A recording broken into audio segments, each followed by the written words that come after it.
Hello. This is a reading of a collection of lectures by Rudolf Steiner entitled The Mission of the Archangel Michael, The Revelations of the Secrets of Man's Being.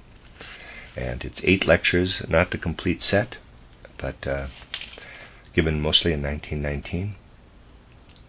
Lecture 1 is roughly entitled The Power and Mission of Michael, Necessity of the Revaluation of Many Values, given in Dornach on November 21st, 1919. In this course of lectures, I should like to describe the relationship which we, human beings of the present day, may gain to that spiritual power which, as the power of Michael, intervenes in the spiritual and physical events of the earth. It will be necessary to prepare ourselves in today's lecture for this task. We shall need various points of view which will enable human intelligence really to present the various interferences with a just designated power on the background of the symptoms which we may observe in our surroundings. Let me try and read that sentence again. We shall need various points of view which will enable human intelligence really to present the various interferences with the just designated power on the background of the symptoms which we may observe in our surroundings. We must keep in mind, if we wish to speak seriously of the spiritual world, that we always may look upon the manifestations of the spiritual powers here in the physical world. We try to penetrate, as it were, through the veil of the physical world to that which is active in the spiritual world. What exists in the physical world may be observed by everyone. What is active in the spiritual world serves to solve the riddles posed by the physical world. But we must sense the riddles of physical life in the right way. It is important, in connection with these weighty matters, to comprehend in full seriousness what I have said in recent lectures. Footnote, see Rudolf Steiner, Pneumatosophy, The Riddle of the Inner Human Being. That is in a set of lectures also on the web that I have. The Psychology of Soul, Spirit, and Body, I believe it's called. End of footnote. It is impossible to link personal worldviews to a real understanding of that which so vitally concerns not only the whole of humanity, but the whole world. We must free ourselves from merely personal interests. Moreover, we will gain an understanding for the purpose and value of personality in the world if we have freed ourselves from the personal element in its narrower sense. Now you know that our Earth evolution was preceded by another, that we stand within a cosmic evolution. First, you know that this evolution progresses, that it has arrived at a point beyond which it will pass to further, more advanced stages. Secondly, you know that if we consider the world as such, we have to deal not only with the beings which we meet in the earthly sphere, that is, in the mineral, plant, animal, and human kingdoms, but that we have to deal with beings belonging to higher realms, which we have designated as the beings of the higher hierarchies. If we speak of evolution in its entirety, we have always to consider these beings of the higher hierarchies.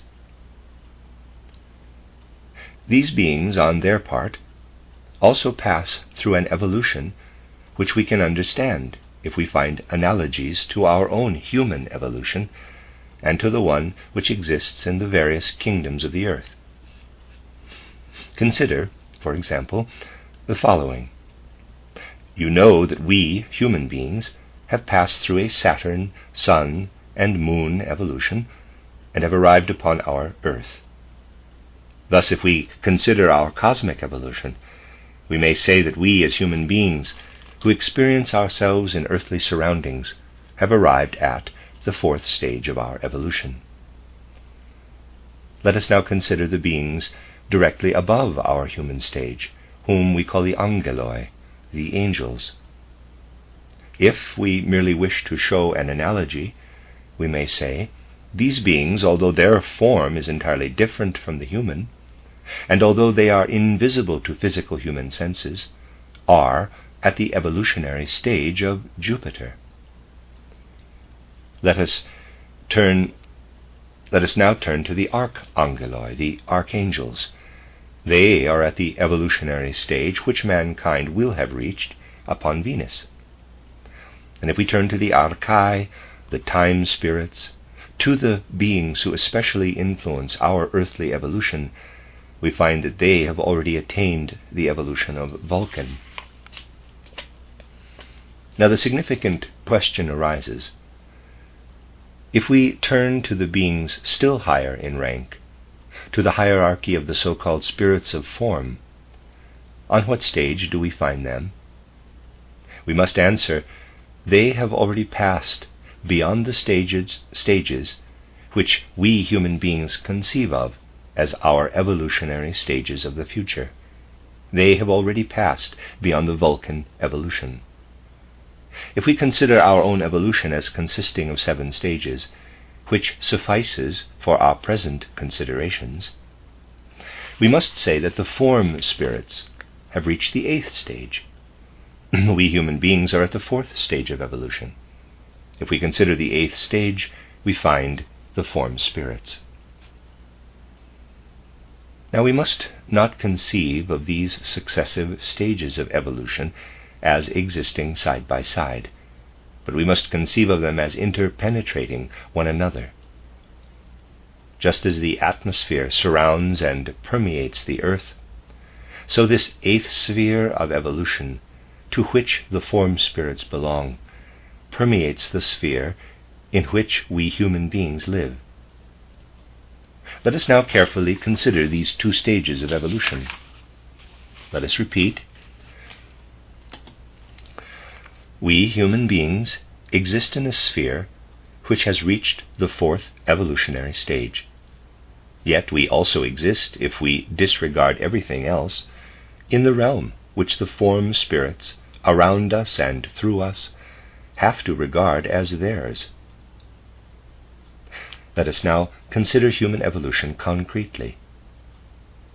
We have often distinguished the development of the head from that of the human being. The latter we have again divided into 2 separate parts, the development of the breast and the development of the limbs.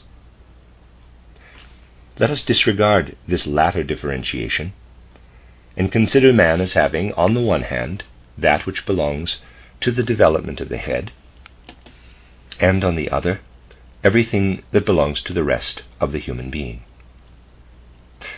Now, imagine the following. You have here the surface of the ocean, the human being wading in it, moving forward with only his head rising above the water. In this image, of course it is only an image, you have the position of the present-day human being.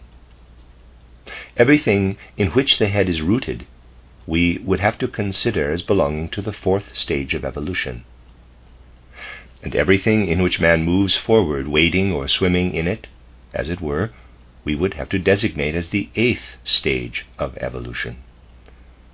For it is a peculiar fact that the human being has, in a certain way, outgrown, as far as his head is concerned, the element in which the spirits of form unfold their particular being.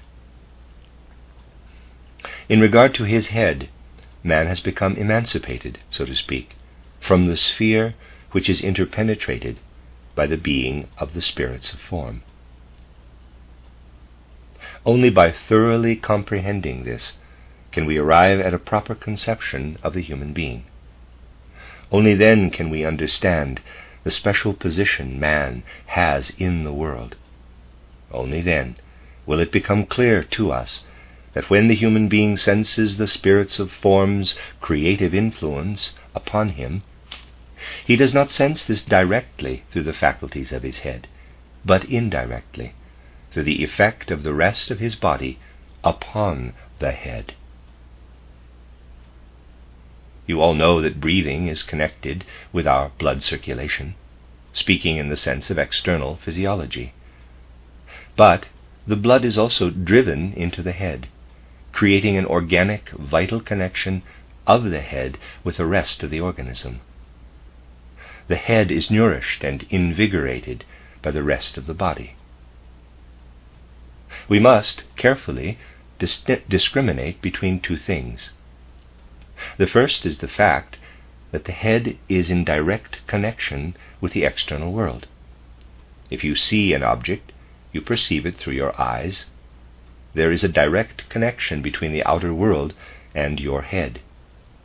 If you, however, observe the life of your head as it is sustained by the processes of breathing and blood circulation, you will see the blood shooting up from the rest of the organism into the head. And you may say there is not a direct, but only an indirect connection between your head and the surrounding world. Naturally, you must not say pedantically, well, the breath is inhaled through the mouth, therefore breathing also belongs to the head. I have stated above that we have here only an image. Organically, what is inhaled through the mouth does not actually belong to the head, but to the rest of the organism. Focus your attention upon these two fundamental concepts which we have just gained. Focus your attention upon the idea that we stand within two spheres. The sphere which we entered by passing through the Saturn, Sun, and Moon evolution, and being now within the Earth evolution, which is the fourth evolutionary stage. Then, consider the fact that we live within a sphere which belongs to the form spirits, just as our Earth belongs to us, but which, as the eighth sphere, permeates our Earth and our organism, with the exception of our head and all that is sense activity. If we focus our attention upon these facts, we have created a basis for what is to follow. Yet let me first build a still firmer basis through certain other concepts. If we wish to consider our life under such influences, we must take into account the being we have often mentioned as cooperating in world events. The beings, we have often mentioned as cooperating in world events, the luciferic and Ahrimanic beings. Let us, at the outset, fix our attention upon the most external aspect of these beings. They dwell in the same spheres in which we human beings live. Considering their most external aspect, we may think of all luciferic beings as possessing those forces which we feel when there arises in us the tendency to become fantastic, when we yield one-sidedly to fancy and over-enthusiasm, when we, if I may express it pictorially, tend to go out with our being beyond our head. If we tend to go out beyond our head, we employ forces which play a certain role in our human organism, but which are the universal forces of the beings we call luciferic. Think of beings formed entirely of those forces within us which strive to pass beyond our head, and you have the luciferic beings which have a certain relation to our human world. Conversely, think of all that presses us down upon the earth, all that makes us sober Philistines, makes us bourgeois, which leads us to develop materialistic attitudes. Think of all that exists in us as dry intellect, and you have the Ahrimanic powers. All that I have described here from the aspect of the soul can also be described from the aspect of the body. One can say, man is always in a midway position between the intentions of his blood and the intentions of his bones.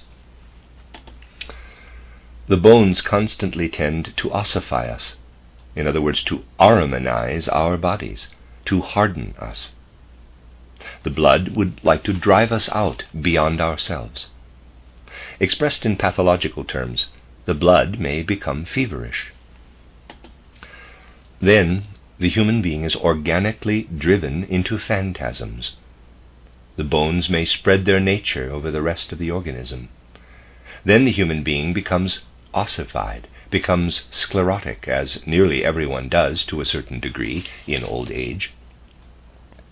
Then he carries the death-dealing element in his organism, namely the Ahrimanic element.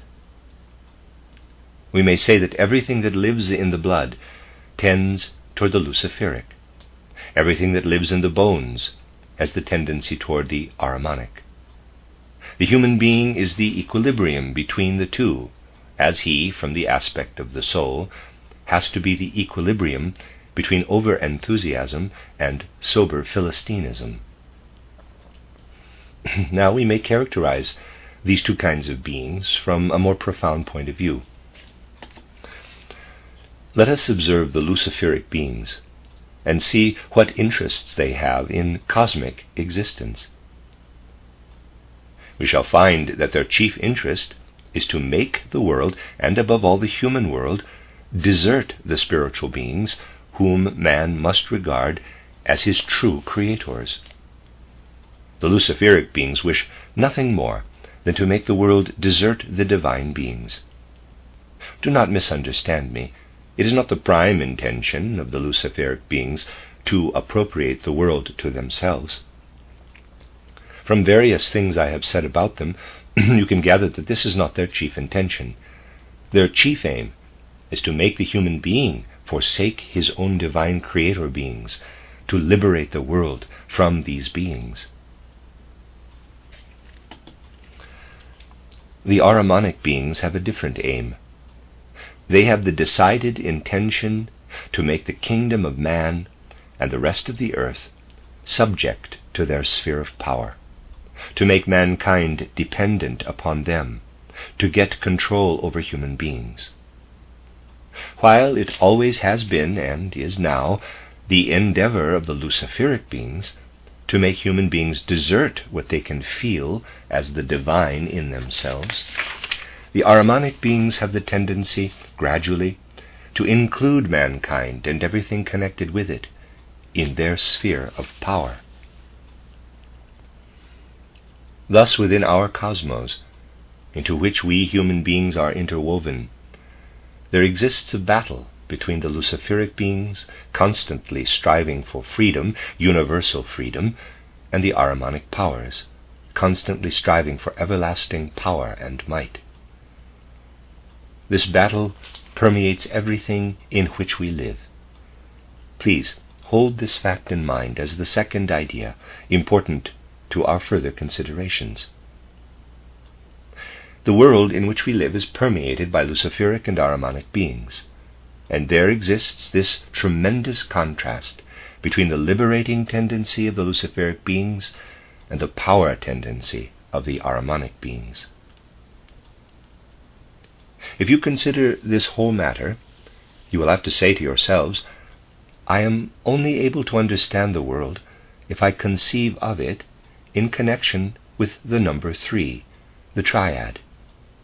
For we have, on the one hand, the luciferic, and on the other the Ahrimanic element, and in the middle the human being, who, as the third element in the state of equilibrium between the two, must feel his divine essence. We shall only arrive at an understanding of the world if we base it on this triad and become clear about the fact that human life is the scale beam, here the fulcrum. On the one side the scale pan with the luciferic element pulling upward, on the other side the scale pan with the Ahrimanic element pulling downward. To keep the scales in perfect balance signifies the essential being of man. Those who were initiated into such secrets of the spiritual evolution of mankind have always emphasized the fact that it is only possible to understand cosmic existence into which man is placed if it is conceived of in the sense of the triad, that it cannot be understood if it is considered on the basis of any other number. Thus we may say, employing our own terminology, we have to we have to deal with three main factors in cosmic existence, namely the luciferic element, representing the one scale of the balance, the Ahrimanic element representing the other scale of the balance, and the scale of equilibrium, which represents the Christ impulse. Now, you may well imagine that it is entirely in the interest of the Ahrimanic and luciferic powers to conceal this secret of the triad. For the proper comprehension of this secret enables mankind to bring about the state of equilibrium between the Ahrimanic and luciferic powers. That means, on the one hand, to use the luciferic tendency toward freedom for the achievement of a wholesome cosmic aim, and on the other hand to strive to achieve the same with the Ahrimanic element. The human being's normal spiritual condition consists in relating himself in the proper way to this trinity, this triune structure of the world. For the influences upon human spiritual and cultural life do have a strong tendency to confuse man in regard to the significance of the triad. We can observe very clearly in modern culture that the conception of this structure, according to the triad, is almost completely eclipsed by the conception of a structure according to the duad. If we wish to understand Goethe's Faust, we must realize, as I have often pointed out, that this confusion in regard to the triad influences even this great cosmic poem. If Goethe in his day had had a clear view of these matters, he would not have presented the Mephistophelian power as the only opponent of Faust, who drags Faust down. But he would have contrasted this Mephistophelian power, of whom we know that it is identical with the Ahrimanic power, with the luciferic power, and Lucifer and Mephistopheles would appear in Faust as two opposing factions. I have spoken of this here repeatedly. If we study the figure of Goethe's Mephistopheles, we can see clearly that Goethe, in his characterization of Mephistopheles, constantly confused the luciferic and Ahrimanic elements. Goethe's Mephistopheles is a figure mixed, as it were, of two elements. There is no uniformity in it. The luciferic and Ahrimanic elements are intermingled at random. I have dealt with this more explicitly in my brochure titled Goethe's Standard of the Soul.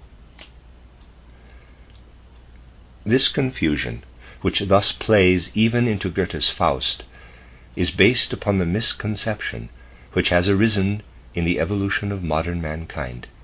In former times it was different, of putting the duad in the place of the triad when considering the structure of the world. That is, one sees the good principle on the one side, the bad principle on the other, God and the devil.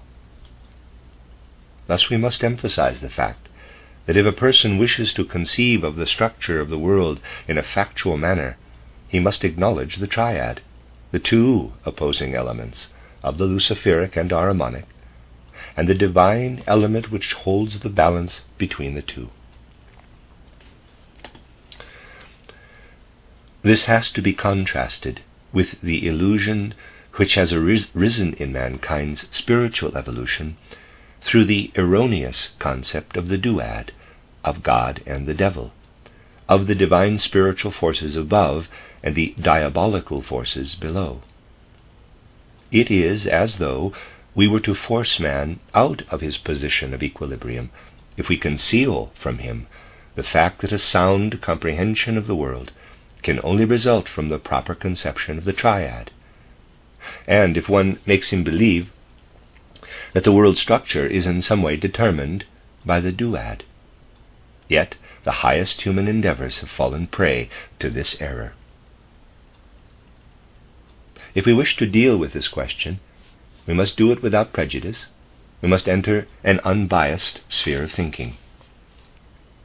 We must carefully distinguish between object and name.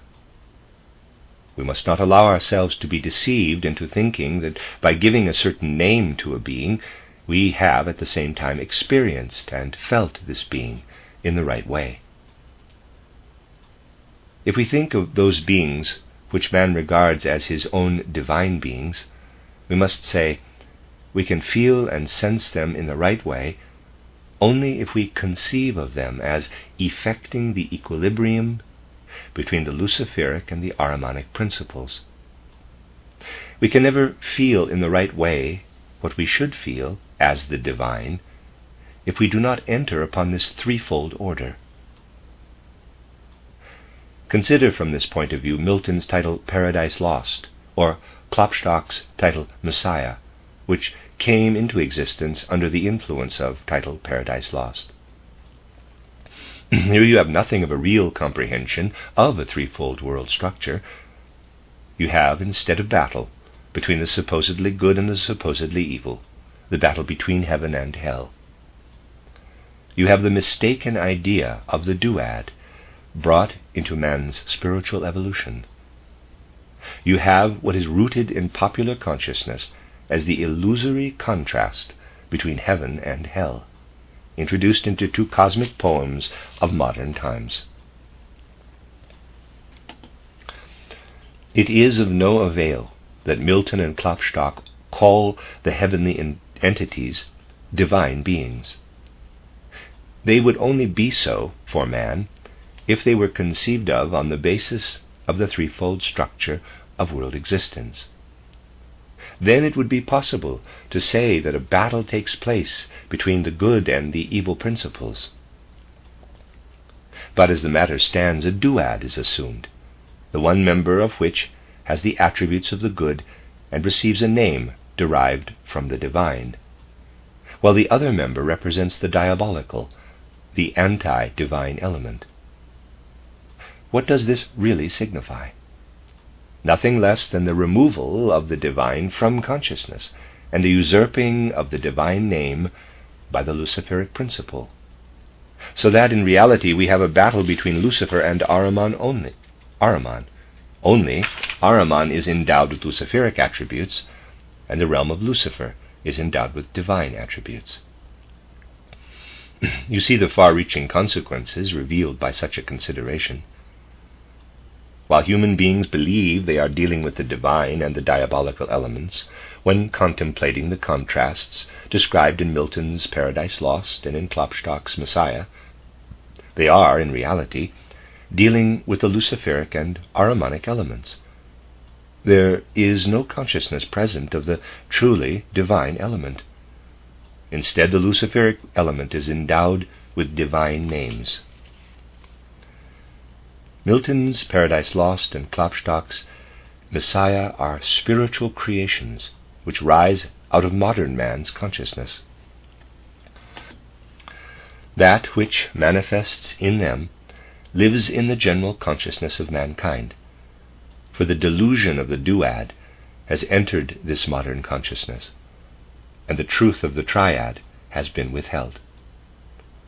The most profound productions of the modern age, which are, from a certain point of view, considered among the greatest creations of mankind, and rightly so, are a cultural Maya, and have sprung from the great delusion of modern mankind. Everything that is active in this illusory conception is the creation of the Ahrimanic influence, of that influence which, in the future, will concentrate in the incarnation of Ahriman, of which I have already spoken. For this illusory conception in which we live today is nothing but the result of the false worldview which springs up everywhere in modern civilization when human beings contrast heaven and hell. Heaven is considered to be the divine element, and hell the diabolical element, while in truth we have to do with the Luciferic element called heavenly, and the Ahrimanic element called infernal. You must realize what interests rule in modern spiritual history. Even the concept of the threefold nature of the human organism, or the human being in its entirety, has in a certain respect been abolished for Occidental civilization by the Eighth Ecumenical Council of Constantinople in the year 869.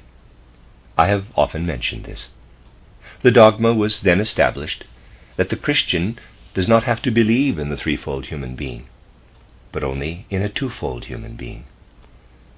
The belief in body, soul, and spirit was tabooed, and medieval theologians and philosophers, who still knew a great deal about the true facts, had a hard time to circumvent this truth, for the so-called trichotomy, the membering of the human being into body, soul, and spirit, had been declared a heresy.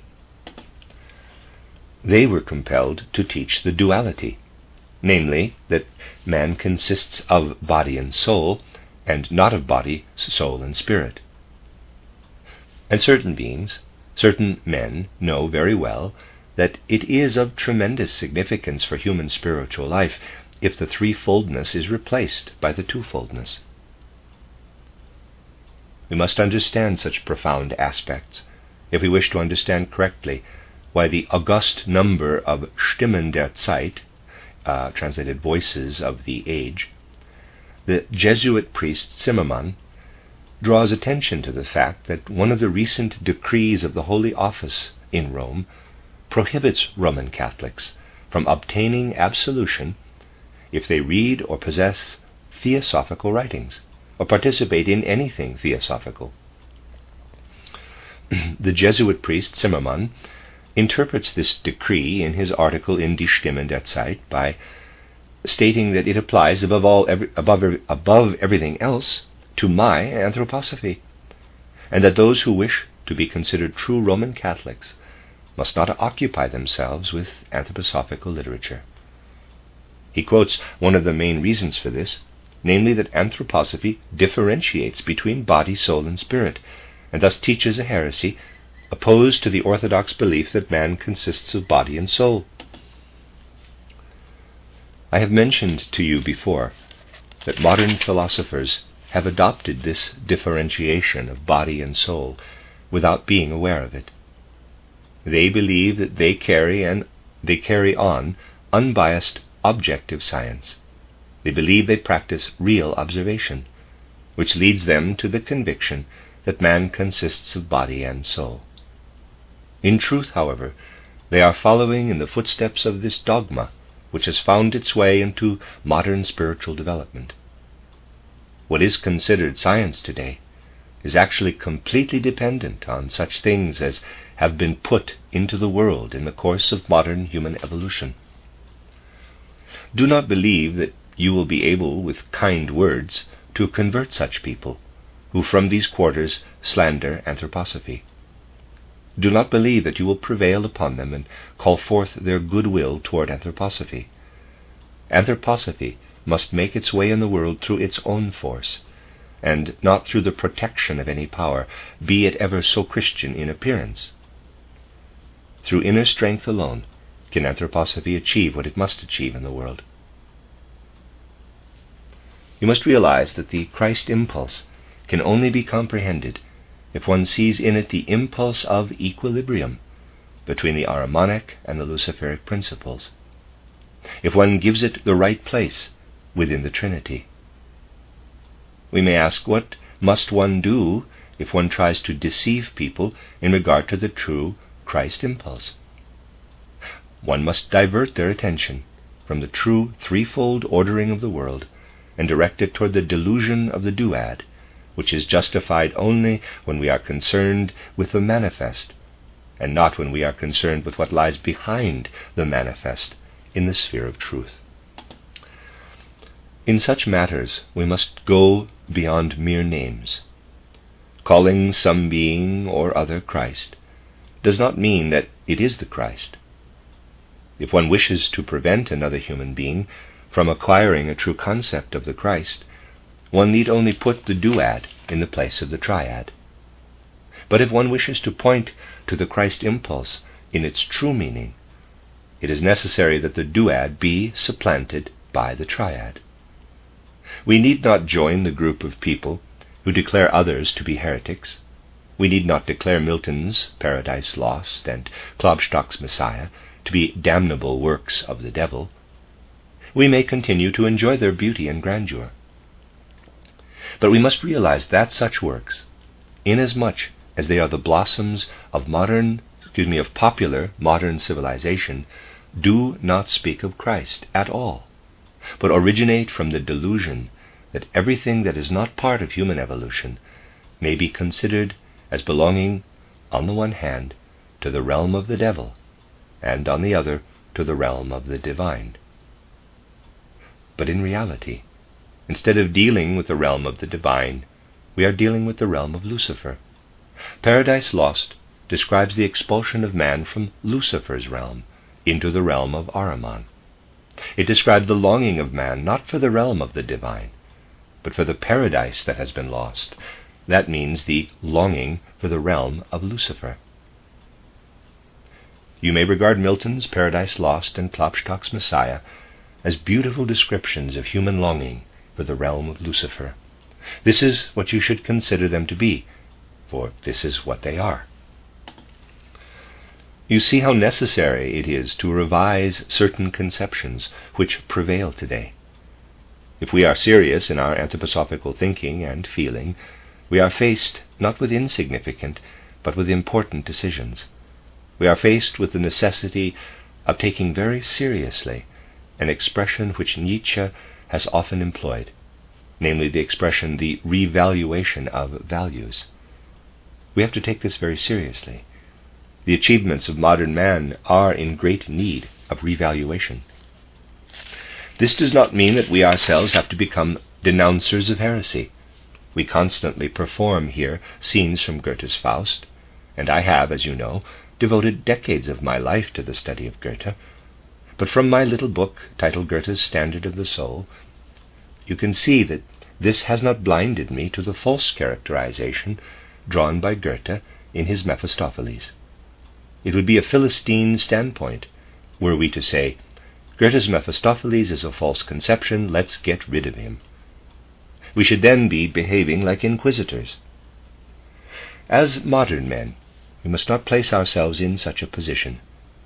On the other hand, we must not be indolently satisfied with the ideas that have entered, as it were, into the flesh and bones of the great masses of people today. Mankind will have to learn a great deal. It will have to transvalue many values. All this is connected with the mission of Michael in relation to those beings of the higher hierarchies with whom he is connected. In the subsequent lectures, we shall show how we may arrive at an understanding of those impulses which radiate from the Michael being into our earthly human existence. That's the end of Lecture 1. This is a reading of a collection of lectures by Rudolf Steiner entitled The Mission of the Archangel Michael. This is lecture number 2, entitled The Michael Revelation, The Word Becomes Flesh and the Flesh Becomes Spirit, given in Dornach on November 22nd, 1919. I have spoken in the previous lecture of the error which has entered our modern spiritual life, and which is very little noticed today.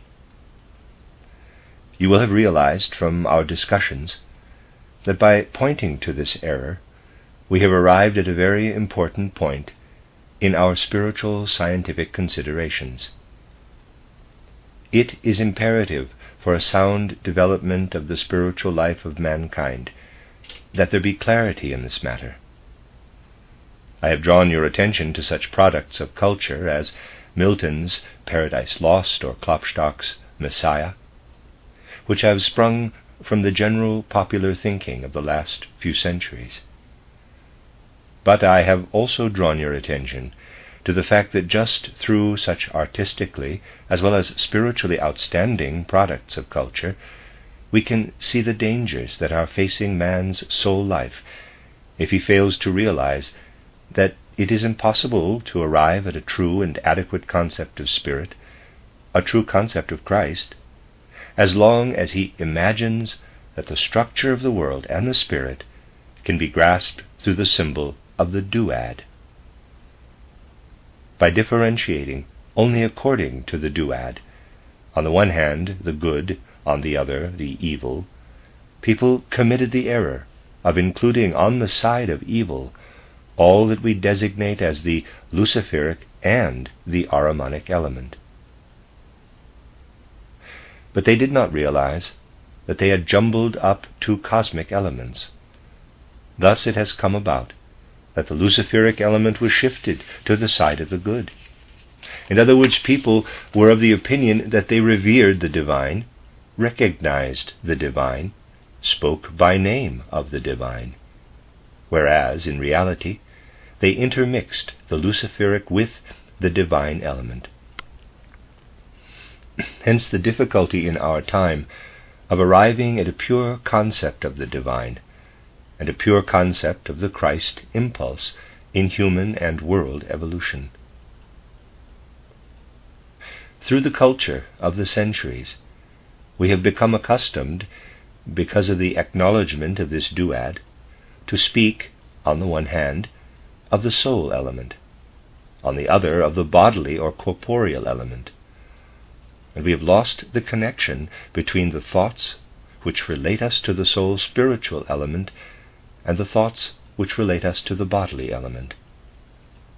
Thinking, willing, and feeling are little more than sounding words to people of the present day. And this is particularly true of modern psychology that is taught in our universities. It does not arrive at real inner conceptions of the soul element, filled with content.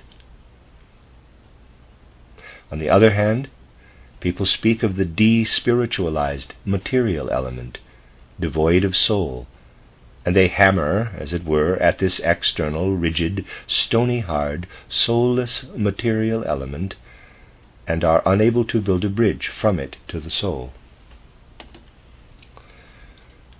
The all-pervading spiritual and the corporeal, which is at the same time spiritual, have fallen apart into two elements. Mere theories will not build a bridge between the bodily and the spiritual. And since this is not possible, all scientific thinking has taken on the character of a schism between the bodily and the spirit or soul element. We might express it thus. On the one hand, the various creeds have resorted to pointing to the spiritual element without being in a position to show how this spiritual element takes hold of the bodily corporeal element. On the other hand, a soulless knowledge, a soulless observation of the body, is unable to look through the bodily processes and perceive the spirit-soul element governing them. Anyone who surveys from this point of view the natural scientific world conception as it developed in the course of the 19th century and into the 20th century will have to say to himself, all that pertains to this world conception is a result of that which has just been characterized. In order to understand fully the illusion which today covers up reality, we must first establish this reality. This we shall be able to do as a result of much that has been discussed here at length. Today the human being is considered a single undivided being, regardless whether we are speaking of soul or of body. From the soul aspect, he is considered a uniform being. From the bodily aspect, he is considered a uniform being. Yet you will have gathered from our discussions that in man there exists, above everything else, the great contrast between the head formation and the rest of the human organism. This latter part of the human body could be further divided, but for the moment let us consider it as a unity. If we make inquiry into the evolution of man, the inquiry in regard to the head formation must be different from that in regard to the rest of the body.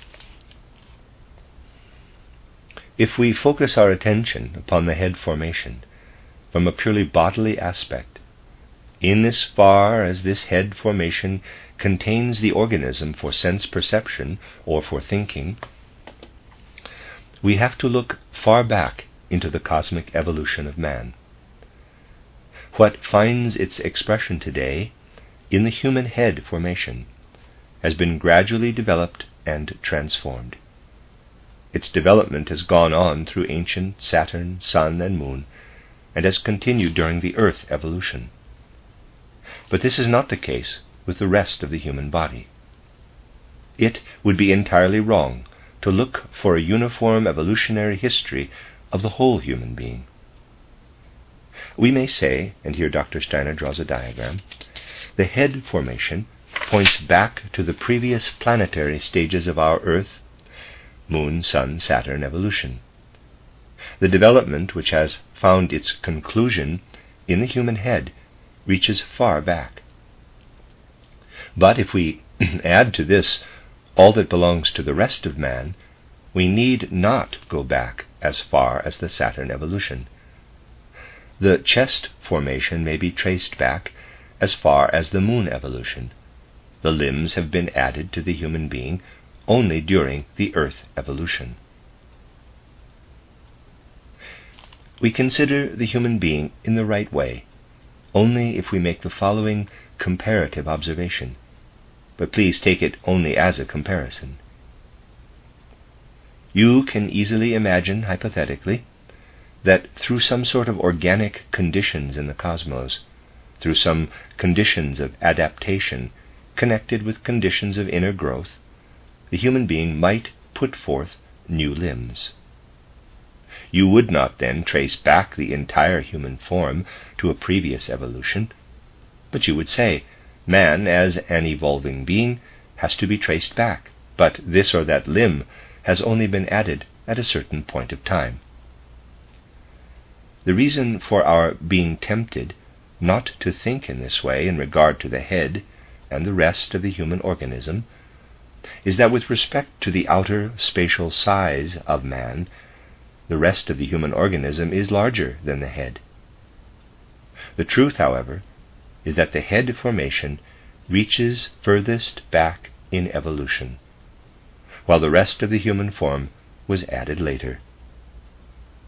If we wish to speak of a connection of man with the animal world in regard to evolution, we can only say the human head can be traced back to an earlier animal formation. The human head is a transformed animal shape, a greatly transformed animal shape.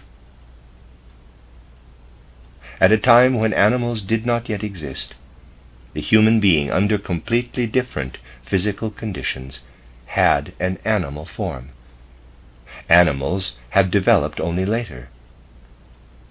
That part of the human being, however, that had an animal form has become what is today the human head, and that which has been added to the head, as the rest of the human organism, has been added at a time when the simultaneous development of the animals occurred.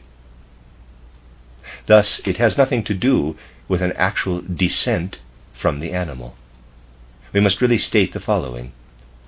The seemingly most noble part of the human being, his head, points us back to the animal. In regard to the head, the human being himself had formerly a kind of animal form.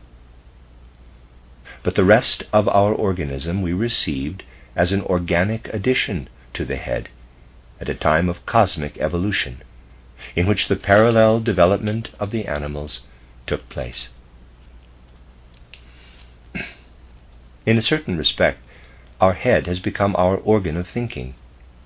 Our organ of thinking is that part of us which, if we may use the expression, has animal descent, a strange animal descent, to be sure. If you look at a human head today, you will not at once discover anatomically the traits that point back to the animal form. Yet, upon closer investigation, and with the proper interpretation of the forms of the head organs, you will realize them as transformed animal organs. In considering all this, we must at the same time mention that the transformation of the head from the animal form to the human form came about through the fact that the human head had already entered a retrogressive evolution. That which, in earlier states of evolution, was full of vitality and life, is in the human head already in process of dying. I once stated the following: if we, human beings, were only head, we could never live. We would be continuously dying, for the organic processes that take place in the head, through the forces of the head itself, are not life processes, but death processes. The human head is continually quickened to life by the rest of the organism. The head owes to the rest of the organism its participation in the general life of the organism. If the head were simply to rely upon those forces for which it is organized, namely the forces of sense perception and thinking, it would be continually dying. Its continuous tendency is to die. It has to be constantly revitalized. If we think, if we perceive with our senses, there takes place in our head, in our nervous system, and its connection with the sense organs, a process that is the opposite of an ascending process of life and growth. For if such a life process took place there, we would fall into deep sleep. We would never be able to think clearly. Only through the fact that death constantly pervades our head, that a continuous retrogressive evolution is going on there, and the organic processes are constantly cancelled, do thinking and sense perception take place in our head. Whoever, in a materialistic fashion, attempts to explain thinking and sense perception by means of the brain processes does not know at all what processes occur in the head. He believes the processes occurring there may be compared with the processes of organic growth. This is not the case.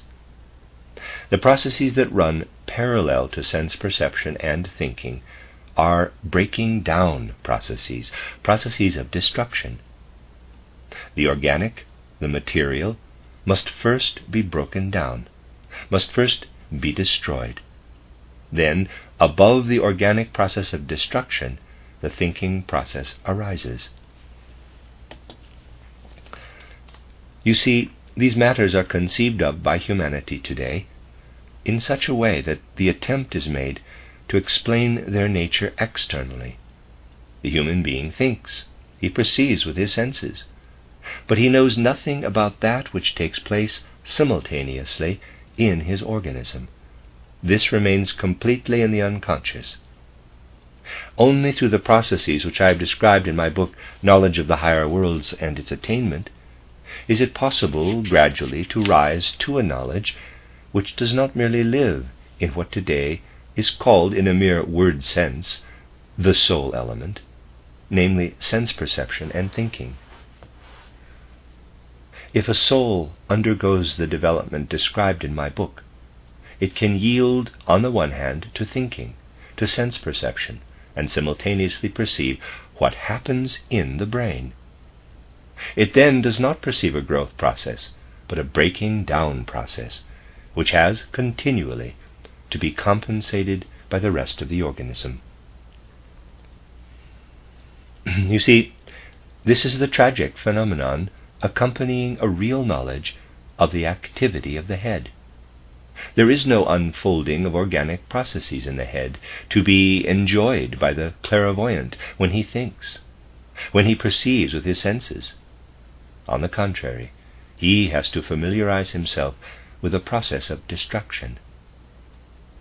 He must also familiarize himself with the fact that the materialistically inclined person supposes such processes to take place in the human head, which cannot possibly take place when man thinks or perceives with his senses. Materialism must suppose just the opposite of the truth. Thus, in the human head, we are concerned with an evolution out of the animal, but with an evolution already retrogressive, with a breaking down process. The rest of our human organism is in a progressive evolution, and we must not believe that it has no part in the soul spiritual element and its experience in man. Not only is our blood constantly sent up from the rest of the organism into the head, but also there continually rise into the head those soul spiritual thought forms from which the world and our organism are woven. These soul spiritual thought forms are not yet perceived by the human being in his normal state, but the time has come when man has to begin to perceive what arises out of his own being as thought forms. As you know, we do not sleep only from the moment of falling asleep to the moment of waking up. With a part of our being we sleep the whole day through. We are awake only in regard to our thinking and sense perceiving. We dream in regard to our life of feeling. We are sound asleep in regard to our life of willing. For we know only of the thoughts and ideas of our volition. We know nothing of the process of willing. The activity of our will takes place just as unconsciously as our sleep life, from the moment of falling asleep to the moment of waking up. But if we ask, by what path alone can knowledge of the divine reach the human being? We cannot point to the path through the head, through sense perception and thinking, but only to the path that leads through the rest of our organism. We have to deal here with the great and mighty mystery that man's head has developed through long stages of evolution, and that gradually the rest of his organism was added. That the head has already started on a retrogressive evolution, and that man can only experience the divine through the rest of his organism, not through the head. For you see, it is important to realize that through the head only the Luciferic beings spoke to man. We may say that man received the rest of his organism in addition to the head, in order that the gods might speak to him. At the beginning of the Bible, we do not read, God sent a ray of light to man, and he became a living soul, but we read, God breathed the living breath into man, and he became a living soul. Here it is recognized that the divine impulse reached the human being through an activity that is not of the head. From this it will become clear to you that this divine impulse could at first come to man only in a kind of unconscious clairvoyance, or rather through the comprehension of what was given through unconscious clairvoyance. If you consider the Old Testament, you will find that it is the result of unconscious clairvoyance. We know this from former discussions. Those who helped in bringing about the Old Testament were conscious of this fact.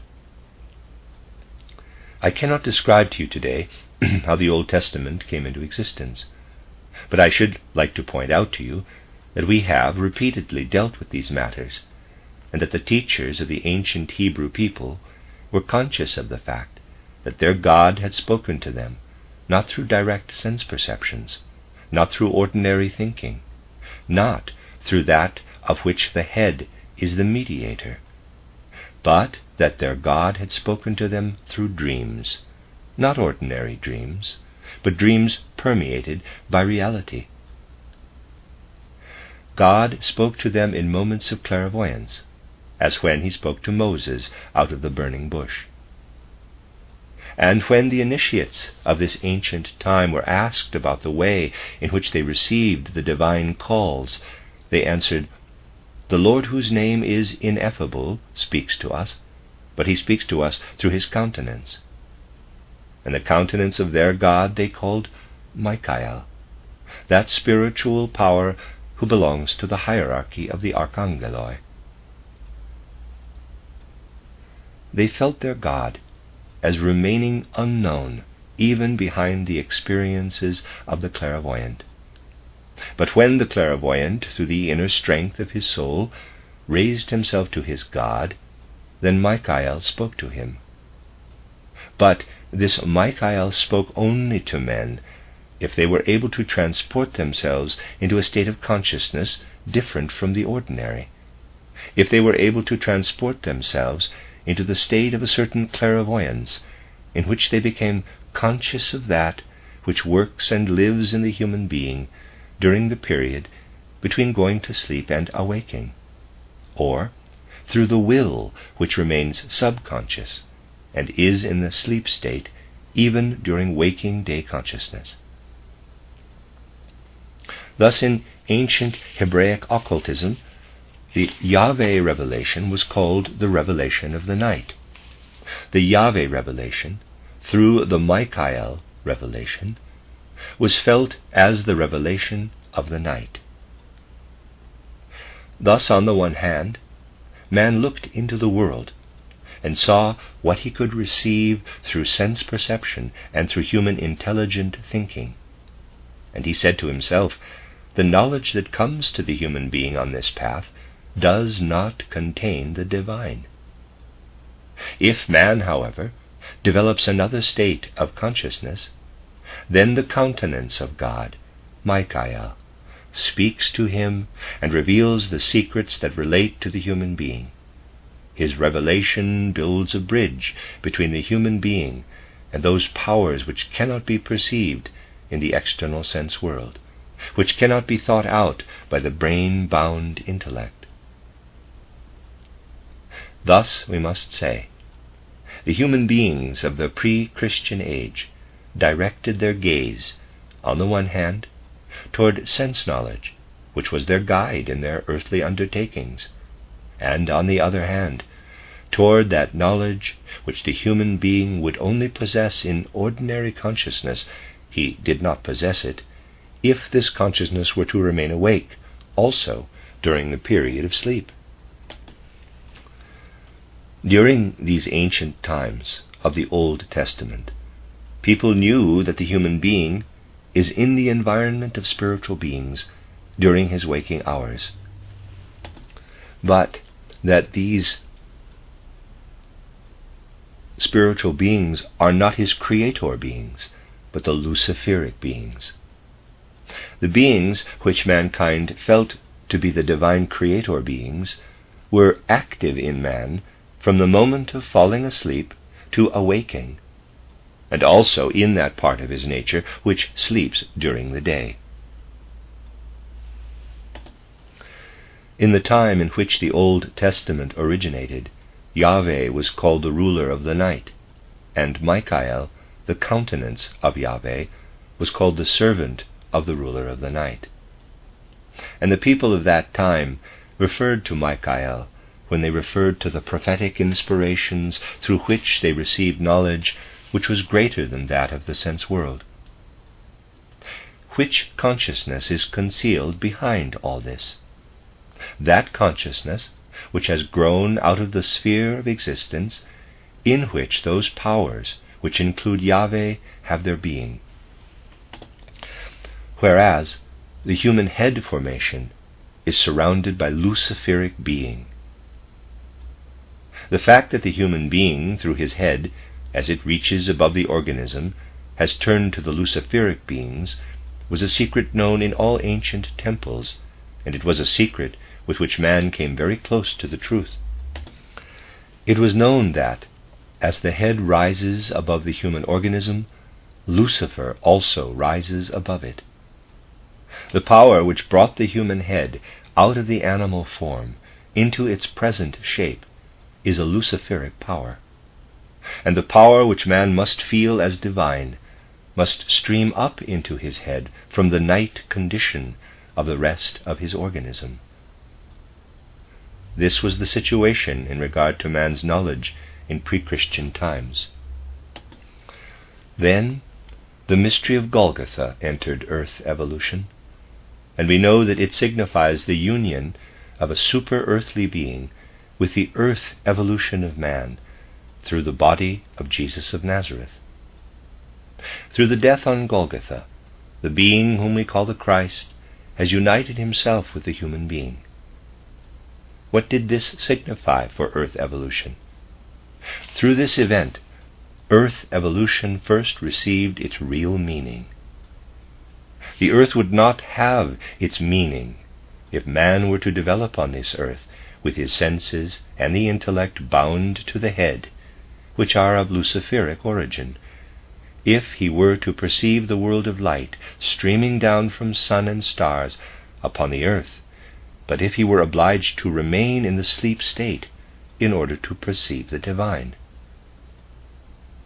Under these conditions, the earth would never have attained its meaning, for the waking human being and the earth belong together. The sleeping human being is not conscious of his connection with earthly existence. Through the fact that the Christ being has lived in a human body, which has passed through death, earth evolution has taken a forward bound. The whole earth evolution has acquired a new meaning. The possibility has arisen for the human being gradually to be able to know his divine creator powers also during the day, during ordinary waking life, that is, in his ordinary state of consciousness.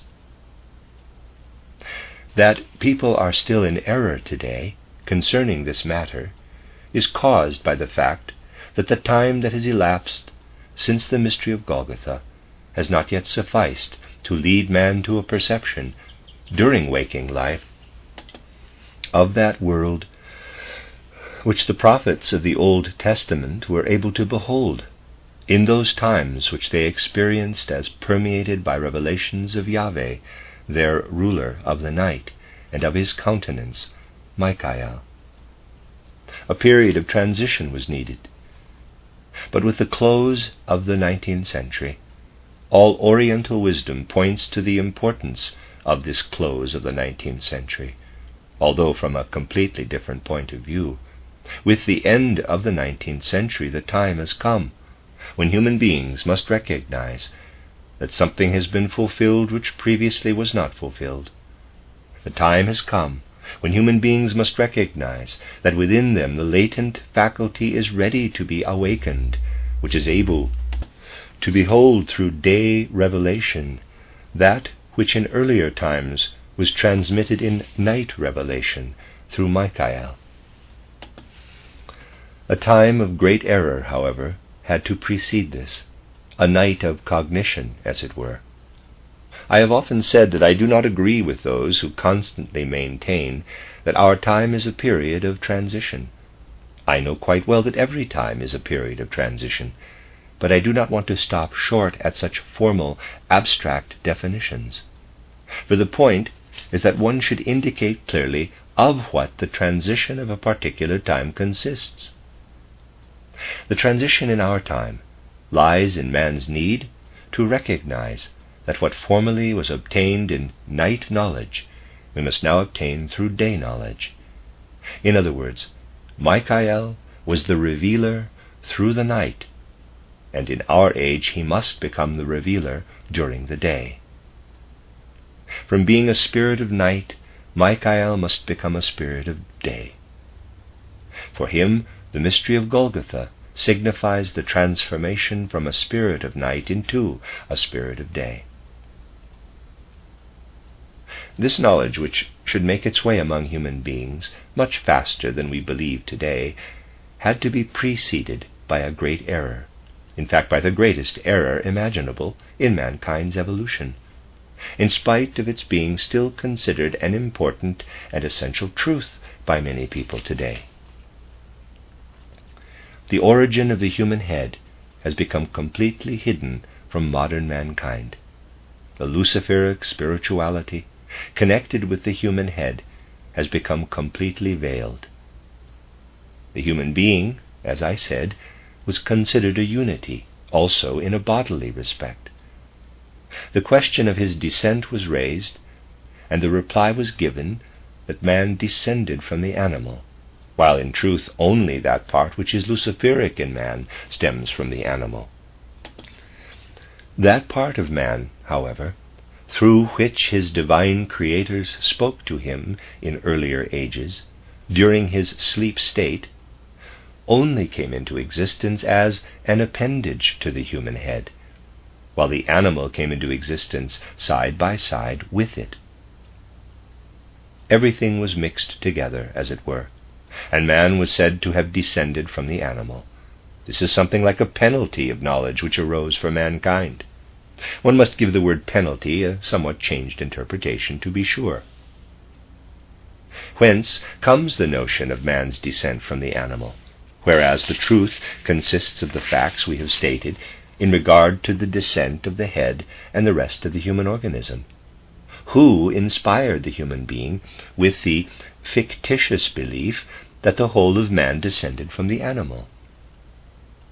You see, my dear friends, between the mystery of Golgotha and our days there lies the period which was, in a certain sense, the time of preparation for the comprehension of the mystery of Golgotha. It was the period in which the ancient pagan wisdom gradually retreated, with the help of which man at first had tried to understand Christianity.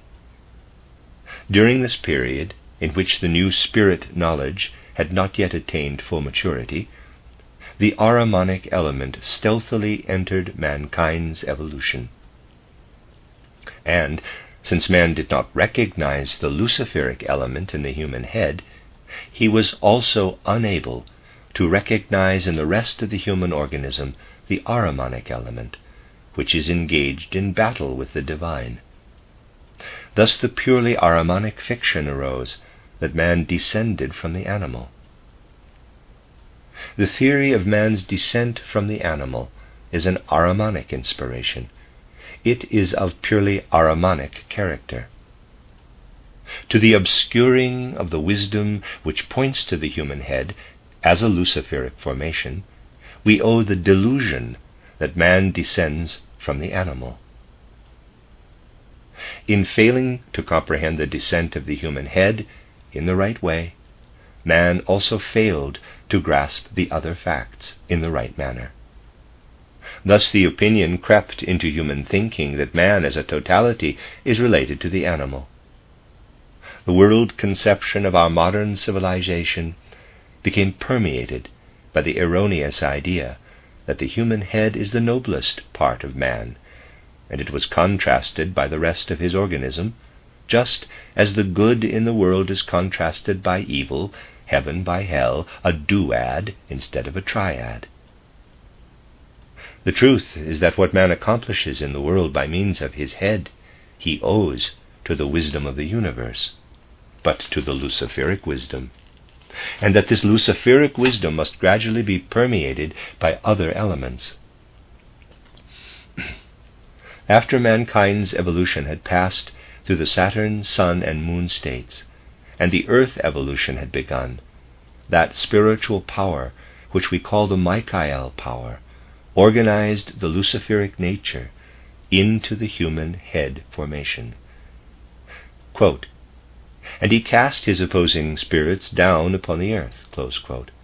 That is, through this casting down of the Luciferic spirits, opposing Michael, man became permeated by his reason, by that which springs from his head.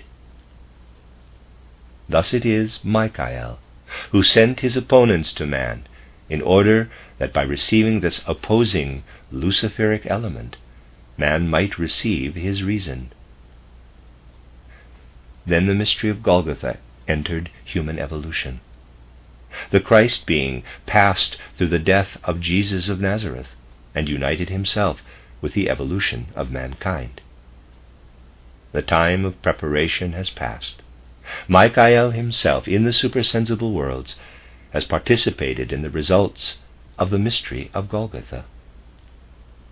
Since the last third of the 19th century, Michael occupies a unique position in the evolution of humanity.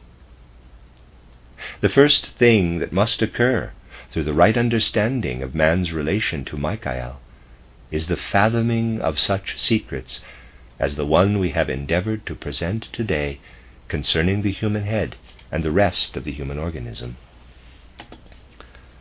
The essential thing is for human beings to see that since they did not recognize the true origin of the head, they were certain to fall into delusion about the origin of the whole human being. Because they refused to conceive of the luciferic formative activity that took place in the human head, they fell a prey to the delusion that the human head has the same origin as the rest of the human being. Mankind must penetrate these mysteries. It must boldly and courageously face the knowledge that through taking hold of new divine mysteries, it must, in its inner life, improve all that is given to it through mere insight of the head, through mere human earthly wisdom or cleverness. And first of all, the great error must be corrected, which has preceded the turning point, the error which lies in the materialistic interpretation of the evolutionary theory of the descent of the whole human being from the animal. This will be the only way of arriving at a perception of man which does not see, on the one hand, merely the spirit-soul element, living in a body, as it were, and a soulless body, on the other hand, but which beholds the concrete spiritual, which works, although in a luciferic manner, in the human head, the concrete spiritual, which works in the whole human being, opposed, however, by the Ahrimanic nature in the organism apart from the head. Speaking in imaginations, we may point back to the fact that the luciferic element was incorporated in man through the Michael impulse. Through that which Michael has become, the Ahrimanic element must now, in turn, be taken from man. Seen from the aspect of outer science, the truth about man appears to consist of anatomical and physiological knowledge, or that which confronts us as outer sense observation. We must become capable of looking at the human being in such a way that we can see in his every fiber the concrete spiritual being together with the bodily element. And I might read that again, it might sound like this. We must become capable of looking at the human being in such a way that we can see in his every fiber the concrete spiritual being together with the bodily element. We must become aware that the blood which flows in the living human being is not the same as the blood we draw off, but that the blood flowing in the living human being is permeated by spirit in a special way.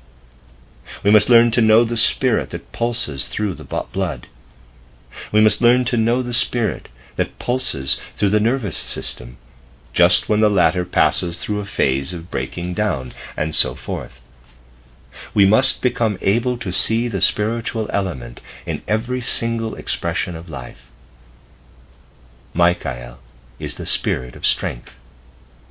As he enters human evolution, he must bring it about that we do not consider, on the one hand, abstract spirituality, and on the other, materiality, which we listen to with the stethoscope, which we cut up, and of which we have not the slightest inkling that it is only an externally manifesting form of the spiritual.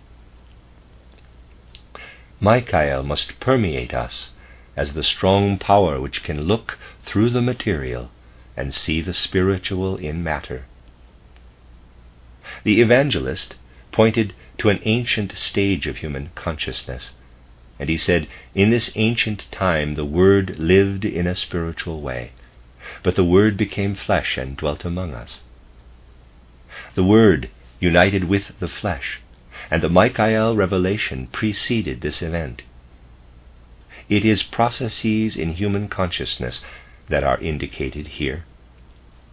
The reverse process must now begin, which consists in adding another word to the word of the evangelist.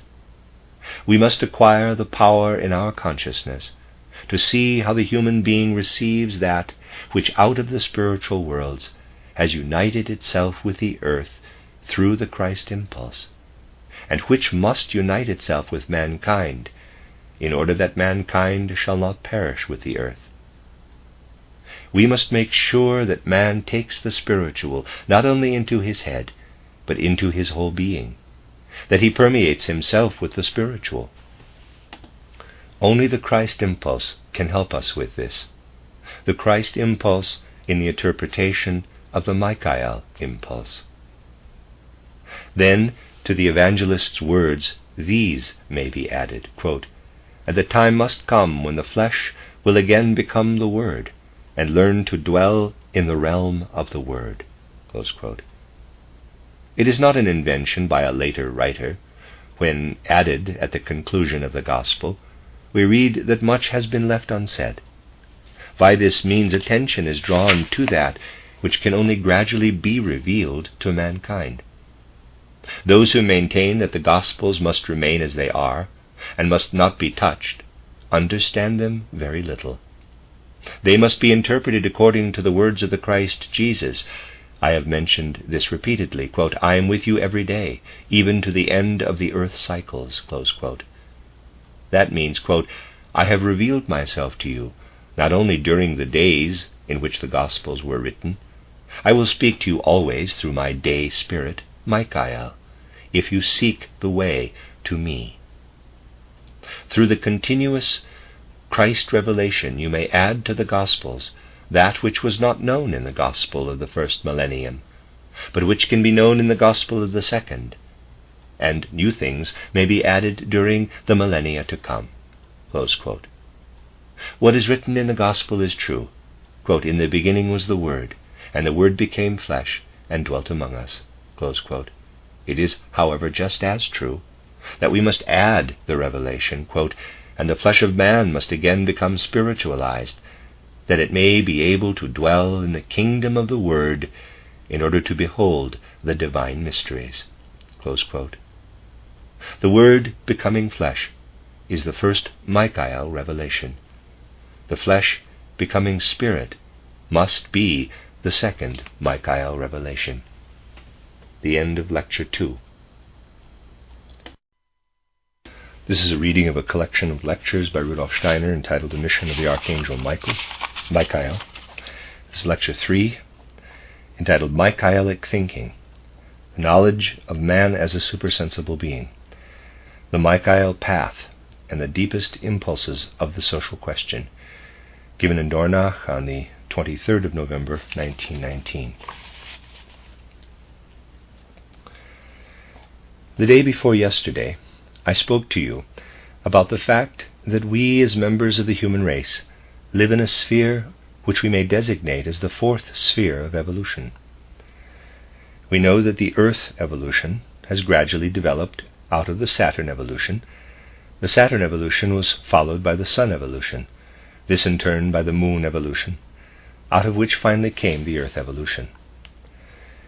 If we keep in mind these four sequential formations of the Earth planet, to which, of course, mankind as such belongs, we must also consider man insofar as he is a head being. In doing so, we must realize that the designation, quote, "the head of man," close quote, is the symbolic expression of everything that belongs to human sense perception, to human intelligence, of all that in turn flows over into social life through human sense perception and intelligence. In addition, everything that man passes through in his development as a being of sense perception, as an intelligent being, must be included in this symbolic expression. Thus, if I say, quote, "man as a head being," close quote, this is spoken symbolically and refers to everything I have just mentioned. We speak lightly of the fact that we, as physical human beings, live in the surrounding atmosphere. We must realize that this atmosphere belongs to us. For is it not true that the air which is now within us was a short time ago outside us? We are not thinkable as human beings outside this atmosphere. But we have become accustomed to believe that men of earlier periods spoke about subjects like the air in the way modern mankind speaks about them. This, however, was not the case. We find it queer if we say that just as we walk in the air, so we walk in a sphere which contains the conditions for our existence as sense beings, intelligent beings. In short, that we possess all that can be symbolically expressed, as has been stated, by virtue of our existence as head beings.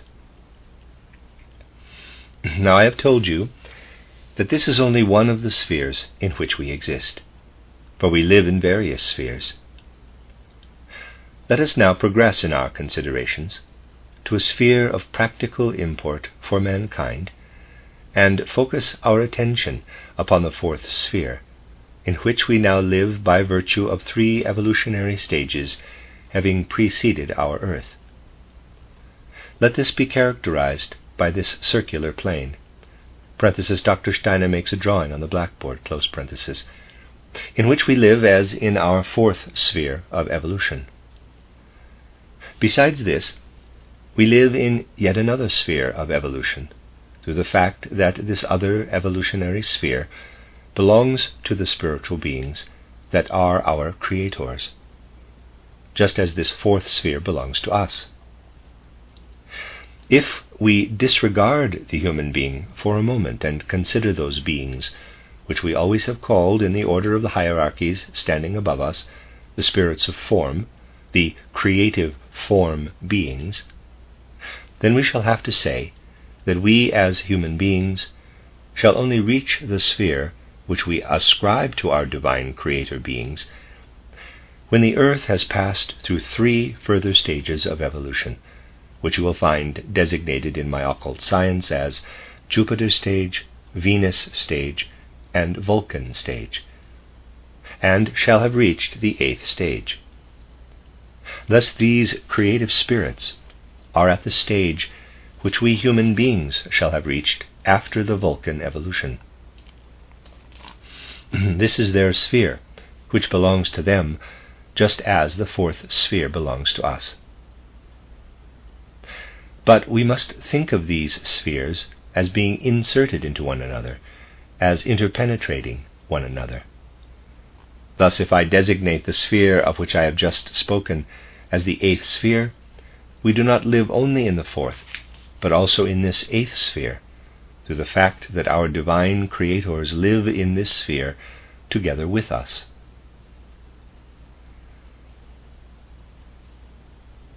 If we now hold this 8th sphere in view, we find living there not only our divine creator spirits, but also the Ahrimanic beings.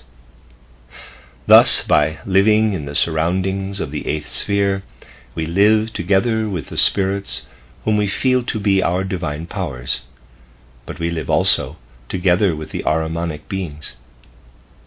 In the 4th sphere, the Luciferic beings live together with us. This is the situation concerning the distribution of these spiritual beings. We are able to go into details regarding these beings only if we know how we ourselves are related to the corresponding surroundings of this sphere. Thus it is revealed to the perception of initiation science that we are perceiving and intelligent beings by virtue of our living in the 4th sphere of our evolution. But we must never forget that the Luciferic power influences this intelligence, in which we must always include sense perceptions. This Luciferic power is intimately connected with the special kind of intelligence which the human being today considers his very own, and which he prefers to employ. Yet man was endowed with this intelligence only through the fact that that higher being of whom I have spoken to you as the Michael being has cast the Luciferic beings down into the sphere of men, into the 4th sphere of men. Through this, the impulse of intelligence arose in human beings. You can feel what this impulse of intelligence signifies in mankind if you direct your attention to the impersonal element of present-day human intelligence. You know that we human beings have many personal interests. We meet one another with our personal interests, and we are individualized in regard to them. But this individualization comes to a halt before intelligence. As far as intelligence and logic are concerned, all human beings possess the same. We count upon this common possession. We would not have this common possession if the Luciferic influence, mediated by Michael, had not been exerted upon mankind. We comprehend one another in this simple fashion only by virtue of our having this common intelligence, which originates in the Luciferic spirituality. This Luciferic spirituality arose through Michael's having permeated and influenced human beings with the being of Lucifer. These Luciferic influences developed further in human historic evolution. Alongside of them, much else has been developed in the human being. But today this Luciferic spirituality, which we call our intelligence, is still considered by many people the most distinguished faculty of man. You must, in order to come to greater clarity in this matter, direct your soul gaze upon something else which may bring human beings together over the whole earth once it has spread. This is the Christ impulse. But the Christ impulse is something different from the intelligence impulse. The intelligence impulse is of coercive nature. You cannot make the intelligence of mankind your personal affair. You cannot suddenly resolve to decide in a personal way what has to be decided by intelligence, without appearing insane within social life relationships. Yet, on the other hand, you cannot gain any relation to the Christ impulse other than a personal one. Nobody can interfere with another person's way of relating himself to the Christ. This is an entirely personal matter. But through the fact that the Christ has passed through the mystery of Golgotha and has united himself with the earth evolution, the situation has become such that regardless of how many human beings, independently from one another, make the Christ impulse their personal affair, the Christ impulse, through its very nature, will become the same for everyone. That means human beings are brought together through something which every one of them makes his own affair, not coercively, as in the case of intelligence, but through the fact that precisely through the Christ impulse itself, the relationship of every human being to the Christ forms itself in such a way, if it forms itself rightly, that it is the same in every human being. This, you see, is the difference between the intelligence impulse and the Christ impulse. The Christ impulse may be the same for all mankind, and yet is a personal matter for every individual human being. Intelligence is not a personal affair. Now, what was the situation into which the Christ impulse entered? We can answer this from indications which I have already given. We know that the evolution of the head is retrogressive. In regard to his head, the human being finds himself in a process of dying. We may thus point to the following cosmic fact. Michael has pushed the Luciferic hosts down into the realm of mankind. They took up their abode in the human head, but in the human head in its state of gradual dying. These Luciferic beings began to fight against this dying of the human head. And here we touch a well-known secret of human nature, a secret known in the most varied forms, but which is almost completely concealed from modern man. In regard to his divine evolution, man carries in his head a continual death process, but paralleling this continual process of dying, there is a kindling of life on the part of Lucifer. It is Lucifer's constant endeavor to make our head as living as is the rest of our organism. Seen from the organic aspect, Lucifer would turn mankind away from its divine direction, were he to succeed in making the human head as living as is the rest of the organism. This is precisely what the divine direction of human evolution has to turn against. Man must remain united with Earth evolution, so that he may continue on through Jupiter, Venus, and Vulcan evolution. If Lucifer were to reach his goal, man would not continue on his destined path. On the contrary, he would be made part of a cosmos which is intelligent through and through. Physiologically speaking, it is Lucifer's constant endeavor to send the life forces out of the rest of our organism into our head. Psychically speaking, Lucifer is constantly endeavoring to give to the content of our intelligence, which merely comprises thoughts and images, the character of substance. What I have stated above from the physical point of view, I now state from the point of view of the soul, when I say that Lucifer has the constant tendency to give a real substantial content to that which we form as an image in our spirit, anything of an artistic form, for instance. That is, he has the tendency to permeate our thought contents with ordinary earthly reality. If he were to succeed, he would bring it about that we, as human beings, would forsake reality and fly over into a thought reality, which would be reality and not mere thoughts. This tendency of letting our fantasies become realities is connected with our human nature, and the greatest efforts imaginable are made to turn our human fantasies into realities. Now, everything that exists in mankind as causes of internal diseases is connected with this Luciferic tendency. To see through the work of Lucifer in regard to the driving of the vital forces into the dying forces of the human head means in truth to be able to diagnose all internal diseases. Scientific medical development must strive to build its knowledge upon this Luciferic element. To give this impulse belongs to the tendencies of the Michael influence entering our human evolution. The Ahrimanic influence is the reverse of the Luciferic tendency.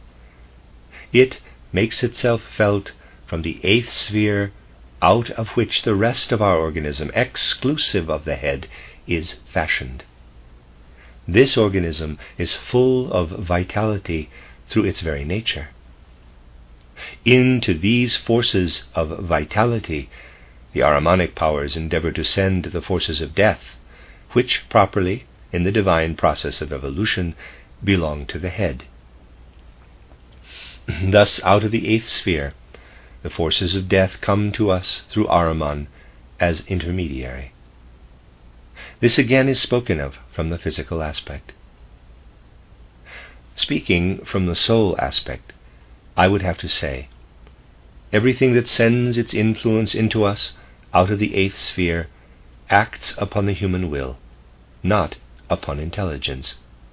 Wish, desire underlie human willing. All willing contains a certain amount of desire. It is Ahriman's constant endeavor to insert the personal element into the desire nature which underlies willing. And through the fact that the personal element is concealed in our desire nature, our human soul will activity bears the imprint of our gradual approaching the moment of death. Instead of permitting ourselves to be permeated by divine ideals and letting them enter our desires and thus our will, the personal element is introduced into our wishing, into our willing. Thus we are actually in a state of equilibrium between the Luciferic and the Ahrimanic element. The Luciferic Ahrimanic element delivers us to illness and death in the physical. In the soul sphere, it develops deception, insofar as we consider something a reality which merely belongs to the world of thought, of fantasy. In regard to the spiritual sphere, the desire of egotism penetrates into our human nature on this path. Thus, we see this duality, Lucifer-Ahriman, connected with human nature.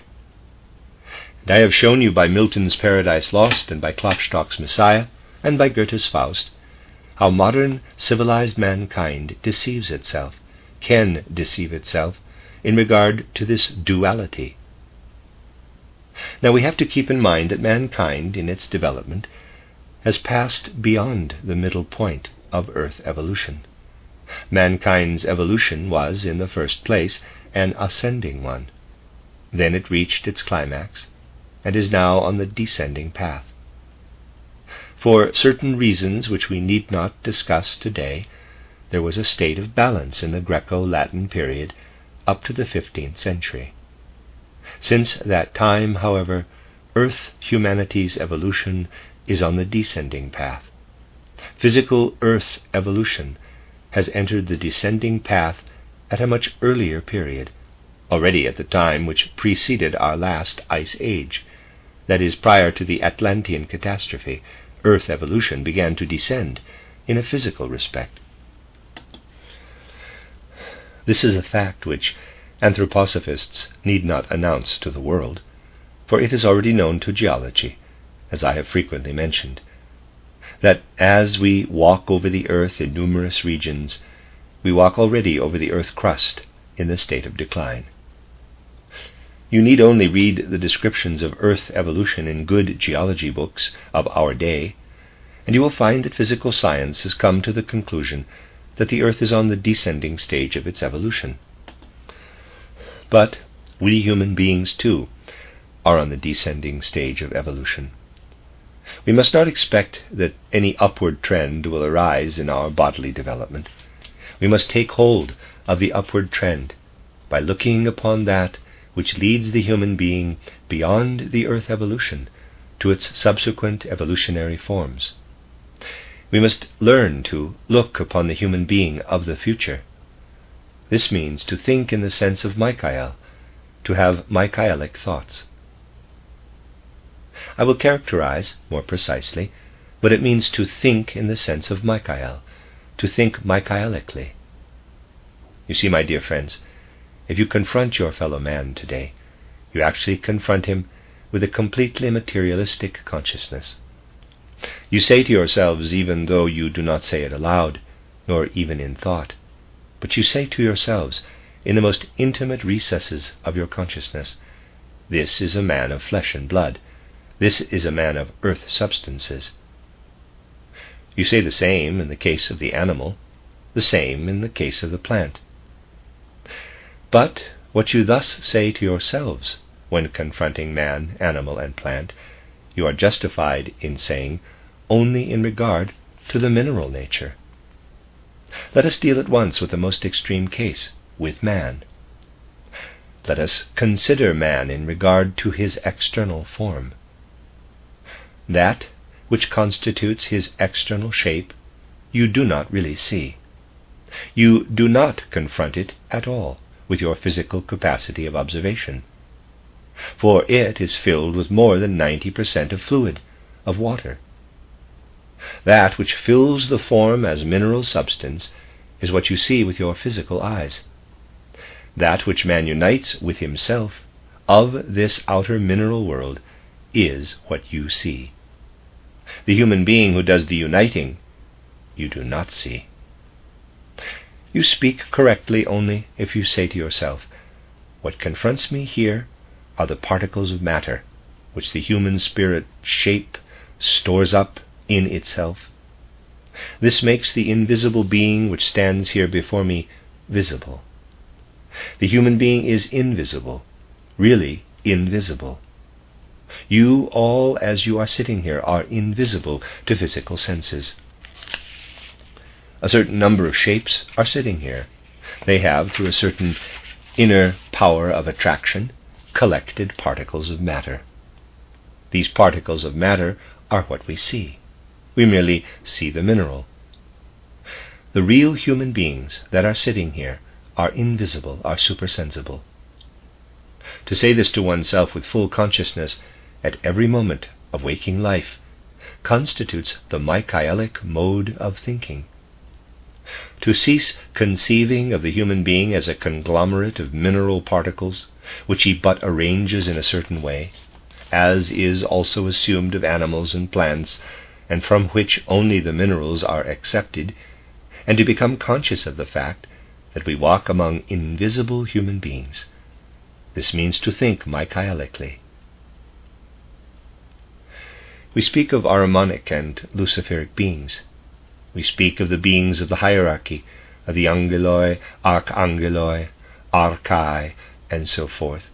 These are invisible beings. We learn to know them by their effects. We have discussed many of these effects, even during the last few days. We learn to know these beings by their deeds. Well, is the matter different with the human being? We learn to know the human being who is invisible, here in the physical world, through the fact that he arranges mineral particles in a human-like shape. But this is only an activity of the human being, an effect of his nature. The fact that we have to become clear about the effects of Ahriman and Lucifer, of the Angeloi, Archangeloi, Archai, and so forth, in another way, means simply that we have to learn to know them in a different manner. But in regard to the supersensible character of these beings, there is no difference between them and human beings if we employ reason in our thinking about the being of man. To comprehend that we are not different in our essential being from the supersensible beings means to think in the spirit of Michael. Mankind was able to get along without this insight as long as it still received something from the mineral world. But since the mineral world is in a declining evolution, the human being must gradually acquire a spiritual conception of himself and the world. Since the 70s of the 19th century, he is able in growing measure to find the inner strength to develop the consciousness that man is not a well-ordered conglomeration of particles of matter, but that he is a supersensible being, and that these particles of matter are only a gesture of the external mineral world, indicating, here is a human being. Only because of the Ahrimanic influences, which I have characterized in a recent lecture, does the human being fend off this inner consciousness, does he try to avoid it. And the lectures from November 15th, 1919 in Dornach, end of footnote. One thing is connected with another in human life.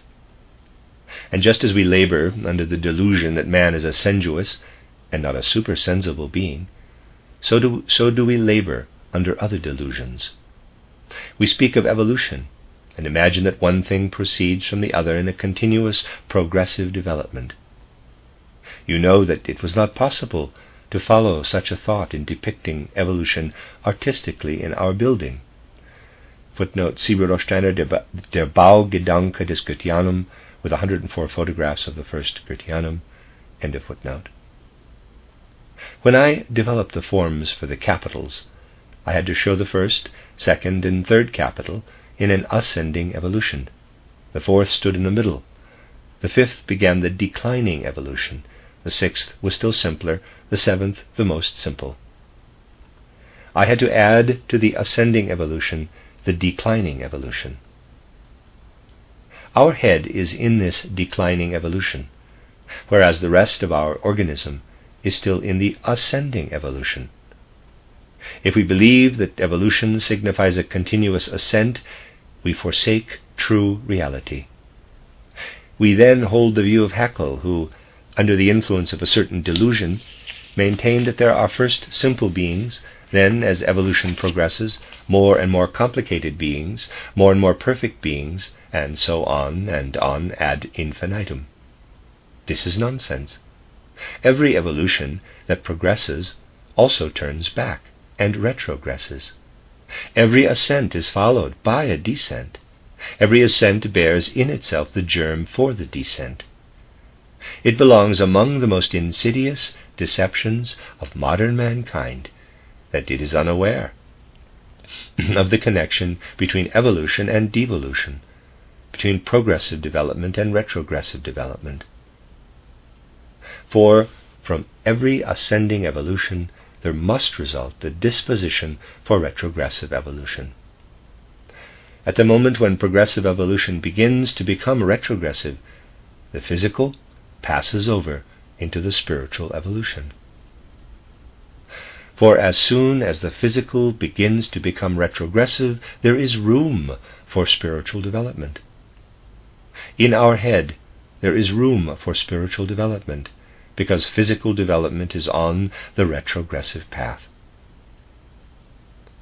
Only when we are in the position to see these things in the right light, that is, only when we see the connection of our intelligence with the luciferic development, shall we really understand the being of man, and thereby the world. For then we shall evaluate these things correctly, and shall know that our intelligence needs a new impulse, if it is to lead man to his goal. Through the Christ principle, Lucifer must be prevented from making the human being desert his predestined divine course. I said before, one thing is connected with the other. Human beings are today under the influence of the same delusion which attributed to the divine powers certain luciferic qualities. The same delusion creates today the inclination in human beings to see an ideal in the one-sided representation of the beautiful, for instance. To be sure, it is possible to represent the beautiful as such, but we must be conscious of the fact that were we as human beings merely to surrender ourselves to the beautiful, we would cultivate those forces in us which lead into luciferic channels. Just as there is no one-sided progressive evolution in the real world, but evolution is followed by devolution, so likewise there exists no one-sided beauty in the real world. The merely beautiful, used by Lucifer in order to fascinate and blind human beings, would set human beings free of earth evolution. It would sever their connection with it. Just as there is an interplay of evolution and devolution, so we have in reality to do with an interplay of beauty and ugliness. In truth, there is a hard battle between beauty and ugliness. And if we wish really to take hold of art, we must never forget that the ultimate in art in the world is the interplay of the beautiful and the ugly, the presentation of the battle of the beautiful with the ugly. For only by looking upon the state of equilibrium between the beautiful and the ugly do we stand within reality.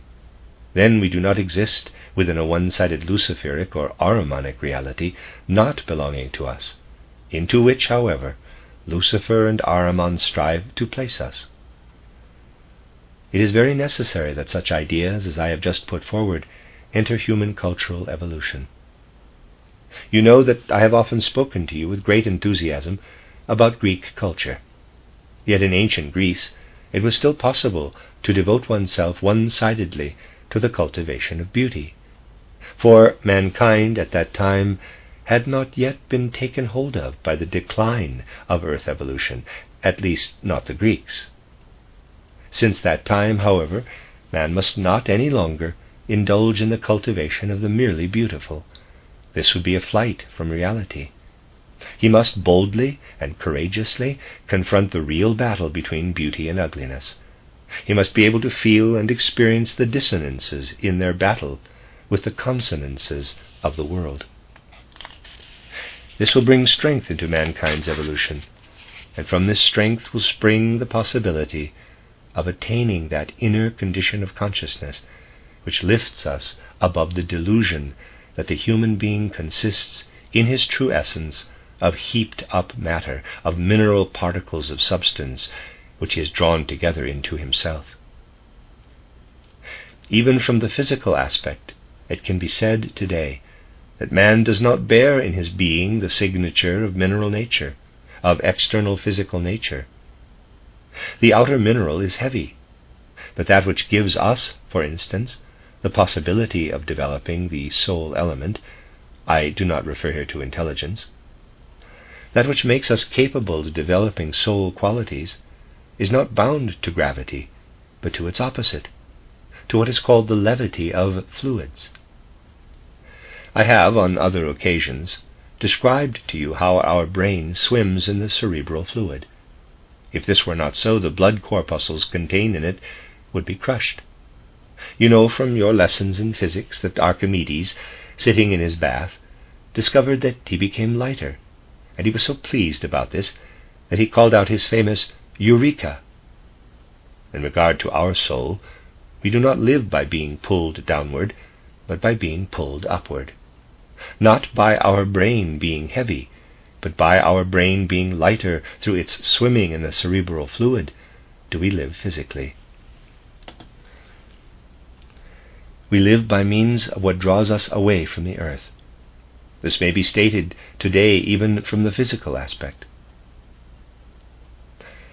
However, what I wanted to point out to you in the present lectures was and is that confronting modern life, we need a condition of soul which really, at every moment of day-waking life, is conscious of the supersensible in the immediate surroundings, and which does not surrender to the delusion that the human being is real because he can be seen, and the spirits are not real because they cannot be seen. For the truth is that we do not see the human beings either. This is precisely the delusion, that we believe we see the human beings. We do not differ at all from the beings of the higher hierarchies. To learn to grasp the similarity between the beings of the higher hierarchies and ourselves, and even the animals and plants, is the task put to modern mankind.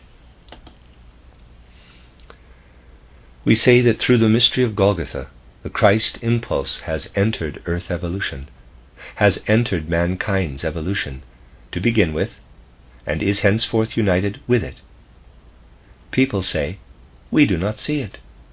Indeed, they will not see it, as long as they deceive themselves about man himself, as long as they consider man to be something quite different from what he really is. The moment this is no longer a theory, but a vividly felt reality of the soul, which enables us to see in man a supersensible being, we cultivate within us the faculty of perceiving the Christ impulse in our midst, everywhere, and of being able to say with full conviction, do not seek for him in external manifestation. He is among you everywhere. But mankind would have to develop the belief, modestly and humbly, that it takes a great effort to cultivate the consciousness which right from the outset sees in man a supersensible being. For if we do this only in theory, it is of no avail. Only if we really do not believe that what confronts us physically is the real human being, only if we feel this to be an absurdity, have we acquired the state of soul I am referring to.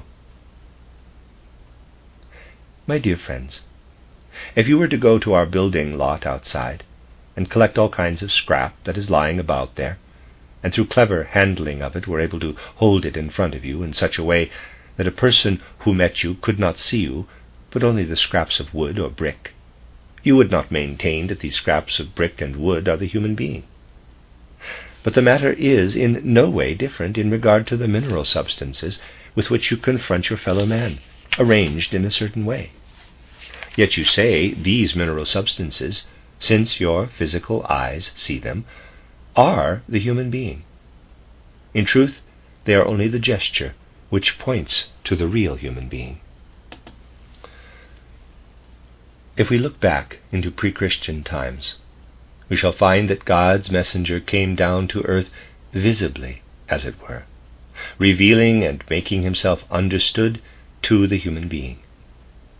The greatest messenger of God who came down to the earth the Christ, was at the same time the one who was able to reveal himself in the greatest earth event as the last one of those who could reveal themselves without the human being's assistance. Now we live in the age of the Michael revelation. It exists like the other revelations, but it does not force itself upon the human being, because man has entered his evolution of freedom. We must go out to meet the revelation of Michael. We must prepare ourselves so that he sends into us the strongest forces, and we become conscious of the supersensible in the immediate surroundings of the earth. Do not fail to recognize what this Michael revelation would signify for men of the present and the future, if men were to approach it in freedom. Do not fail to recognize that men of today strive for a solution of the social question out of the remnants of ancient states of consciousness. All the problems that could be solved out of the ancient states of human consciousness have been solved. The earth is on the descending stage of its evolution. The demands which arise today cannot be solved with the thinking of the past. They can only be solved by a mankind with a new soul constitution. It is our task so to direct our activity that it may assist the rise of this new soul constitution in mankind. The fact that human beings cannot free themselves from the concepts which have been fostered for millennia oppresses our souls like a terrible nightmare. We see today how the results of these age-old concepts, which are divested of all content and are nothing more than mere word hulls, run their course almost automatically. Everywhere there is talk about human ideals, but these ideals have no real content. They are merely sounding words, for mankind needs a new soul constitution. Once upon a time the call resounded to mankind, which translated into our language says, "Change your thinking, for the time is at hand." At that time, however, human beings were still able to change their thinking out of their old soul constitution. Now this possibility has ceased. If what at that time was begun will have to be fulfilled today, it must be fulfilled out of a new soul constitution. Michael transmitted to human beings the Yahweh tradition, the Yahweh influence. Since the end of the 70s of the last century, he is engaged, if we but go to meet him, in transmitting the comprehension of the Christ impulse in the true sense of the word. But we must go to meet him. And we do come to meet him if we fulfill two conditions. In regard to our own soul constitution, we can say to ourselves, we have to overcome a certain error. I do not wish to burden you unduly with narrow abstractions and philosophical world conceptions, but I have to draw your attention to such a symptom of modern human evolution as the philosopher Cartesius, Descartes, who lived at the dawn of the modern age. He still knew something of the spiritual, which plays through the dying nervous system of man, but he made at the same time the statement, "I think, therefore I am." That is the opposite of the truth. When we think, we are not. For in thinking, we have merely the image of reality. Thinking would be of no consequence for us if we would exist without reality.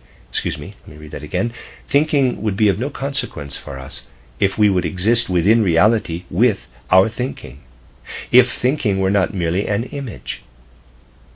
We must become conscious of the mirror character of our world of mental images, of our world of thoughts. The moment we become conscious of this mirror character, we shall appeal to a different source of reality within us. Of this, Michael wills to speak to us. That means we must try to recognize our thought world in its mirror character. then we shall work against the Luciferic evolution. For the latter is greatly interested in pouring substance into our thinking, in trying to delude us with the erroneous belief that thinking is permeated by substance. Thinking contains no substance, but merely image. We shall take substance out of other and deeper levels of our consciousness. That is the one condition. We only need to be conscious that our thoughts make us weak. Then we shall appeal to the strength of Michael. For he is to be the spirit who points us to that which is stronger in us than thought. Whereas we have learned through modern civilization chiefly to look upon thought, and be doing so, have become weak human beings, because we have considered thought itself to be something real. We may imagine that we are turning ever so far away from mere abstract intelligence, but this is an illusion. For as modern human beings we are in the bondage of intelligence, and do not send out of the deeper levels of our being into thoughts themselves that which ought to be in them. The second condition is that we introduce into our wishes, and thus into our will, that which results from a reality which we must recognize as supersensible. The fact that the mystery of Golgotha in its supersensible character has not been taken absolutely seriously has had dire consequences. I have often mentioned it here. I have, for instance, drawn your attention to the views of the liberal theologian Adolf Harnack. There are many such liberal theologians who openly confess, through historical documents there cannot be found any proof of the reality of the mystery of Golgotha. Indeed, my dear friends, it is impossible to prove historically the existence of the Christ, Jesus. In the same way, it is impossible to prove the existence of Caesar, or that of Napoleon. Why? Because in the mystery of Golgotha, an event was to be placed before mankind, to which it should have only supersensible access. It was not to have access to it through the senses. In order that mankind might learn, precisely through the mystery of Golgotha, to raise itself to the supersensible, there was not to be any external, sensible, historical proof. We have thus indicated two things toward which we must strive. First, to recognize the supersensible in the immediate sense world, that is, in the world of man, animal, and plant. This is the Michael path. And its continuation is to find in this world, which we ourselves recognize as supersensible, the Christ impulse. In describing this to you, I am describing to you at the same time the deepest impulses of the social question. For the abstract League of Nations will not solve the international problem. Such abstractions do not bring the people together all over the earth. But the spirits who lead the human beings into the supersensible, and of whom we have spoken during these days, will bring people together. Externally, mankind approaches today serious battles. In regard to these serious battles, which are only at their beginning, I have often mentioned it here, and which will lead the old impulses of earth evolution ad absurdum, there are no political, economical, or spiritual remedies to be taken from the pharmacy of past historical evolution. For from these past times come the elements of fermentation, which first have brought Europe to the brink of the abyss, which will array Asia and America against each other, and which are preparing a battle over the whole earth. This leading ad absurdum of human evolution can be counteracted alone by that which leads man on the path toward the spiritual, the Michael path, which finds its continuation in the Christ path. The end of Lecture 3. This is a reading of a collection of lectures by Rudolf Steiner entitled The Mission of the Archangel Michael. This is Lecture 4, entitled The Culture of the Mysteries and the Michael Impulse, Self-Knowledge and its permeation of the three strata of consciousness, given in Dornach on November 28, 1919. In pursuance of the considerations I placed before you in the lectures of last week, I should like today to prepare the ground for what I shall develop in detail tomorrow and the day after tomorrow. It will be a matter of calling back to your memory, in a way different from the one heretofore employed, of much that we shall need in order to pursue our present theme. If we try to make clear to ourselves the way in which Earth evolution unfolded, we can do so best by considering and arranging the various events in relation to the central point of Earth evolution. For through such an arrangement, we arrive at a certain structure in man's own evolution. This central point, this center of gravity, is, as you know, the mystery of Golgotha, through which the whole Earth evolution received its meaning, its true inner content. If we go back in the evolution of Occidental humanity, which received the impulse of the mystery of Golgotha from the Orient, we must say, approximately in the 5th century before the occurrence of the mystery of Golgotha, there begins out of Greek culture a kind of preparation for this mystery of Golgotha. We may say there is a certain uniform trend in Greek thinking, feeling, and willing through approximately 4½ centuries prior to the occurrence of the mystery of Golgotha. This uniform trend is introduced through the figure of Socrates, finds its continuation in Greek culture in its entirety.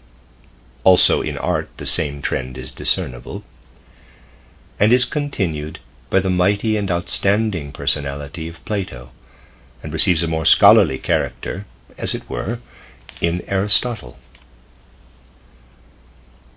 You know from various lectures I delivered before you that the Middle Ages, mainly in the time after St. Augustine, were especially bent on using the guidance that could be gained from the Aristotelian mode of thinking in order to comprehend what prepared the mystery of Golgotha and what followed it. Greek thinking became of such great importance precisely for the Christian evolution of the Occident up to the end of the Middle Ages, through the fact that it was used for the comprehension of the real nature of the mystery of Golgotha. It is well that we should realize what it was that took place in Greece during these last centuries prior to the event of the mystery of Golgotha. What took place in the thinking, feeling, and willing of the Greek was the last echo of a primeval culture of mankind, no longer appreciated today. Historical considerations can no longer see these things in their proper light, for our historical considerations do not reach back to those times in which a mystery culture that extended over the civilized earth of that age permeated all human willing and feeling. We must go back into those millennia into which history does not reach.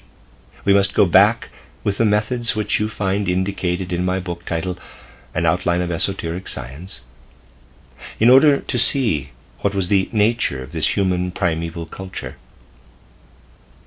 It had its origin in the ancient mysteries, into which those human beings who were found to be objectively suited for direct initiation were admitted by great leading personalities. The knowledge which was thus imparted to these initiates in the mysteries flowed through them out to other human beings. One cannot understand ancient culture in its entirety if one does not focus one's attention upon the maternal soil of the mysteries. If one is willing to do so, this maternal soil of the mysteries can be clearly discerned in the works of Aeschylus. It can be sensed in Plato's philosophy. But the revelations concerning the divine which mankind received from the mysteries have been lost historically. Only in the most primitive fashion are they still contained in that which has become historically demonstrable culture.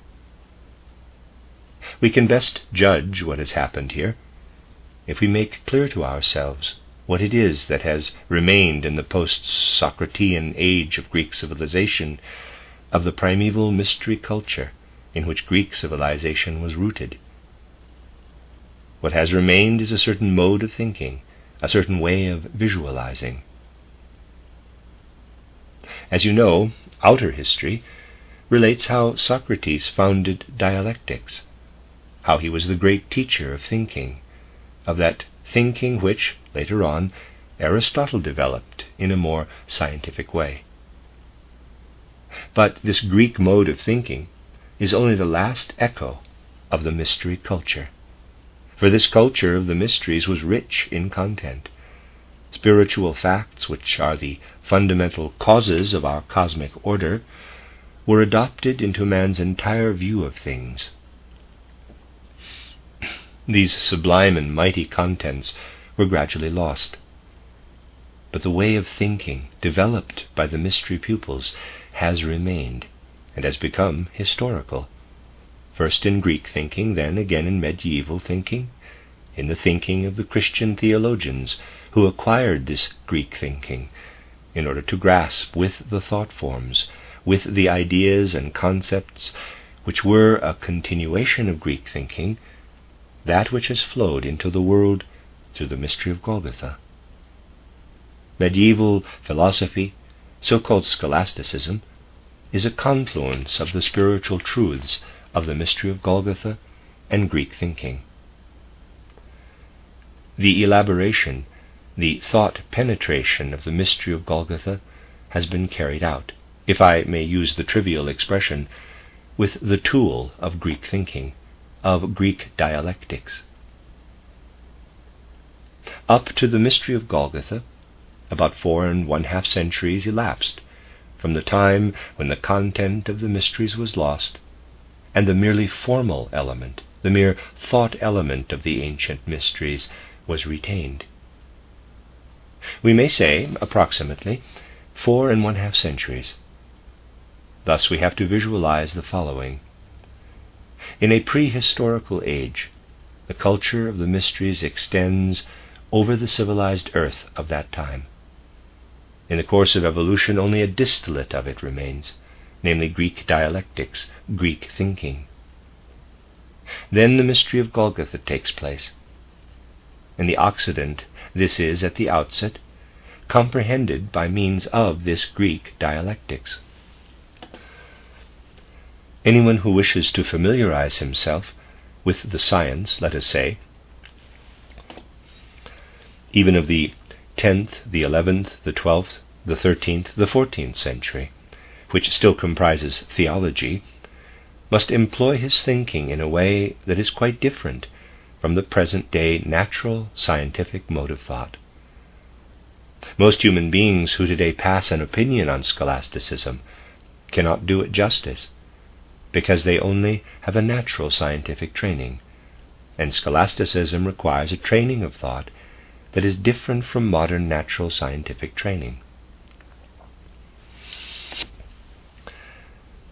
Now, my dear friends, today we live at a point of time in which again 4½ centuries have elapsed since this natural scientific mode of thinking took hold of mankind. In the middle of the 14th century, human beings of the Occident begin to think in the way we find developed, already to a degree of brilliancy, in Galileo or in Giordano Bruno. This then is carried over into our age.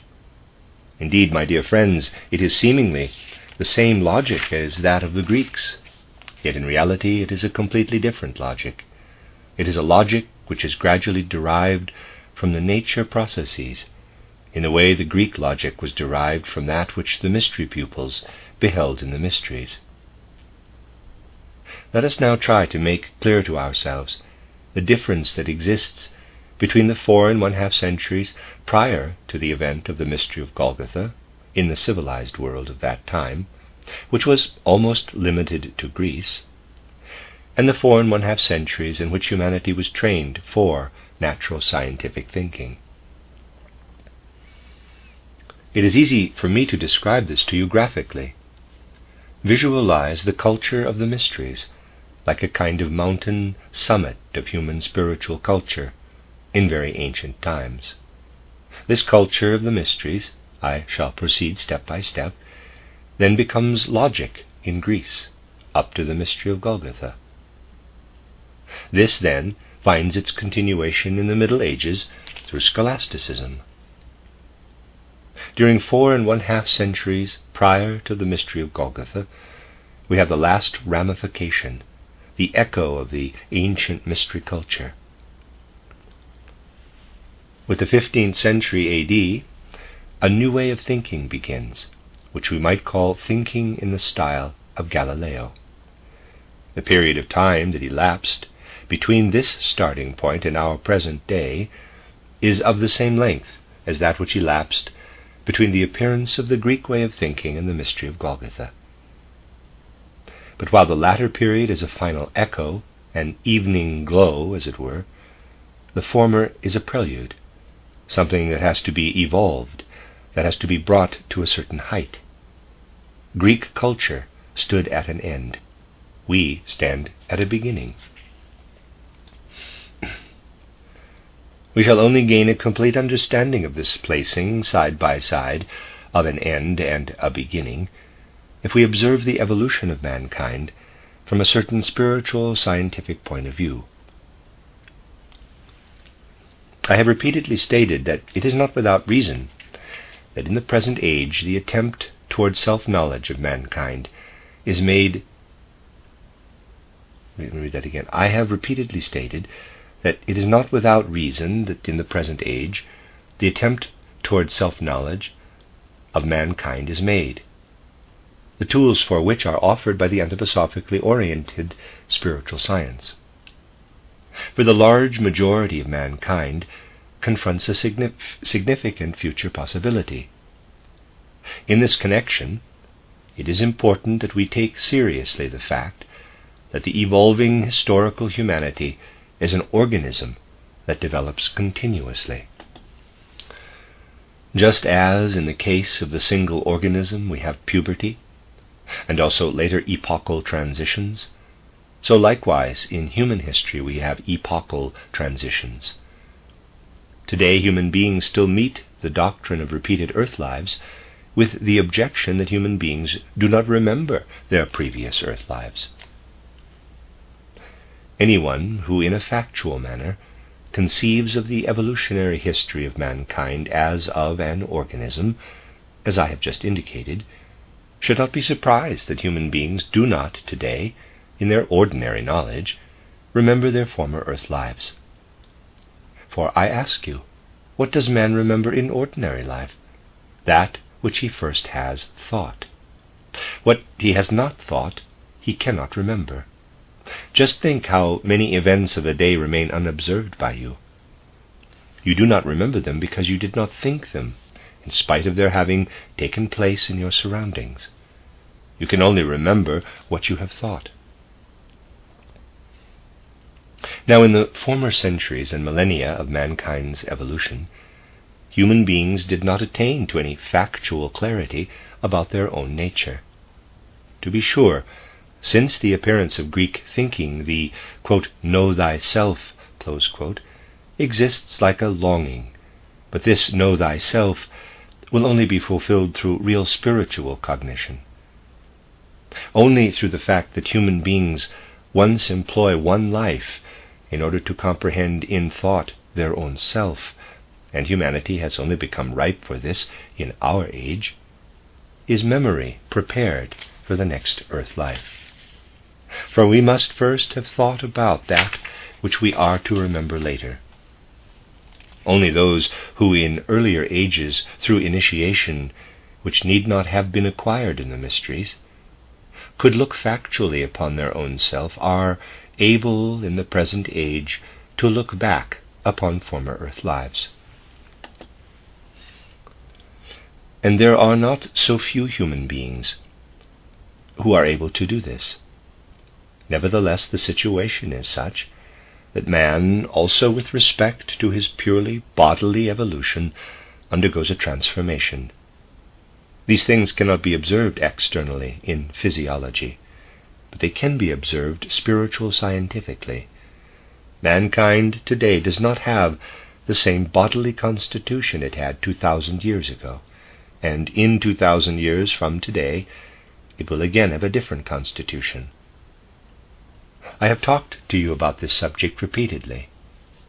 Human beings live toward a time in the future in which their brains will be constructed in a way that is quite different from the way their brains are constructed today in an external sense. The brain will have the possibility of remembering former earth lives.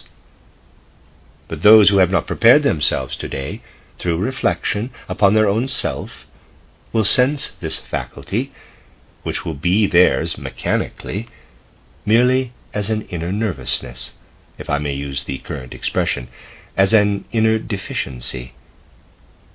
They will not find what they are lacking, because mankind in the meantime will have become ripe, in regard to its corporeality, to look back upon its previous earth lives. But if it has not prepared this retrospect, it cannot look back. It then will sense this faculty only as a deficiency. Therefore, proper knowledge of the present-day powers of transformation of mankind indicates by its very nature that human beings are brought to self-knowledge through the anthroposophically oriented spiritual science. Now, it is possible, and today I shall only indicate this, it is possible to point out the nature of this special experience, which will suggest to human beings to take into account previous earth lives. Today we live in an age in which those shades of feeling which will become more and more prevalent are indicated only in a few human beings. But still they are indicated in these few human beings. Not much attention is paid to them yet. I shall describe them to you in the way in which they will appear eventually. Human beings will be born into the world, and they will say to themselves, "By living with other human beings I am educated, consciously or unconsciously, for a certain way of thinking. Thoughts arise in me. I am born into and educated for a certain way of thinking, of visualizing. But at the same time I look at my outer surroundings. My thinking, my visualizing, does not properly fit this outer surrounding world." This shade of feeling is already present today in individual human beings. They must think in a direction which makes it appear to them as if outer nature said something entirely different, as if outer nature demanded something completely different from them. Wherever such human beings appeared that have felt this discrepancy between what they must think and what external nature says, they have been ridiculed. Hegel, for instance, is a classic example for this. He has expressed certain thoughts about nature, and not all of Hegel's thoughts are foolish, and has arranged them systematically. Then the Philistines came and said, "Well, these are your ideas concerning nature, but just look at this or that process in nature. It does not agree with your ideas." Then Hegel answered, "Too bad for nature." Naturally, this seems paradoxical. Nevertheless, subjectively, this feeling is well-founded. It is absolutely possible that one surrenders without prejudice to one's innate thinking and says, "If nature were really to correspond to this thinking, she would have to take on a different form." To be sure, after some time, one will also become accustomed to that which nature teaches. Most people who find themselves in such a position do not notice that by having acquired nature observation, they really bear two souls within themselves, two truths, as it were. Those who do notice it may suffer greatly from this discrepancy brought into their soul life.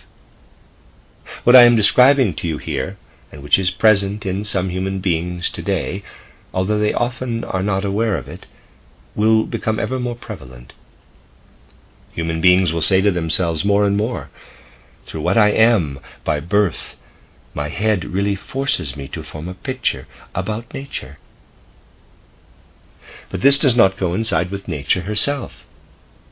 Then, as I become more familiar with life, I also acquire in the course of time what nature herself teaches. I must find a way out of this. These discordant sensations will arise in our souls when they return again to earth. A source of inner thoughts and sensations will arise in us, which will cause us to say, "You sense clearly how the world ought to be. It is, however, different." Then again we shall familiarize ourselves with this world. We shall learn to know a second kind of law, and we shall have to seek a balance between the two.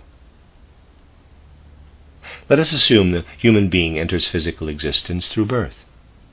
He brings with him in his thinking and feeling the result of his previous earth life. While he was not united with the life of the earth, this external earth life has actually undergone a change. He senses a discrepancy between his thinking, the effects of which he brings from his previous life, and the things as they have developed in the period during which he was absent from the earth. His thinking does not harmonize with them, and now gradually he adjusts himself to his new life. But he does by no means completely take up into his consciousness what he may learn from his surroundings. He only takes it up as though through a veil. He elaborates it only after death, and then again carries it into his next life. Man will constantly live in this duality in his soul life, He will always become aware of the following. You are bringing with you something in regard to which the world into which you have grown through birth is new. But through your physical being you now receive something from this world which does not completely penetrate your soul, which you will have to work over, however, after death. The human being of the present day ought to become thoroughly acquainted with this way of experiencing life. For only by familiarizing himself with such a thing does he become aware of the forces which pulse through our existence, and which otherwise remain entirely unnoticed. We are drawn into the web of these forces. But if we do not try to penetrate them with our consciousness, they make us to a certain degree sick in our soul. As falling apart, the human being will perceive more and more the falling apart of that which has stayed with him from the present life, and that which is prepared in the present life for the next one. And since man will sense this duality more and more, he will be in need of an inner mediation, a real inner mediation. And the great question will become ever more burning. Where must we look for this inner mediation? We can only find an answer to this question if we consider the following. I have often told you that we human beings are completely awake only in our thinking, in the period between awaking and falling asleep of ordinary life. The life of thought means complete wakefulness. We are not completely awake, even in waking life, in regard to our feelings.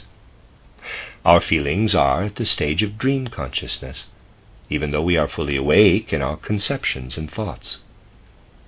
He who is able to make research in this field knows through direct perception that feelings have no greater vitality than have dreams. Only the conception through which feelings are represented makes it appear differently. But the life of feeling as such arises out of the depths of consciousness like the surging up of dreams. And the actual life of will is asleep in us, even in our waking life. In regard to the will, we are asleep. Thus, also in waking life, we carry these three states of consciousness within us. During the day we walk around with a waking life of thoughts. We deceive ourselves in believing that we are awake also in our will, because we have thoughts about that which the will performs.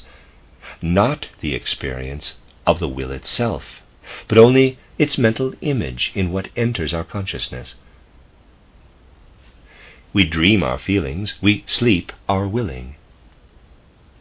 But if imaginative knowledge raises up what otherwise dreams in the feelings, and makes it a matter of complete, clear world cognition, then we become aware of the fact that wisdom is contained not only in our thoughts, let us call it, quote, wisdom, close quote, although with many human beings it is unwisdom, but that wisdom is also contained in our feelings, and that it is also contained in our willing.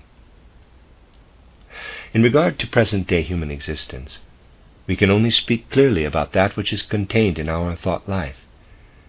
In regard to the world of feelings, mankind today entertains thoughts which hardly differ from those it entertains in regard to dream life, and yet wisdom is also contained in the life of feeling. My dear friends, the person who earnestly applies to his own soul the exercises which are described in my book titled Knowledge of the Higher Worlds and Its Attainment will come closest to experiencing a certain inner soul surging which takes its course in a dreamlike manner, as it were.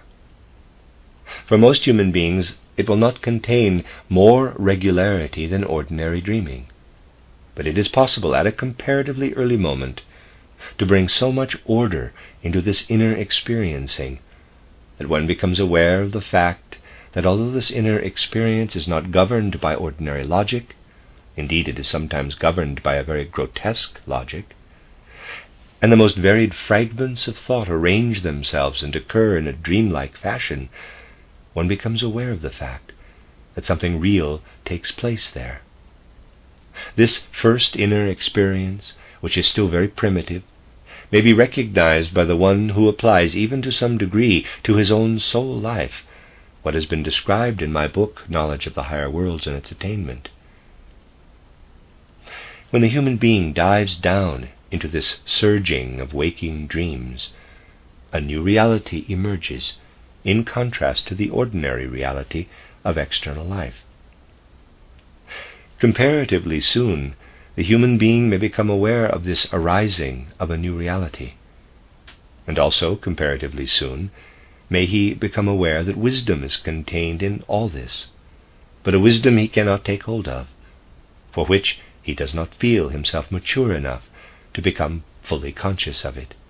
It escapes him time and again, and he does not understand it. But he becomes aware, or at least may become aware, of the fact that wisdom does not only flow through the upper stratum of his consciousness, which permeates him in ordinary waking day life, but that below this there lies another stratum of his consciousness, which appears illogical to him, for the simple reason that he himself calls it that, since he cannot yet take hold of its wisdom. We may say, the moment we have completely acquired imaginative cognition, these waking dreams cease to be as grotesque as they appear to ordinary life. They then permeate themselves with a wisdom that points to another content of reality, to a world different from the sense world, which we fathom with ordinary wisdom. You see, my dear friends, in ordinary life, only the world of feeling surges up into our everyday consciousness out of this substratum of our consciousness. And out of a still deeper stratum, which lies below the one just mentioned, there surges up the world of will, which is also permeated by wisdom. We are connected with this wisdom, but we are not at all aware of it in ordinary consciousness. Thus we may say, we human beings are governed by three strata of consciousness. The first is our conceptual consciousness, in which we live every day. The second is an imaginative consciousness, and the third is an inspired consciousness, which remains very deeply hidden, which works in us, to be sure, but whose nature we do not recognize in ordinary life. If only modern philosophy were less perplexed in its concepts. I am not referring here to people who have nothing to do with philosophy, but philosophers should grasp such matters, yet they refuse to do so, If only modern philosophy were less confused, it would have to notice the great difference that exists between truths that are arrived at purely upon the basis of external observation of nature and the truths that are found in the sciences, such as mathematics and geometry, which are employed in the endeavor to understand external nature. We are in a sense justified in saying that in regard to the truths which man acquires through external observation, this has so often been stressed in the history of philosophy that a special reference to it ought to be superfluous for the philosopher. In regard to the truths of external observation, we can never speak of actual certainty. Kant and Hume have elaborated this especially clearly by their grotesque assertion that although it is true that we observe that the sun rises, we cannot, however, assert that this observation that the sun will rise again tomorrow.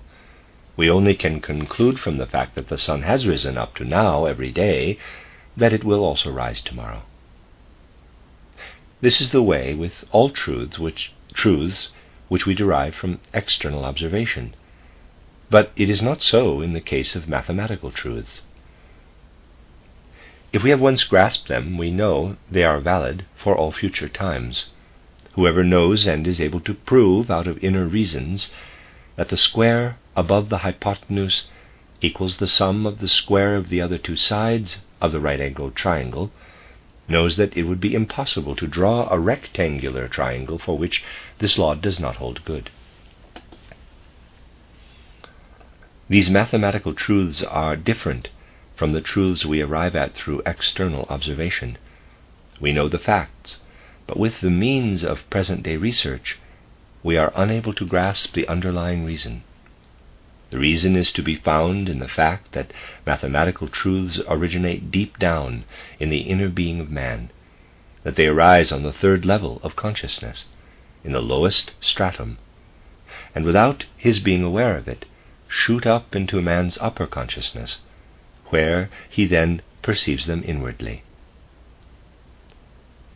We possess mathematical truths through the fact that we ourselves behave mathematically in the world. We walk, we stand, and so forth. We describe certain lines on the earth. Through this will relationship to the external world, we actually receive the inner perception of mathematics. Mathematics arises below in the third consciousness and shoots up from there. And there's a diagram. Thus, although we are not conscious of its origin, we have very clear concepts of at least one part of this lowest stratum of consciousness. We are aware of the mathematical and geometrical concepts. The middle stratum is of a dreamlike and confused character, and here, quote, in the upper story, close quote, where the day-waking conceptual life takes place, we are clear again. What plays up from the third stratum of consciousness is also clear in us. What lies between the two reaches most human beings like a confused waking dreaming. It is very significant that we should make this fact clear to ourselves. For you see, the Greeks, during the 4 1/2 centuries described, were chiefly united with the consciousness, number one, which they had retained as the remainder of the mystery culture. And this is a purely Luciferic element. I have described it to you recently. It is the intellectual culture. Clarity rules in our head. It is permeated by wisdom, generally valid wisdom, but this is the Luciferic element in us.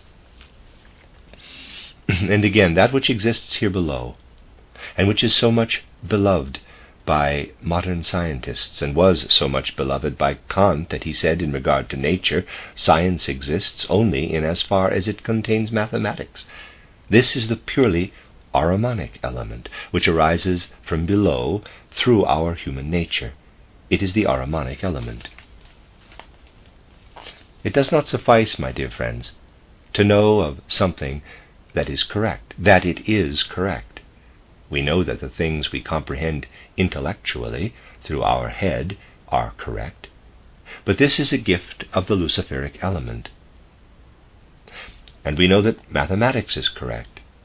But this sovereign correctness of mathematics we owe to Ahriman, who sits in us. The most uncertain element is in the middle. It consists of seemingly illogical, billowing dreams. I will describe to you another symptom, so that you may grasp the full significance of this matter. In reality, the whole mathematical conception of the world, as it arose with Galileo and Giordano Bruno, stems from this deepest stratum of consciousness. 4½ centuries have elapsed since we have begun to acquire this world conception, since we have begun to introduce this Ahrimanic element into our human thinking and sensing. Whereas in Greek thinking the last echo of the mystery culture shone into the clearest brightness of consciousness, there arises in our deepest, darkest strata of consciousness that which only in the future will reach its climax. This is beginning to arise down there. 1. Conceptual life, Lucifer. 2. Imaginations, consciousness. 3. Inspirations, Ahriman. Our soul life is like a scale beam which has to try to establish equilibrium. On one hand the Luciferic, on the other the Ahrimanic element. The Luciferic element lies in our clear head, the Ahrimanic element below in the wisdom which permeates our will. Between the two we have to try to establish a state of balance in an element which at first does not seem to be permeated by anything. How does wisdom enter this middle part of man? Man is placed in the world at present in such a way that his head is supported by Lucifer, his metabolic wisdom, his limb wisdom, by Ahriman. That which we have described as the middle state of consciousness is dependent upon our heart organization and the human rhythmical system. Read what I say concerning this fact in my book Von Seelenrätseln, The Riddles of the Soul, I believe. This sphere of our existence must gradually become just as ordered as the head wisdom became ordered through logic, and the Ahrimanic wisdom through mathematics, geometry, through external, rational nature observation. What will bring inner logic, inner wisdom, inner power of orientation into this middle part of our human nature? Oh, I thought the parenthesis continued there, excuse me. I'm going to read that again. That which we have described as the middle state of consciousness is dependent upon our heart organization and the human rhythmical system. Read what I say concerning this fact in my book Von Seelenrätseln, end of parentheses, I believe. This sphere of our existence must gradually become just as ordered as the head wisdom became ordered through logic, and the Ahrimanic wisdom through mathematics, geometry, through external rational nature observation. What will bring inner logic, inner wisdom, inner power of orientation into this middle part of our human nature? The Christ impulse, that which passed over into the earth culture through the mystery of Golgotha.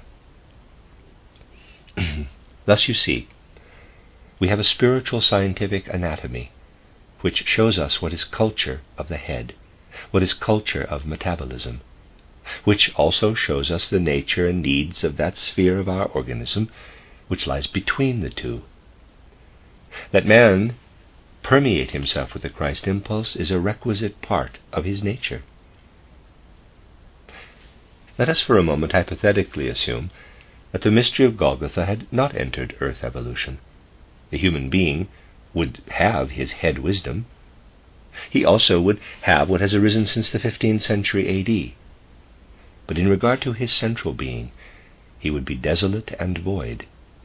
He would feel more and more the disagreement between the two inner spheres mentioned above. He would be unable to bring about the state of equilibrium. We can only bring about this state of equilibrium by permeating ourselves more and more with the Christ impulse, which calls forth the state of balance between the Luciferic and the Ahrimanic element.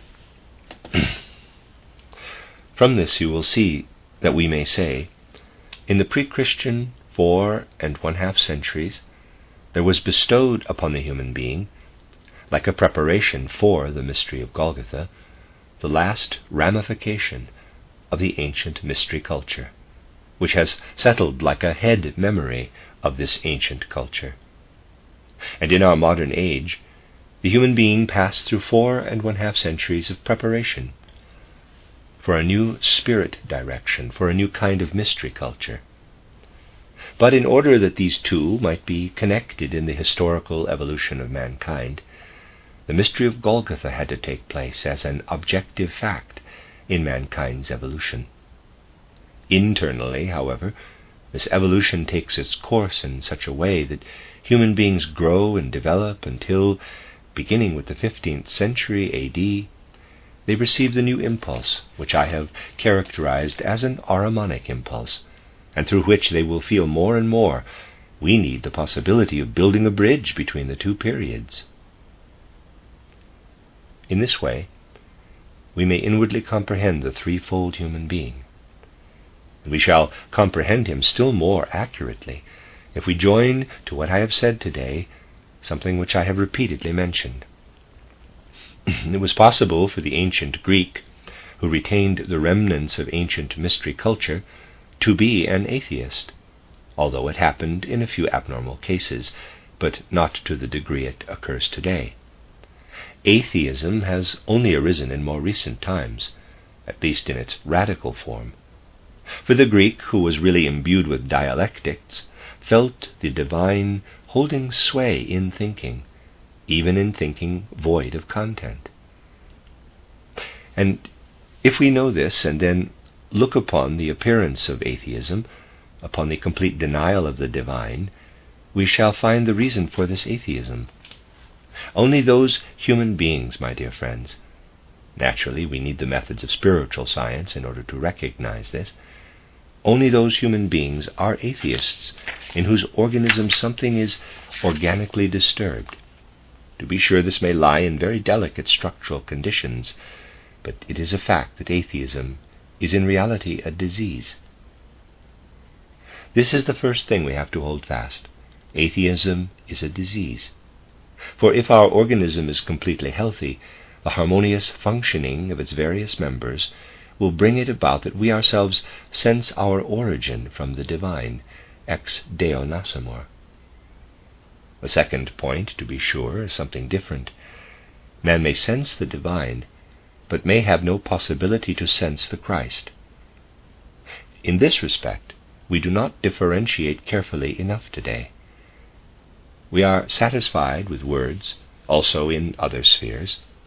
For if we test today the actual spiritual content of the views of many human beings of the Occident, and are not influenced by their words, they say they agree with Christian precepts, they believe in the freedom of the will, and so forth, we shall find that the whole configuration of their thinking contradicts what they thus express. Only through their participation in cultural life have they become accustomed to speak of Christ, of freedom, and so forth. In reality, my dear friends, a great number of human beings living among us are nothing but Turks, for the content of their faith is the same as the fatalistic content of faith of the Mohammedans, although this fatalism is often described as a necessity of nature. Mohammedanism is much more prevalent than we think. If we do not focus our attention upon the words, but upon the spirit-soul content, we shall find that many Christians are Turks. They call themselves Christians, even though they cannot find the transition from the God they sense to the Christ. I only need to draw your attention to the classical example of a modern theologian, Adolf Harnack, who wrote the book Wesen des Christentums, Essence of Christianity. Please make the following test. Scratch out in this book the name of Christ wherever it occurs, and replace it by the name of God. This will change nothing in the content of this book. There is no necessity that what this man states should refer to the Christ. What he states refers to the general Father God, who lies at the foundation of the world. There is no need at all that he should refer to the Christ with what he states.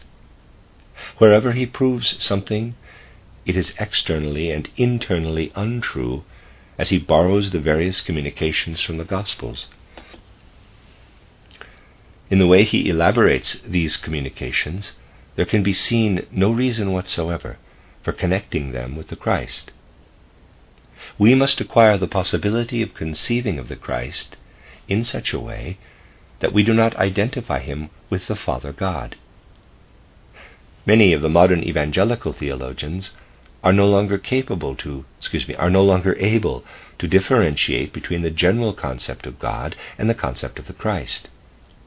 To be able to find the Christ in life is a different matter from being unable to find the Father God. You know that it is not here a matter of doubting the divinity of the Christ. It is a matter of clear differentiation in the sphere of the divine between the Father God and the Christ God. This comes to expression in the soul life of man. Not to find God the Father is a disease. Not to find the Christ is a misfortune. For the human being is so connected with the Christ as to be inwardly dependent upon this connection. He is, however, also dependent upon that which has taken place as an historical event. He must find a connection with the Christ here upon earth, in external life. If he does not find it, it is a misfortune. Not to find the Father God, to be an atheist, is an illness. Not to find the Son God, the Christ, is a misfortune. And what does it mean if we do not find the Spirit? To be unable to take hold of one's own spirituality in order to find the connection of one's own spirituality with the spirituality of the world signifies mental debility. Not to acknowledge the Spirit is a deficiency of mind, a psychic imbecility. Please remember these three deficiencies of the human soul constitution. Then we shall be able to continue tomorrow in the right way. Remember what I have told you today about the three kinds of consciousness. Remember that it is a disease if we are an atheist, if we do not find the God out of whom we are born and whom we must find if we possess a completely sound organism, that it is a misfortune if we do not find the Christ, that it is a psychic deficiency if we do not find the Spirit. This is also the way in which the paths that lead man to the Trinity differ from one another. It will become more and more necessary for mankind to enter into these concrete facts of soul life, and not to remain stuck in general nebulous notions. People are especially inclined today toward these nebulous notions. To replace this inclination by the inclination to enter into concrete facts of soul life is an essential task of our age. The end of Lecture 4. This is a reading of a collection of lectures by Rudolf Steiner entitled The Mission of the Archangel Michael, Lecture 5, entitled The Michael Deed and the Michael Influence as Counterpole of the Ahrimanic Influence, given in Dornach on November 29, 1919. Only through a knowledge of the most important and essential laws of human evolution can man attain a real consciousness that supports his soul. He must learn to know the events of human evolution and make them part of his soul life. This is the task of modern man. Now, it is a question of taking fully into account, I made this remark already a few days ago, that the evolution of mankind is itself an evolution of a living entity. Just as there is ordered growth in the single human individual, so is there ordered growth in the evolution of the whole human race. And since the present is the moment when we have to become conscious of certain things, and since the human being has participated during his repeated earth lives in the various configurations of humanity's evolutionary history, it is also necessary to develop an understanding for the different human soul moods in the various epochs of mankind's evolution. I have often stated that what we call history today is really a fable convenue, a fable agreed upon, for the reason that the abstract recounting of events and the searching for cause and effect in historical processes in an external sense does not take into account the transformations, the metamorphoses of human soul life itself. When from this point of view we make tests, we can easily show that it is a prejudice to believe that the soul mood of modern man prevailed also in the times to which the first historical documents reach back. This is not the case. Human beings, even the simplest, most primitive of the 9th and 10th post-Christian centuries, had a soul mood completely different from that of human beings after the middle of the 15th century. We can trace this right into the lower strata of the human race, but also into the upper levels. Try, for instance, to familiarize yourselves with Dante's curious work about monarchy. If you read such a thing, not as an oddity, but with a certain cultural, historical sagacity, then you will notice that such a book of a representative of his time contains things which could not possibly have been spoken out of the soul of a modern human being.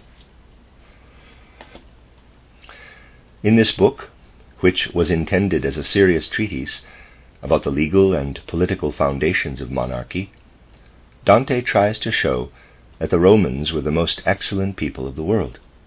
He tries to show that the conquest of the whole earth, as far as it was known at that time, was the primeval right of the Romans. He tries to show that the conquest of the whole earth by the Romans constituted a right greater than, for instance, the right of independence of single smaller peoples. For it was the will of God that the Romans should rule over the various smaller peoples for the latter's own good. Dante offers many proofs, out of the spirit of his time, why the Romans were justified in ruling the earth. One of these proofs is the following. He says, "The Romans descend from Aeneas.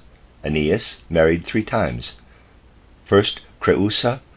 Through this marriage he acquired the right, as progenitor of the race, to rule Asia. Secondly, he married Dido. Through this marriage he acquired the right, as ancestor of the Romans, to rule Africa. Then he married Lavinia. Through this he acquired the right for the Romans to rule Europe." Hermann Grimm, who once discussed this matter, made the telling remark, "How fortunate that at that time America and Australia were not yet discovered." But this sort of conclusion was something quite self-evident for an enlightened spirit of the time of Dante, indeed for the most outstanding spirit of that time. This was a juridical presentation at that time. Now, I ask you to imagine that any lawyer of the present age would draw such conclusions. You cannot imagine it. And you can just as little imagine that the mode of thought which Dante employs in regard to other subjects could arise in the soul constitution of a man of the present age. Thus a quite obvious fact shows that we have to take into consideration the transformation of the soul constitutions of human beings. To fail to understand these things was tolerable in a certain way up to our time.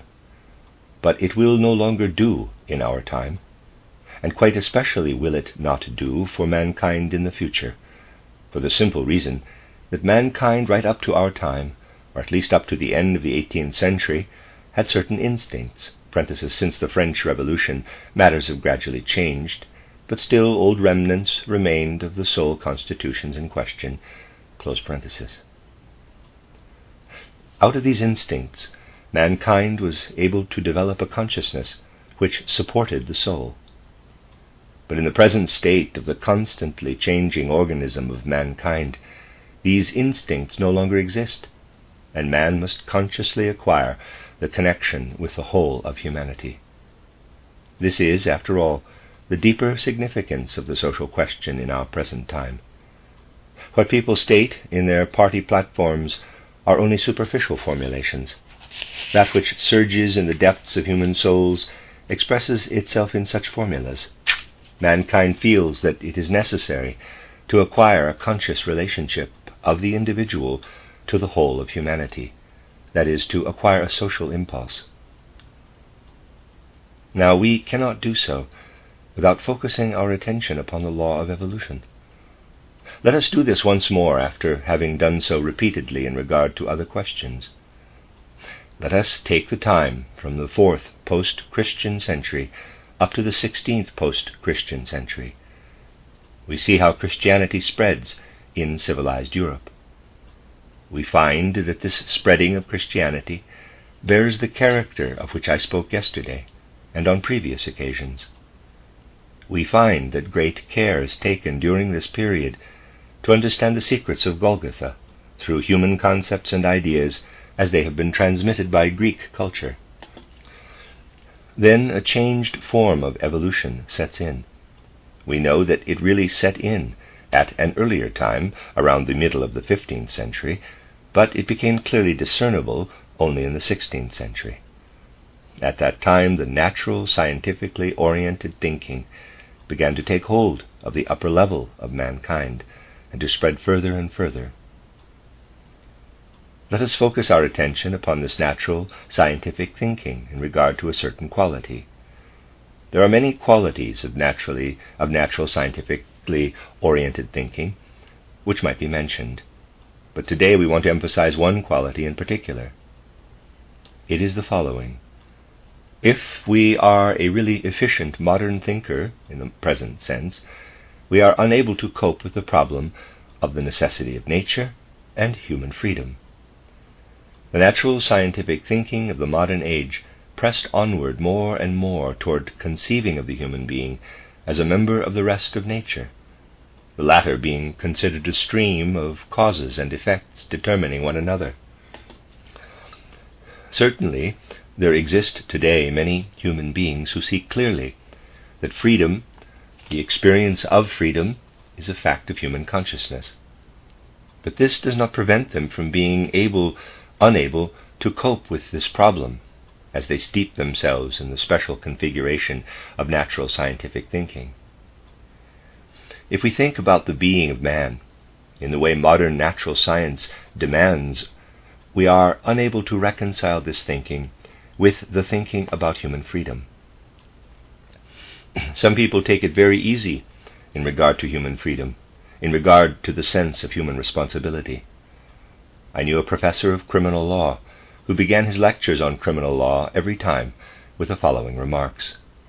Gentlemen, I have to lecture to you on criminal law. Let us begin by assuming the axiom that there is human freedom and responsibility. For if there were no human freedom and responsibility, there could be no criminal law.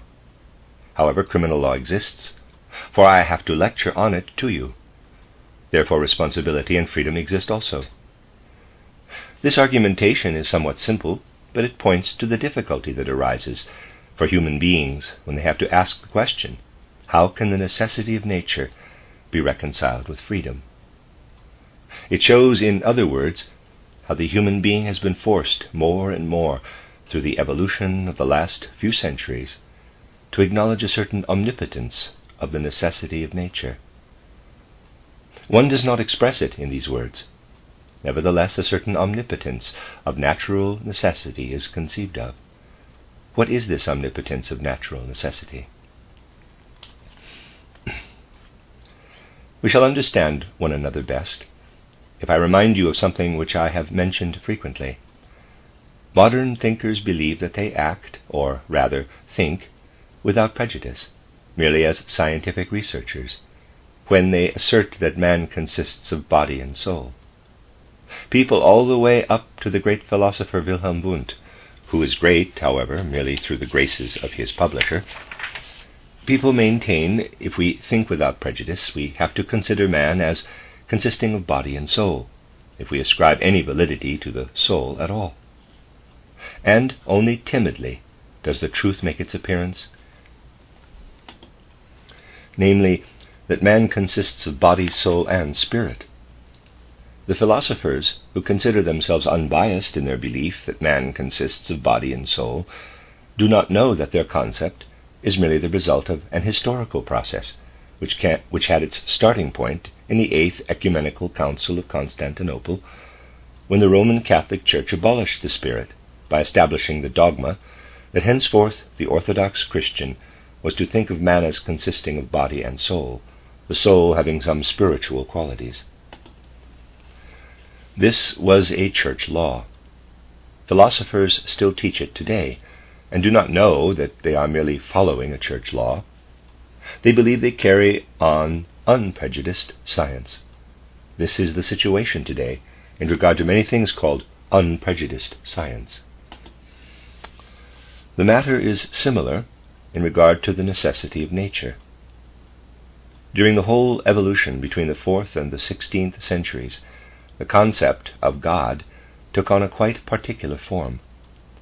If one takes into account the more intimate aspects of the spiritual evolution of these centuries, one will become aware of the fact that a quite definite concept of God was more and more elaborated in human thinking, a concept of God which culminated in the dictum, God the Omnipotent, the Almighty. Few people know that it would have had no meaning for human beings, prior to the 4th post-Christian century, to speak of God the Almighty. My dear friends, we do not engage in catechism truths. There you will naturally find God is almighty, all-wise, all-benevolent. All these are things which have nothing to do with realities. Prior to the 4th century, nobody would have thought of considering omnipotence as a fundamental quality of the divine being, if he had an understanding of these matters and really lived with them. For at that time the after-effect of the Greek concepts still held sway. In thinking about the divine being, people would not have spoken of God the Almighty, but of God the Omniscient, the All-Wise. Wisdom was considered the fundamental attribute of the divine being. The concept of omnipotence only gradually penetrated the idea of the divine being from the 4th century onward. It continued to develop. The concept of personality was abandoned, and the predicate was transmitted to the mere order of nature, which is conceived of more and more mechanically. And the modern concept of the necessity of nature, the omnipotence of nature, is nothing but the result of the evolution of the concept of God from the 4th to the 16th century. Only, the qualities of personality were abandoned, and that which constituted the concept of God was taken over into the structure of thinking about nature. Now, my dear friends, the genuine natural scientists of today would oppose such statements vigorously. Just as many philosophers believe they are thinking without prejudice about man by considering him as consisting of body and soul, whereas in truth they merely follow the 8th Ecumenical Council of Constantinople in 869. Just as these philosophers are dependent upon a historical stream, so all the Hegelians, Darwinists, physicists and their natural order, with their natural order, are dependent upon the theological stream that developed in the period from St. Augustine to Calvin. These things have to be comprehended. It is the peculiar character of every evolutionary stream that it comprises evolution as well as involution or devolution.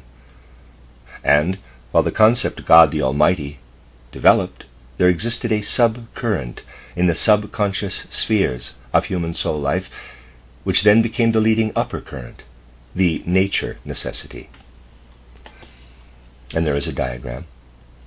And since the 16th century, there exists a new subcurrent which prepares precisely in our time to become an upper current. It is characteristic of the Michael age that which has been prepared in the form of a subcurrent of nature necessity must henceforth become an upper current. But if we wish to acquire a possible concept of what it is that has thus prepared itself, we must understand the inner spirit of earth evolution. I recently drew your attention to the fact that what takes place in the evolution of the earth, and of mankind in particular, moves in a descending line. Earth humanity and the evolution of the earth itself is on the path of decadence. I drew your attention to the fact that this is today a recognized geological truth, that geologists who are to be taken seriously admit that the earth crust is in a process of decay. Mankind itself, in particular, is in a process of decay through the sensuous earthly forces. And mankind, in its evolutionary process, must receive spiritual impulses which counteract decadence. Therefore, a conscious spiritual life must enter mankind. We must be clear about the fact that we have already passed beyond the pinnacle of earth evolution. In order that it may proceed, the spiritual must be taken up more and more clearly and distinctly. At the outset, this seems an abstract fact, but for the spiritual researcher, this is not an abstract fact. You know that we can trace the evolution of the earth through the Saturn, Sun, and Moon states, right into the earth state. This evolution may also be characterized in the following way. If we speak of present mankind, we may consider the evolution of mankind through the Saturn, Sun, and Moon periods as a preparation, as a pre-state. Only upon the earth itself did man, as he received his ego, gain his true humanhood. And he will receive further elements into his true being during the subsequent evolutionary stages of the earth. Now you know that the so-called archai, the present spirits of personality, or time spirits, were in the Saturn state at the stage of evolution at which the human being is today, although in quite different forms, with a completely different outer aspect. I have expressed this in my books by saying, what we designate today as archai, as spirits of personality, was man during the Saturn period. The archangeloi were man during the Sun period, the angeloi during the Moon period. During the Earth period, we are man. Our own evolution, of course, went on alongside all this, by way of preparation. If we go back to the Moon state, we must say, here the angeloi were human beings to be sure, with an appearance quite different from ours, for there were quite different conditions upon the ancient Moon. But alongside these Moon men, the angeloi, we developed in a pre-state of the Earth evolution, in a very advanced state, so that we had to be taken into consideration by the angeloi. Especially during the descending phase of the Moon evolution, did we, at times, constitute a troublesome concern for the angeloi. The same, however, is the case with us in descending Earth evolution. Since the Earth evolution has entered its descending phase, other beings make themselves felt. My dear friends, it is a significant and important result of spiritual scientific research, which is to be taken very, very seriously, that we have already entered the period of Earth evolution, when certain beings make themselves felt, who upon Jupiter, the next state of Earth evolution, will have advanced to the form of man, a different form of man to be sure, but which nevertheless may be compared with the being of man. For we will be different beings on Jupiter. These, so to speak, Jupiter men, exist already now, just as we existed upon the Moon. They exist, of course, not externally visible, but I explained to you recently what it means to be externally visible, and that man is also a supersensible being. Supersensibly, these beings are very decidedly present. I emphasize once more, it is an extremely serious truth that certain beings make themselves felt which exist in the environment of mankind. They make themselves felt more and more since the middle of the 15th century. These beings possess chiefly the impulse of a force which is very similar to the human force of will, that force of will of which I told you yesterday that it exists in the deeper strata of human consciousness. These invisible beings are related to that element of which ordinary consciousness thus remains unconscious today, but they already make themselves very strongly felt in the development of present-day humanity. For the person who takes spiritual research truly seriously, this is a problem of great magnitude. I was confronted with this problem especially strongly at the time I spoke to a number of our friends about it in one or another form. I was confronted with this problem in a demanding fashion, as it were, when in the year 1914 this war catastrophe broke in upon us. One had to ask oneself, how did an event overtake European mankind, which it is impossible to gauge as to its causes, in the way that is customary in regard to previous historical events? The one who knows that not more than 30 or 40 people participated in Europe in the decisive events of the year 1914, and who also knows the sole condition in which most of these people were, will be confronted by this significant problem. For most of these people, as strange as it may sound today, my dear friends, most of these people had a dulled, obscured state of consciousness. During the last few years, much has occurred that was caused by a dulled human consciousness. In the decisive places of the year 1914, we see everywhere that the most important decisions of the end of July and the beginning of August were reached with an obscured consciousness. This has continued on right into our present day. This is a problem, terrifying in its nature. If we investigate it scientifically, then we find that these obscured consciousnesses were the gateways through which precisely these will beings were able to take possession of the consciousness of these men. They took possession of the obscured, veiled consciousness of these human beings and acted with their consciousness. These beings who thus took possession, who are still subhuman beings, what kind of beings are they? We have to pose this question very seriously. What kind of beings are they? Well, my dear friends, we have asked about the origin of human intelligence, about the origin of human intelligent behavior, which, stating it simply, has its instrument in our head organism.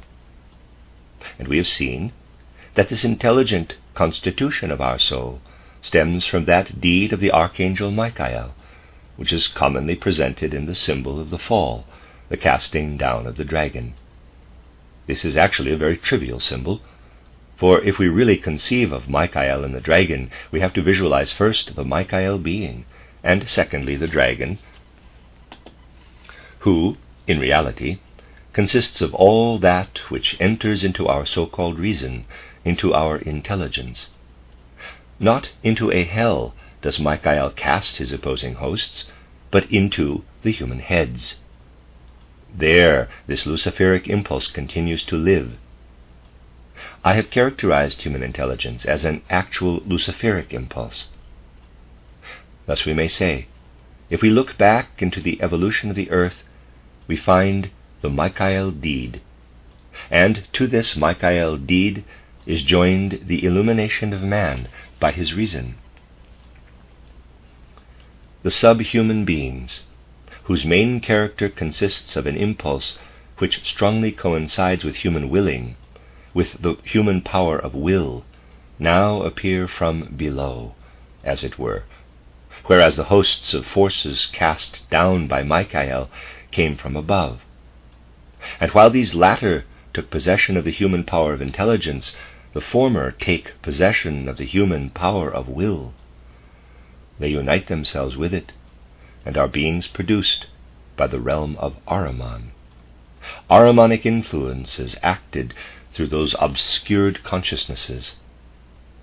Indeed, my dear friends, as long as one does not take into consideration these forces as forces objectively existing in the world, just as one takes into consideration what today is called magnetism, electricity, and so forth, one will not gain an insight into that nature which, according to Goethe's prose title Hymn to Nature, comprises man. For nature, as it is conceived of in today's natural science, does not contain man, but merely the human physical shell. At the beginning of Earth becoming, we have to do with a downfall of luciferic beings. Today we have a rise of Ahrimanic beings. The former beings influence the luciferic power of thought, the latter the human power of will. We have to recognize the arrival of these latter beings within the evolution of mankind. We have to realize that these beings arrive, and that we have to reckon with a conception of nature which, to be sure, for the time being, only includes man. For the animal kingdom will only be included later on in the earth period. Upon the animal, these beings have no influence as yet. We shall not comprehend the human race without taking these beings into consideration. And these beings, who are, as it were, pushed from behind, for behind them there stands the Ahrimanic power, which endows them with their strong will power, which pours into them their directive forces. These beings, who as such are subhuman beings, are controlled in their totality by higher Ahrimanic spirits, and thus contain something which far surpasses their own nature and being. Therefore they show something in their appearance which, if it takes the human being captive, acts much more strongly, very much more strongly, than that which the weak human being can control today, if he does not strengthen it through the Spirit. What is the aim of this host? Well, my dear friends, just as the hosts which Michael has pushed down have aimed at human illumination, at human permeation with reason, so these hosts aim at a certain permeation of human willing. And what do they want? They burrow, as it were, in the deepest stratum of consciousness, in which the human being is still asleep today in his waking state. Man does not notice how these beings enter his soul and also his body. Here they suck in with their power of attraction everything that has remained Luciferic, that has not become Christ-permeated. This they can reach. This they can take possession of. My dear friends, our time raises these problems for us. We must no longer pass by these things. They are not convenient. For it has become convenient for human beings to think differently, that is, not to think at all about man, not to take him into consideration at all. And it is not without danger to speak about these things in complete truth, at a time when many people do not at all love the sense for truth, quite apart from the fact that false sentimentality might find these things a psychic cruelty. The result of the comprehension of these things, however, will be a thorough grasp of the necessity of the Christ impulse. One must recognize where the Christ impulse is lacking. Yesterday we showed that in the middle stratum of consciousness, the Christ impulse must hold sway. Today we may add, if the Christ impulse takes hold of the middle stratum of consciousness, if man really permeates himself with the Christ, then these Ahrimanic powers cannot penetrate through this middle stratum upward, and they cannot, with their spiritual forces, pull down the intellectual forces. Everything depends on that. It is very necessary today that we recognize the nature of the influences which come to us from extra-human, subhuman beings, which in turn are influenced by other beings. They are just as important as many influences which are only rooted in the world of man. A week ago I talked to you about the Michael influence. I have characterized this Michael influence for you. It is a very necessary one. For just as it is true that the Michael influence has brought about the Luciferic influencing of human intelligence, so true is it that now the counterpole arises, namely the appearance of certain Ahrimanic beings. And only through the constant activity of Michael is the human being armed against that which arises there. Even physiologically it is dangerous today to cling to mere nature necessity, to that kind of fatalism which is expressed in nature necessity. For education through school and through life in the concepts which are merely based upon nature necessity, upon the omnipotence of nature necessity, weakens the human head. And human beings become thereby so strongly passive in regard to their consciousness that other forces are able to enter this consciousness, and human beings will fail to acquire the strength that is necessary for the reception into the human soul of the Christ impulse in its present form. It is my duty, as it were, my dear friends, to speak at this time of the subject of which I have begun to speak today, I shall continue it tomorrow, of the appearance of certain Ahrimanic beings, which we have to take into account. Of this appearance numerous people upon earth are cognizant today, but they give it the wrong interpretation. They interpret it wrongly, for the reason that they know nothing of the real triad, Christ, Lucifer, Ahriman, or do not wish to know anything about it, but jumble up Ahriman and Lucifer. Then discrimination is impossible. Then it is impossible properly to recognize the true fundamental character of these Ahrimanic beings who now arise. Only if we clearly elaborate the Ahrimanic element and know it in its contrast to the Luciferic element do we know the nature of the supersensible influences which now arise as the counterpart, as it were, of Michael's casting down of the dragon. It is like a lifting up out of Ahrimanic depths of certain beings, and these beings find special points of attack in the human being if the latter yields to unbridled instinctive impulses and does not strive for clarity in relation to them. Now there exists today a method, I might call it an anti-method, of concealing the instinctive element by putting down a concept and pushing another over it, so that it is impossible to form a proper judgment concerning it. Just think of the battle cry of the proletariat of the modern age. Behind this battle cry there stand very justified demands of mankind. I have often dealt with this. But these demands are not, to begin with, appealed to. In our idea of the threefold social order, they are appealed to for the first time. Something essentially different is appealed to. Proletarians of all countries unite. What does this mean? It means foster your antipathy against the other classes. Foster as individuals what resembles hate. And unite. That means love one another. Unite your feelings of hate. Look for the love of one class. Search among you for the love of the members of one class out of hate. Love one another out of hate, on the basis of hate. There you have put down two concepts of opposing poles. This pushing back of instincts makes man's conceptions so nebulous, rendering him unable to know what he is dealing with in his own self.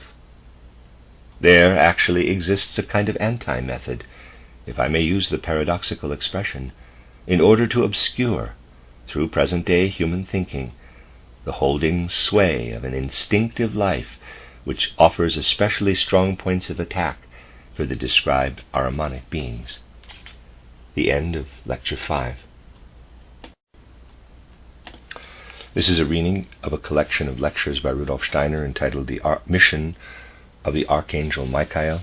This is Lecture 6, entitled The Ancient Yoga Culture and the New Yoga Will, the Michael Culture of the Future, given in Dornach on November 30th, 1919. You have seen from my lectures of the last few days that it is necessary for a complete understanding of the human being to distinguish the various members of the human organism and to realize the incisive difference between that which we may call the human head organization and that which constitutes the rest of the human organization. As you know, the rest of the human organization consists of two members, so that, on the whole, we obtain a threefold membering. But for the comprehension of the significant impulses in mankind's evolution with which we are faced at the present time and in the immediate future, the differentiation between head man and the organization of the rest of man is primarily important. Now, if we speak spiritual scientifically about the human being, by differentiating between head man and the rest of man, then these two organizations are, at the outset, pictures for us, pictures created by nature herself for the soul element, for the spiritual element, whose expression and manifestation they are. Man is placed in the whole evolution of earth humanity in a way which becomes comprehensible only if one considers how different is the position of the head organization in this evolution from that of the rest of the human organization. Everything connected with the head organization, which chiefly manifests as man's life of thought, is something that reaches far back in the post-Atlantean evolution of mankind. When we focus our attention upon the time which followed immediately after the great Atlantean catastrophe, that is the time of the 6th, 7th, 8th millennium before the Christ era, we shall find a soul mood holding sway in the regions of the civilized world of that period, which can hardly be compared with our soul mood. The consciousness and whole conception of the world, of the human being of that time, can scarcely be compared with that which characterizes our sense perception and conceptual view of the world.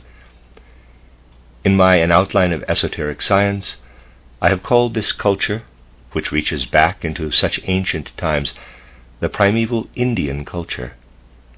We may say the human head organism of that time was different from our present head organism to a great degree, and the reckoning with space and time was not characteristic of this ancient people as it is for us, as it is of us. In surveying the world, they experienced a survey of immeasurable spatial distances, and they had a simultaneous experience of the various moments of time. The strong emphasis on space and time in world conception was not present in that ancient period.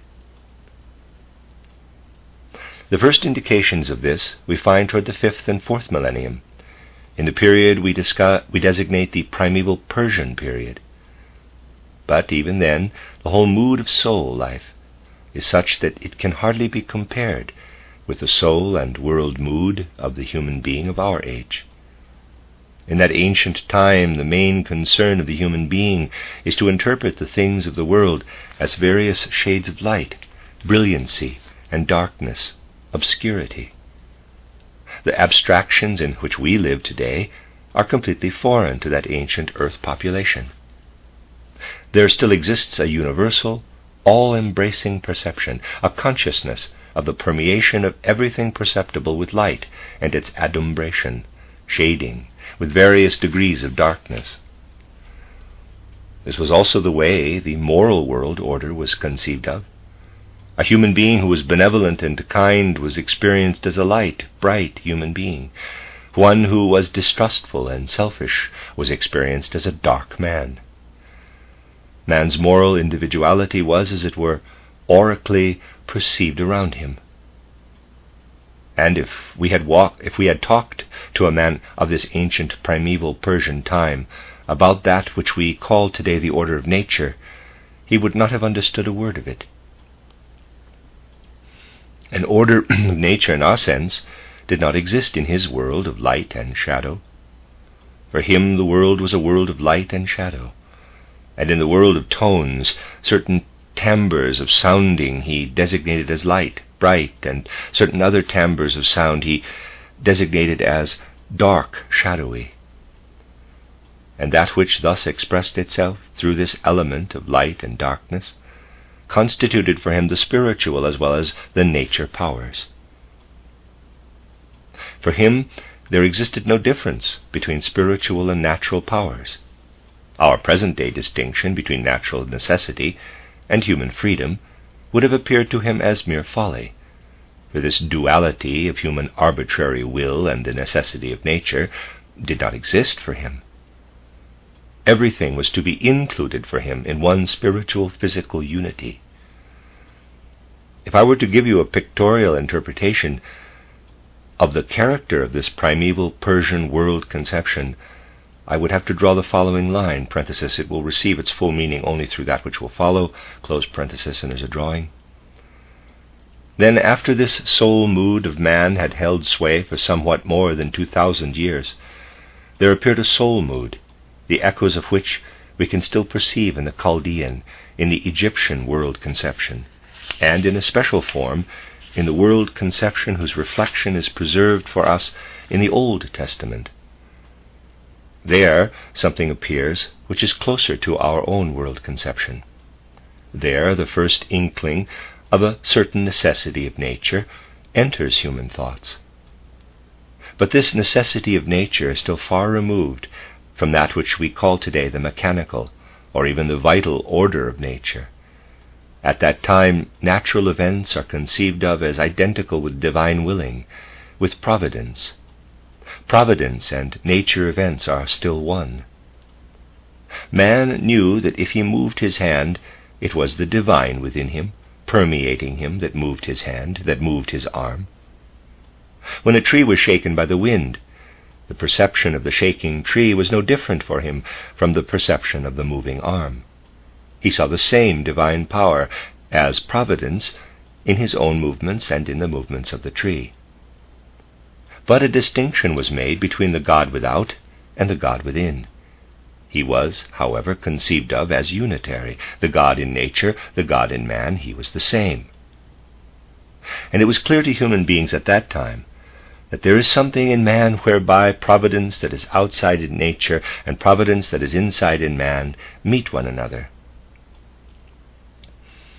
At that time, man's process of breathing was sensed in this way.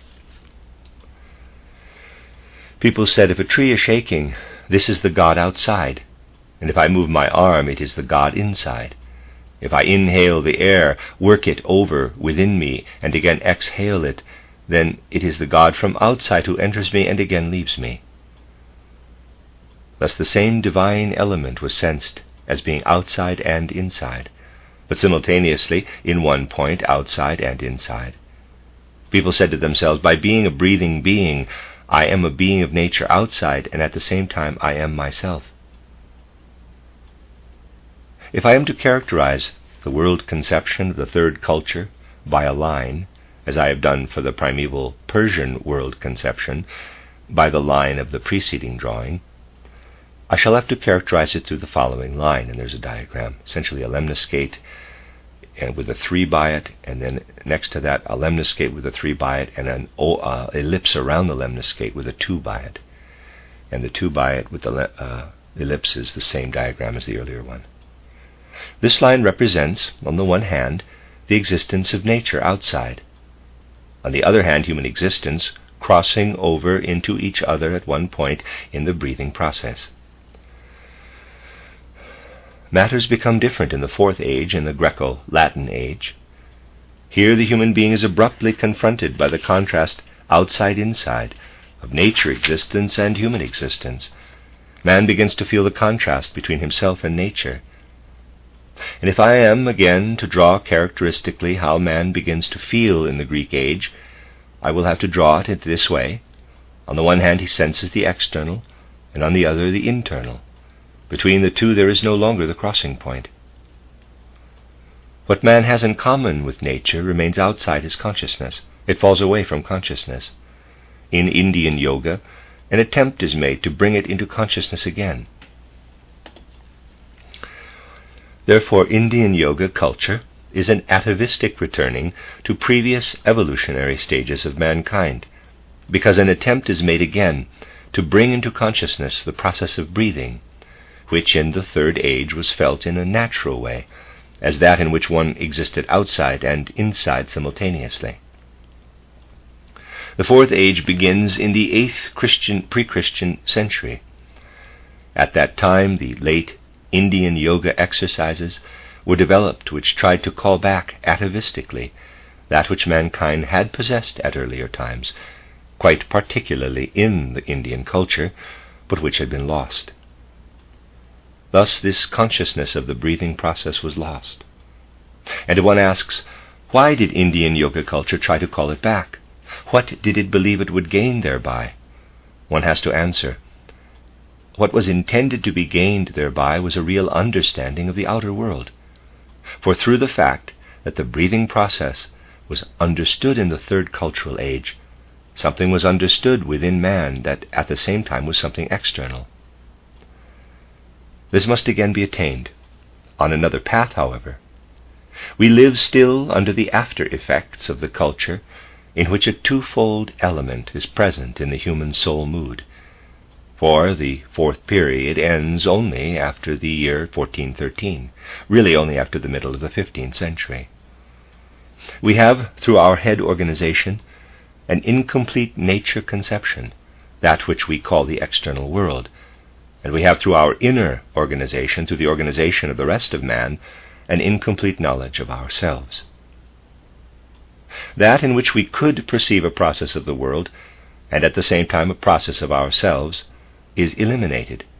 It does not exist for us. It is now a question of consciously regaining that which has been lost. That means we have to acquire the ability of taking hold of something that is in our inner being, that belongs to the outer and the inner world simultaneously, and which reaches into both. This must be the endeavor of the fifth post-Atlantean period, namely the endeavor to find something in the human inner life in which an outer process takes place at the same time.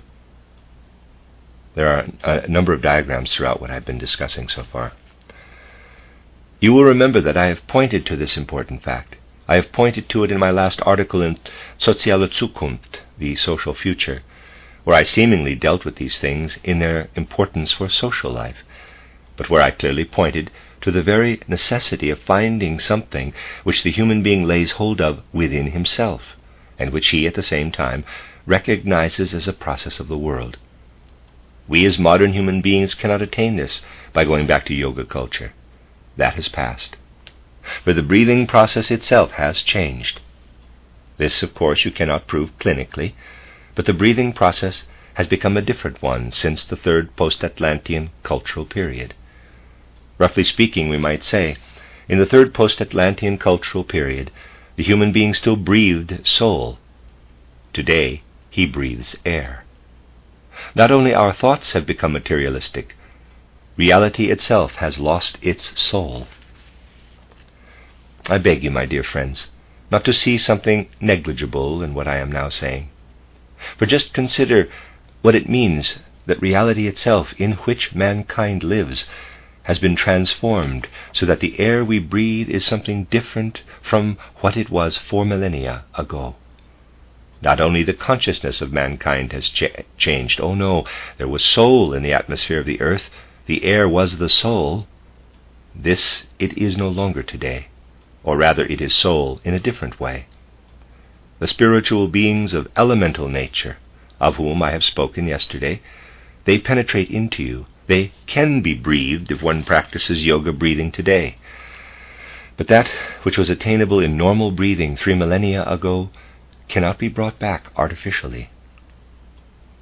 That it may be brought back is the great illusion of the Orientals. What I am stating here describes a reality.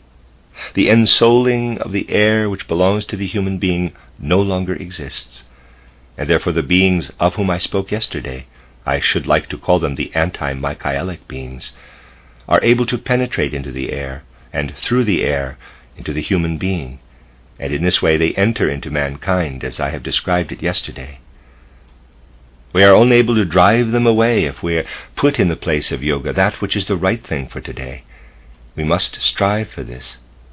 We can only strive for that which is the right thing for today if we become conscious of a much more subtle relation of man to the external world, so that in regard to our ether body, something takes place which must enter our consciousness more and more, similar to the breathing process. In the breathing process, we inhale fresh oxygen and exhale unusable carbon. A similar process takes place in all our sense perceptions. Just think, my dear friends, that you see something. Let us take a radical case. Suppose you see a flame. There is a process takes place there. A process takes place that may be compared with inhalation, only it is much finer. If you then close your eyes, and you can make similar experiments with every one of your senses, you have the after image of the flame which gradually changes, dies down, as Goethe said. Apart from the purely physical aspect, the human ether body is essentially engaged in this process of reception of the light impression and its eventual dying down. Something very significant is contained in this process. It contains the soul element which 3 millennia ago was breathed in and out with the air. And we must learn to realize the sense process permeated by the soul element in a similar way we have realized the breathing process 3 millennia ago. You see, my dear friends, this is connected with the fact that man, 3 millennia ago, lived in a night culture. Yahweh revealed himself through his prophets out of the dreams of the night. But we must endeavor to receive in our intimate intercourse with the world not merely sense perceptions, but also the spiritual element. It must become a certainty for us that with every ray of light, with every tone, with every sensation of heat and its dying down, we enter into a soul intercourse with the world, and this soul intercourse must become significant for us. We can help ourselves to bring this about. I have described to you the occurrence of the mystery of Golgotha in the 4th post-Atlantean period, which, if we wish to be accurate, begins with the year 747 BC and ends with the year 1413 AD. The mystery of Golgotha occurred in the first third of this period, and it was comprehended at the outset with the remnants of the ancient mode of thought and culture. This ancient way of comprehending the mystery of Golgotha is exhausted, and a new way of comprehension must take its place. The ancient way does no longer suffice, and many attempts that have been made to enable human thinking to grasp the mystery of Golgotha have proved unsuitable to reach up to it. You see, dear friends, all external material things have their spiritual soul aspect, and all things that appear in the spiritual soul sphere have their external material aspect. The fact that the air of the earth has become soul void, making it impossible for man to breathe the originally ensouled air, had a significant spiritual effect in the evolution of mankind.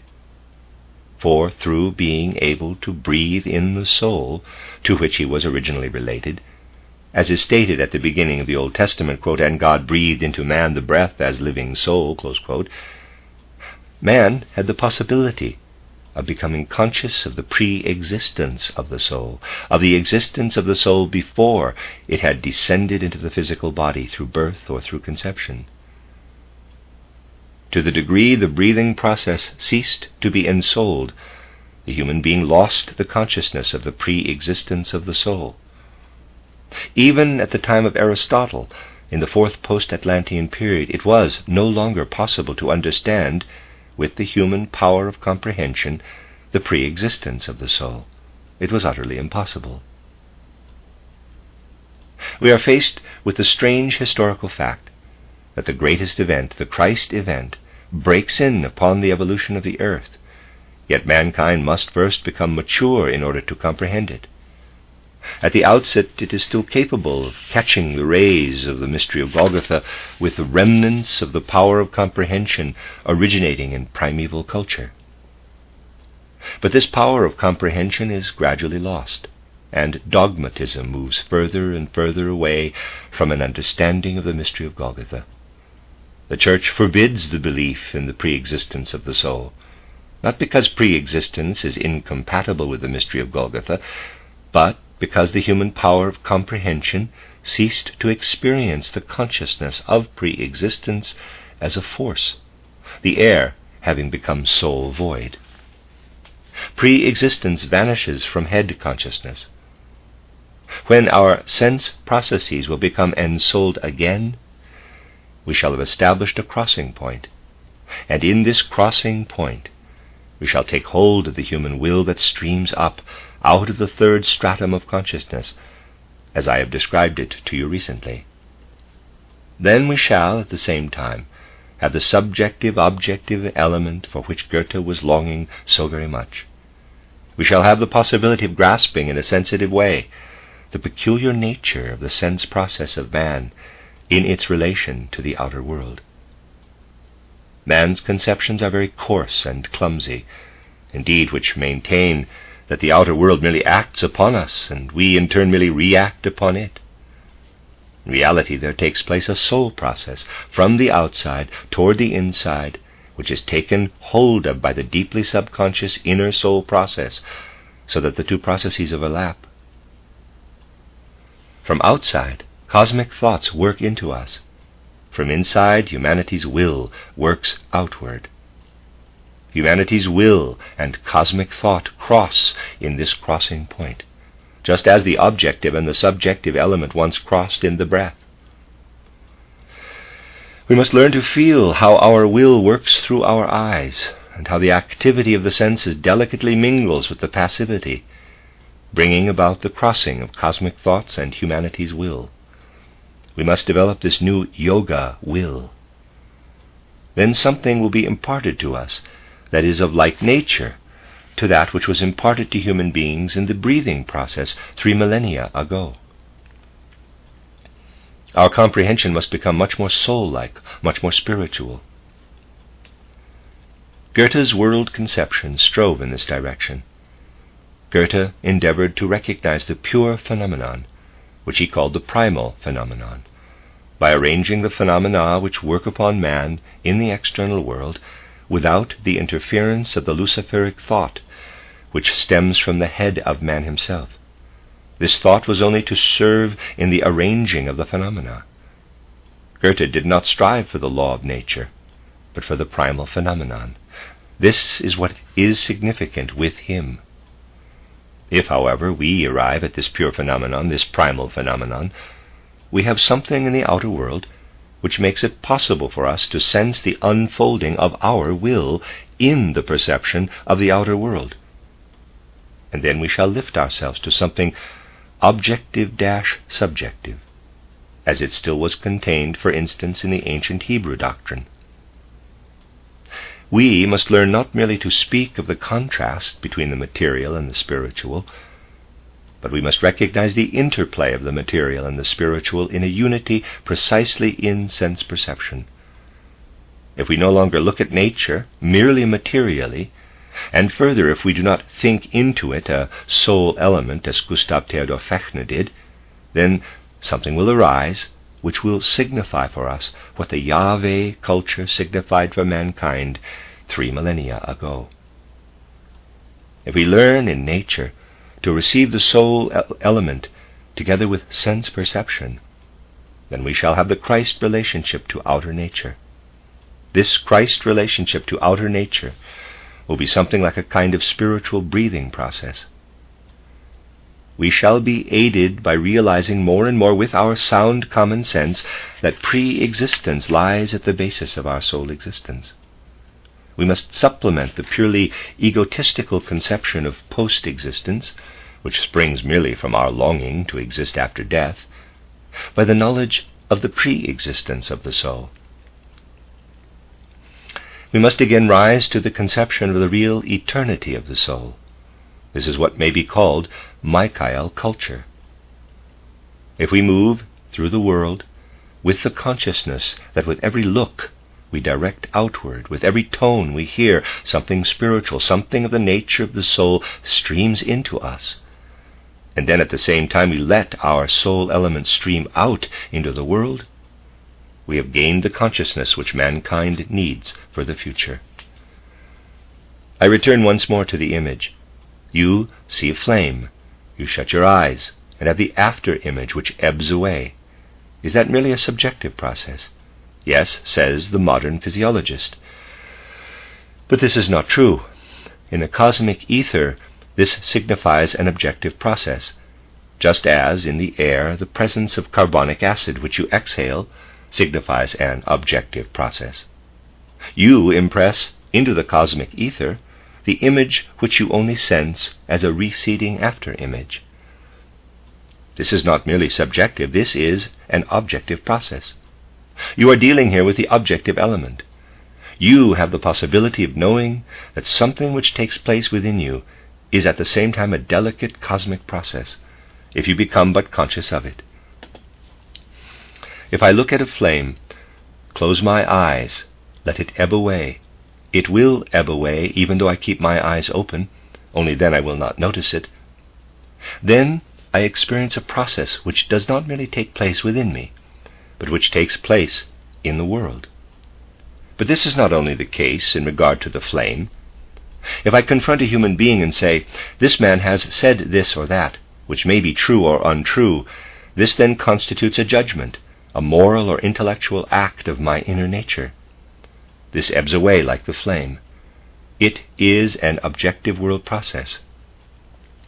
If you think something good about your fellow man, it ebbs away, and is an objective process in the cosmic ether.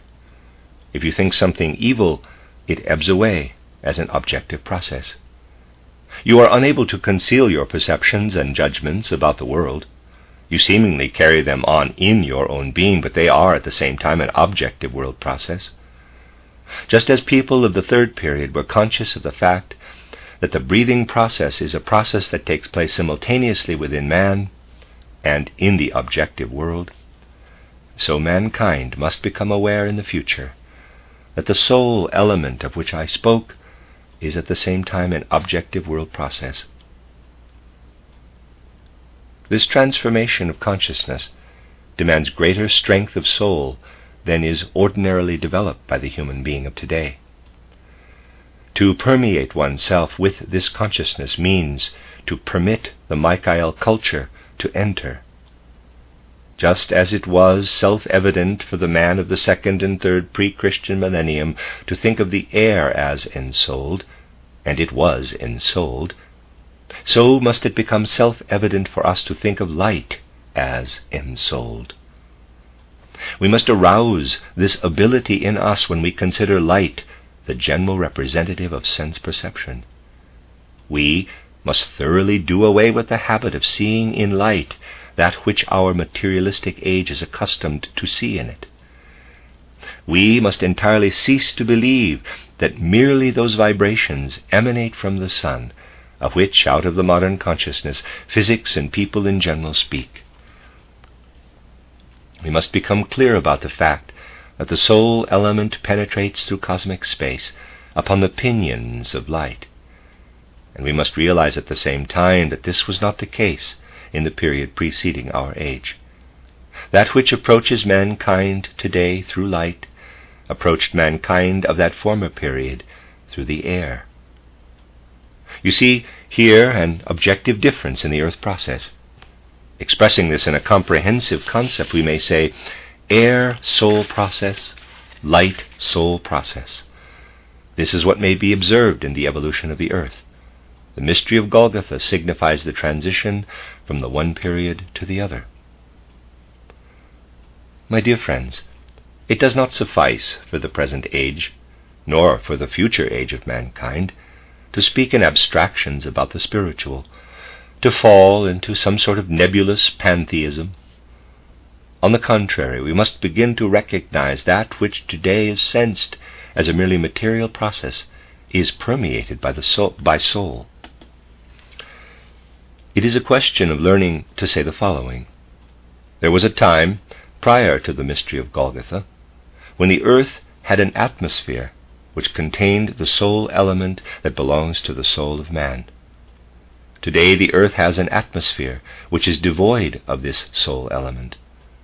The same soul element that was previously in the air has now entered the light, which embraces us from morning to evening. This was made possible through the fact that the Christ has united himself with the earth. Thus also from the soul's spiritual aspect, air and light underwent a change in the course of the earth evolution. My dear friends, it is a childish presentation that describes air and light in the same manner, purely materially, throughout the millennia in which earth evolution unfolded. Air and light have changed inwardly. We live in an atmosphere and in a light sphere that are different from those in which our souls lived in previous earthly incarnations. To learn to recognize the externally material as a soul spiritual element, this is what matters. If we describe purely material existence in the customary manner, and then add as a kind of decoration, this material existence contains everywhere the spiritual, this will not produce genuine spiritual science. My dear friends, people are very strange in this respect. They are intent on withdrawing to the abstract. But what is necessary is the following. In the future we must cease to differentiate abstractly between the material and the spiritual. but we must look for the spiritual in the material itself and describe it as such. And we must recognize in the spiritual the transition into the material and its mode of action in the material. Only if we have attained this shall we be able to gain a true knowledge of man himself. Quote, blood is quite a special fluid, close quote, but the fluid physiology speaks about it today is not a special fluid. It is merely a fluid whose chemical composition one attempts to analyze in the same way any other substance is analyzed. It is nothing special. But if we have gained the starting point of being able to understand the metamorphosis of air and light from the soul aspect, we shall gradually advance to the soul's spiritual comprehension of the human being himself in every respect. Then we shall not have abstract matter and abstract spirit, but spirit, soul, and body working into one another. This will be Michael culture. This is what our time demands.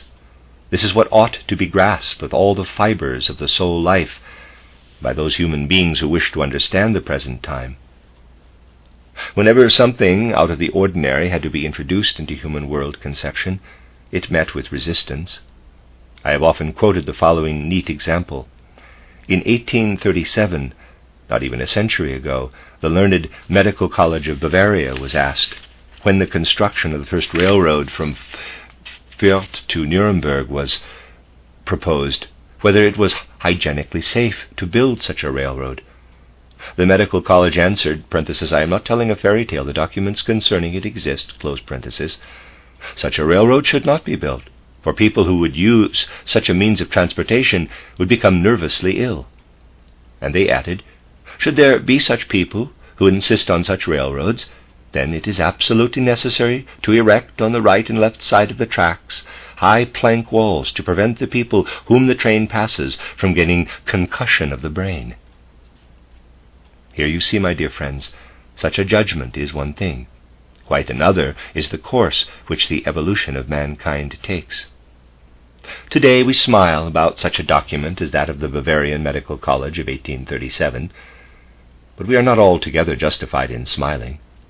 For if something similar occurs today, we behave in quite the same manner. And after all, the Bavarian Medical College was not entirely wrong. If we compare the state of nerves of modern mankind with that of mankind 2 centuries ago, then we must say that people have become nervous.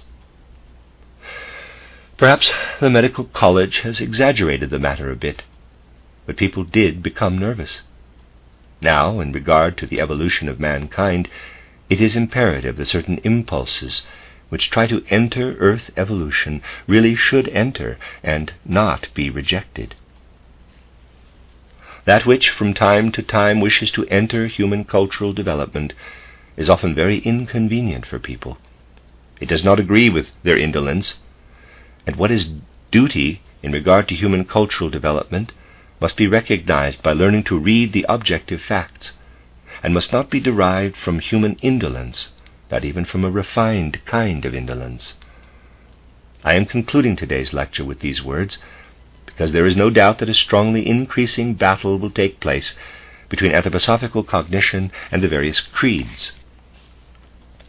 We see the signs for this on all sides.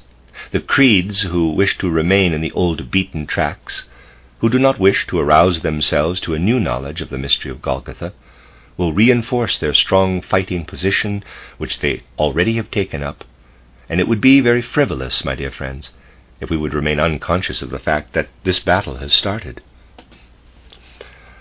I myself, you can be sure, am not at all eager for such a battle, particularly not for a battle with the Roman Catholic Church, which it seems is forced upon us from the other side with such violence. He who, after all, thoroughly knows the deeper historical impulses of the creeds of our time will be very unwilling to fight time-honored institutions. But if the battle is forced upon us, it is not to be avoided, and the clergy of our day is not in the least inclined to open its doors to that which has to enter, the spiritual scientific world conception. Remember the grotesque quotation I read to you recently, where it was said that people should inform themselves about anthroposophically oriented spiritual science through the writings of my opponents, since Roman Catholics are forbidden by the Pope to read my own writings. This is not a light matter, my dear friends. It is a very serious matter. A battle which arises in such a manner, which is capable of disseminating such a judgment in the world, such a battle is not to be taken lightly. And what is more, it is not to be taken lightly, since we do not enter it willingly. Let us take the example of the Roman Catholic Church, my dear friends. Matters are not different in regard to the Protestant Church, but the Roman Catholic Church is more powerful. And we have to consider time-honored institutions. If one understands the significance of the vestments of the priest when he reads the Holy Mass, the meaning of every single piece of his priestly garments, if one understands every single act of the Holy Mass, then one knows that they are sacred, time-honored establishments. They are establishments more ancient than Christianity, for the Holy Mass is a ritual of the ancient mystery culture, transformed in the Christian sense. And modern clergy, who uses such weapons as described above, lives in these rituals.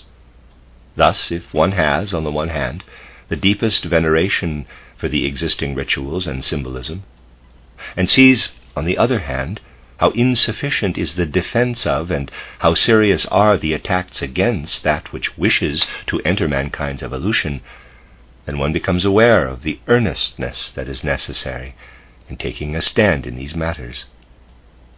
It is truly something worth deep study and consideration.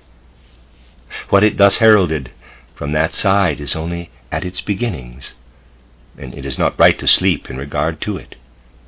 On the contrary, we have to sharpen our perception for it. During the 2 decades in which the anthroposophical movement has been fostered in Middle Europe, we could indulge in sectarian somnolence, which was so hard to combat in our own ranks, and which still today sits so deeply embedded in the souls of the human beings who have entered the anthroposophical movement. But the time has passed in which we might have been allowed to indulge in sectarian somnolence. That which I have often emphasized here is deeply true, namely that it is necessary that we should grasp the world historical significance of the anthroposophical movement and overlook trifles, but that we should also consider the small impulses as serious and great. The end of Lecture 6. This is a reading of a collection of lectures by Rudolf Steiner entitled The Mission of the Archangel Michael. This is lecture number 7, a 2-parter, and this is the first part. Both parts, the title is Signs of the Times, Michael's Battle and its Reflection on Earth. The first of the 2 parts is given in Munich on February 14th, 1918.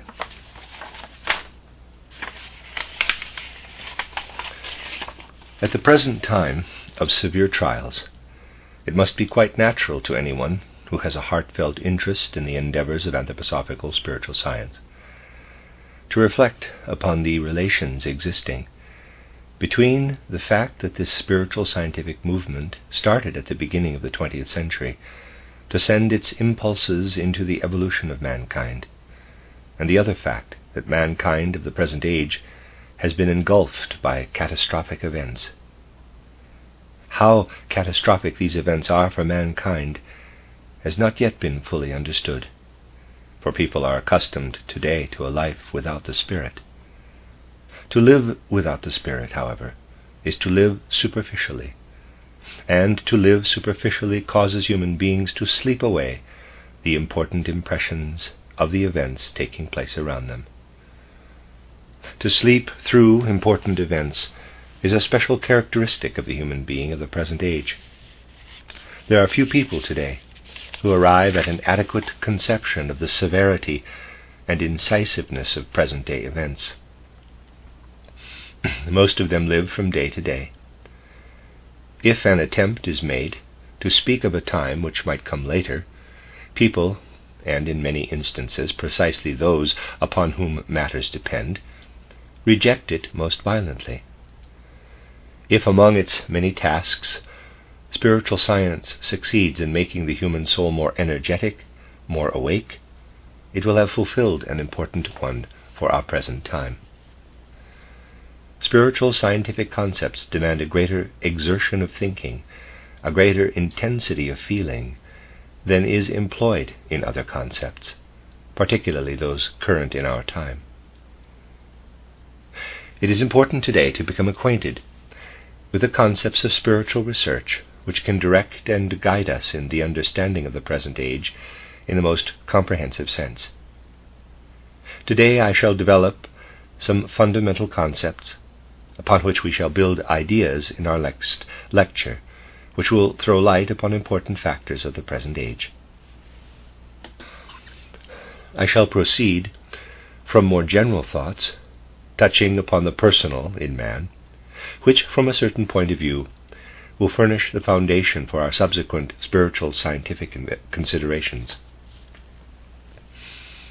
My dear friends, in the course of our spiritual scientific studies, we must again and again emphasize the fact that a change in our state of consciousness runs through our life between birth or conception and death, the change between sleeping and waking. In a general sense, we know the difference between sleeping and waking. In a more intimate way, only spiritual scientific perception is able to demonstrate to the human soul the true difference between sleeping and waking. In ordinary life, we believe that we sleep from falling asleep until awakening, but that we are awake from awakening until falling asleep. But this is only an approximate truth. In reality, the boundary between sleeping and waking is incorrectly drawn. For the state of dull consciousness, which in many respects is unconsciousness, through which we pass as the sleep state extends into our day life, we are also within this state with part of our being between awakening and falling asleep. We are by no means awake with our entire being between awakening and falling asleep. We are awake only with a part of it, and another part continues to sleep even though we consider ourselves to be awake. We are always, in a certain respect, sleeping human beings. It is really so. We are really awake only in regard to our perception and our thinking. By perceiving the external world through our senses, by hearing, seeing, and so forth, we are awake in this hearing, seeing, and perceiving. We are completely awake there. We are also awake, although to a lesser degree, in thinking, visualizing. When we form thoughts, when visualizations arise in us, when memories emerge out of the dark recesses of our soul life, we are awake in regard to the processes which we experience. We are awake in regard to the processes of perception and thinking. You know, however, that besides perception and thinking, our soul life contains feeling and willing. In regard to feeling, we are not awake, even though we believe we are. The degree, the intensity of consciousness we have while feeling equals the degree and intensity of consciousness we have while dreaming. And just as dreams arise as pictures out of the unconscious recesses of our souls, so do feelings arise as forces in us. In feeling, we are awake to the same degree as in dreaming. The only difference is this: we carry our dreams over from sleep into ordinary waking consciousness, remembering them and thus distinguishing them from the waking state. While in the case of feelings, all this takes place simultaneously. Feeling itself is being dreamt in us, but we accompany our feeling with our conceptions. Feeling is not within the conceptions, but we look from conceptions upon feeling just as we look back after awakening upon the dream. And since we do this simultaneously in the case of feeling, we are not aware of the fact that we have only the conception of feeling in actual consciousness, while feeling itself remains in the dream region, like any dream. And will itself, my dear friends, what do you know of the processes occurring when you resolve to take hold of a book, and your hand then actually seizes the book? What do you know of that which takes place between your conscious thought, I want to take hold of the book, and the mysterious processes then occurring in your organism. We know what we think about willing, but willing itself remains unknown to us in ordinary consciousness. Whereas we dream away our feeling, we sleep away the actual essential content of our willing. As perceiving, thinking human beings, we are awake. But as feeling and willing human beings, we dream and sleep, even in the waking state. Thus, in feeling and willing, the sleep state extends into our waking consciousness. The state in which we are, between falling asleep and awakening, in regard to our whole being, is the state in which we live during our waking consciousness, in regard to our feeling and willing. Through perception and thinking, we learn to know a world around us, which we designate as the physical sense world. Through feeling and willing, we do not learn to know the world in which we exist as feeling and willing human beings. We are constantly in a supersensible world.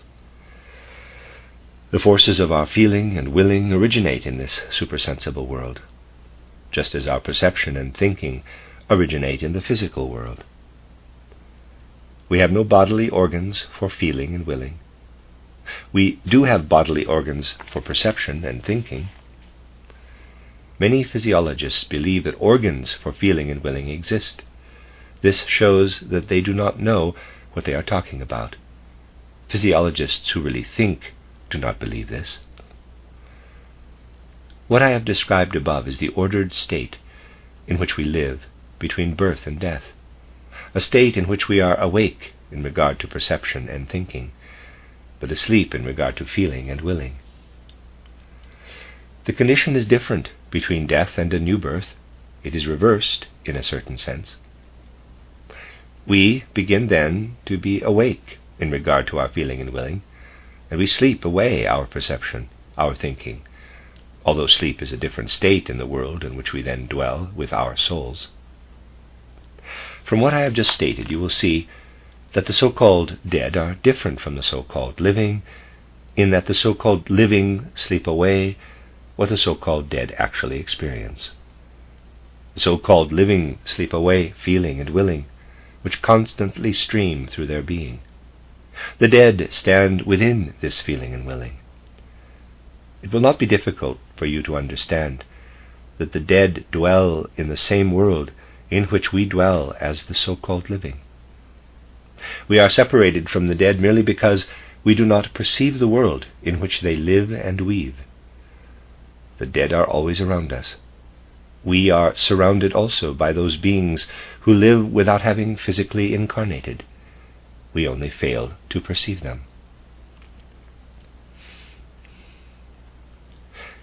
You need only form the conception of a human being sleeping in a room. Objects are around him, but he does not perceive them. The fact that something is not perceived is no proof that it is not there. In regard to the world of the dead, we are in exactly the same position in which we are in regard to the world of physical beings while we sleep. We live in the same world with the dead and with the higher hierarchies. They are in our midst, but we are separated from them merely through the nature of our consciousness.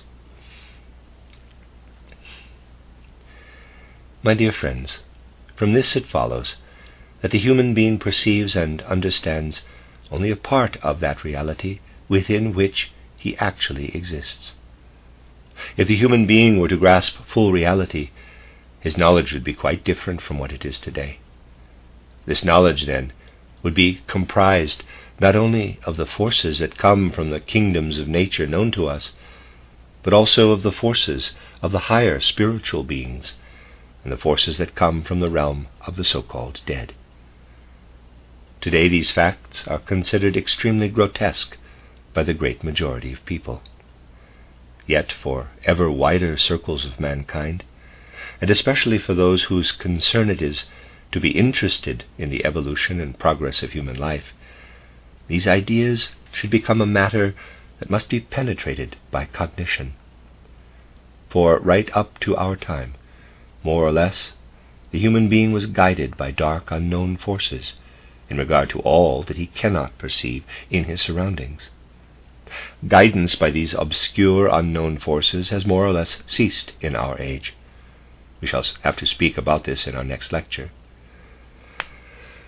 Today the human being must enter into conscious relationship with certain forces which reach over into our world from the realm of the so-called dead.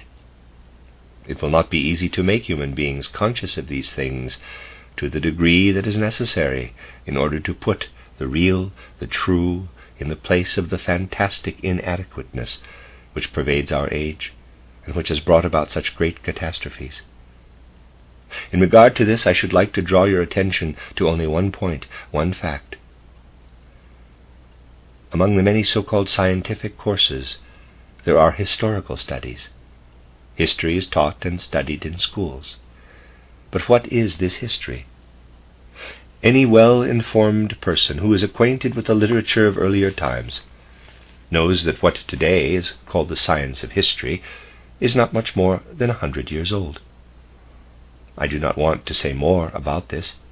People consider and write history with the same thoughts and concepts they employ in external ordinary life when observing nature. But no one asks whether it is permissible to observe historical life in the same way one observes external nature. It is not permissible. For the historical life of mankind is governed by impulses which cannot be grasped with the concepts of our waking consciousness. Anyone who is really able to observe history knows that we are governed by impulses in historical life which for ordinary consciousness are only accessible to the dream state. Just as mankind dreams away the life of feeling, so it dreams away the impulses of history. If we attempt to observe the historical life of mankind with the concepts which are excellent for natural science, we cannot truly grasp it. We observe it only on its surface. What is it that is taught and studied as history in the schools? It is nothing more, in regard to real history, than the description of a corpse is in regard to the whole human being. History, as it is taught today, is the study of a corpse. The study of history must undergo a complete transformation. In the future it will only be possible to understand what works in history with inspired concepts, with inspiration. Then we shall have true history. Then we shall know what it is that governs mankind, what it is that works from historical life into social life.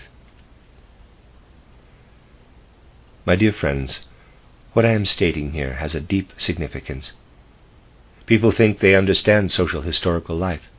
They do not understand it, because they want to grasp it with the ordinary concepts of daily waking life. This does not become evident when history is written, for little seems to depend upon whether or not the facts are actually true. I should like to give you an example of this. We learn from history books that America was discovered in 1492. Generally speaking, this is correct, but from what is thus written in history books, we form the conception that prior to 1492, America was completely unknown, as far as we may go back in history. But this is not the case. America was unknown for only a few centuries. Still, in the 12th and 13th centuries, there existed a lively traffic between Iceland, Ireland, and America. Medical herbs and other goods were imported from Europe into Europe from America. For certain reasons, connected with the inner karma of Europe and the early role of Ireland, Rome made every possible effort to cut Europe off from America, so that America would be forgotten. This effort on the part of Rome was not detrimental to European conditions at the time. It was well meant. I only intend to show by this example that a fact need not necessarily be an historical fact, that we may be completely ignorant historically regarding an important matter. To have historical knowledge, or to be historically ignorant in regard to the social life of mankind, is, on the other hand, of great importance. How often today do we hear people say, "We must think thus and so about this or that event, because history teaches thus and so." Take modern literature, especially present-day magazines and newspapers, and you will see how often the phrase is employed. History teaches thus and so. The human being partly sleeps away the historical events, in the midst of which he lives. But he, nevertheless, forms a judgment about them, or one is inculcated in him. The phrase, "history teaches thus and so," is very frequently heard, and at the beginning of the war, important men stated what history taught them concerning the duration of the war.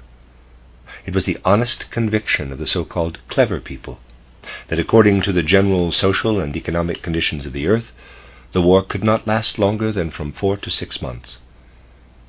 Many have stated this. Many have prophesied. At most from 4 to 6 months. The outcome of this prophecy was similar to that of another historical prophecy, made by a much greater spirit, to be sure, but which was formed by the ordinary conceptions of everyday consciousness. Such conceptions cannot lay hold of history, because history is dreamt away, even partly slept away. It can only be grasped with great concepts. When Friedrich von Schiller became professor of philosophy at the University of Jena, he delivered his world-famous inaugural speech about the study of history. This was shortly before the outbreak of the French Revolution. He stated his conviction, derived from history, but gained with ordinary concepts. I am not quoting literally, but the following is what Schiller, who certainly was not an insignificant personality, propounded as his conviction. History teaches that many quarrels and wars occurred in ancient times, and from what took place then we can expect disharmony among the European peoples in the future. They will, however, consider themselves members of a great family, and will no longer tear each other to pieces. Thus Friedrich von Schiller. Shortly thereafter, in 1789, the French Revolution broke out. All that befell the European family of peoples in the 19th century, and what is happening now so many years later, has certainly annihilated the so-called historical judgment of Schiller in a most thorough fashion. History will only teach us something if we are able to penetrate it with inspired concepts. For the historical life of mankind is influenced not only by the so-called living, but by the souls of the dead, by the spirits with whom the so-called dead live, just as we live with the beings of the animal, plant, and mineral realms. Mankind attaches great value to mere phrases, but it must wean itself from this habit. It can do so only if it acquires true concepts, concepts permeated with reality. A very important concept is that which shows us that we are separated from the so-called dead only through our consciousness, which is a sleeping consciousness in regard to the world of feeling and willing, in which the dead surround us. It is a sleeping consciousness, similar to the consciousness in which we dwell between falling asleep and awakening as regards the physical objects around us. Clairvoyant consciousness confirms, step by step, that which has been characterized here in general terms.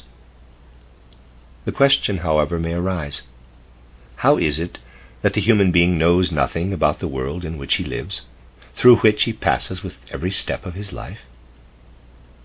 Well, my dear friends, the very way in which clairvoyant consciousness offers concrete enlightenment concerning the intercourse with the so-called dead is the living proof of the fact that for ordinary consciousness the world in which the dead live must remain unknown. I need only relate some of the characteristic traits of this intercourse with the so-called dead, which may take place with developed clairvoyant consciousness, and you will see from this why we know nothing in ordinary life about this intercourse with the dead. It is possible, although it is in a certain respect a very delicate matter, still it is possible that the world of the dead may lay itself open to awakened consciousness, that the world of the dead may be perceived by the human being, that he may enter into conscious relationship with the individual dead person.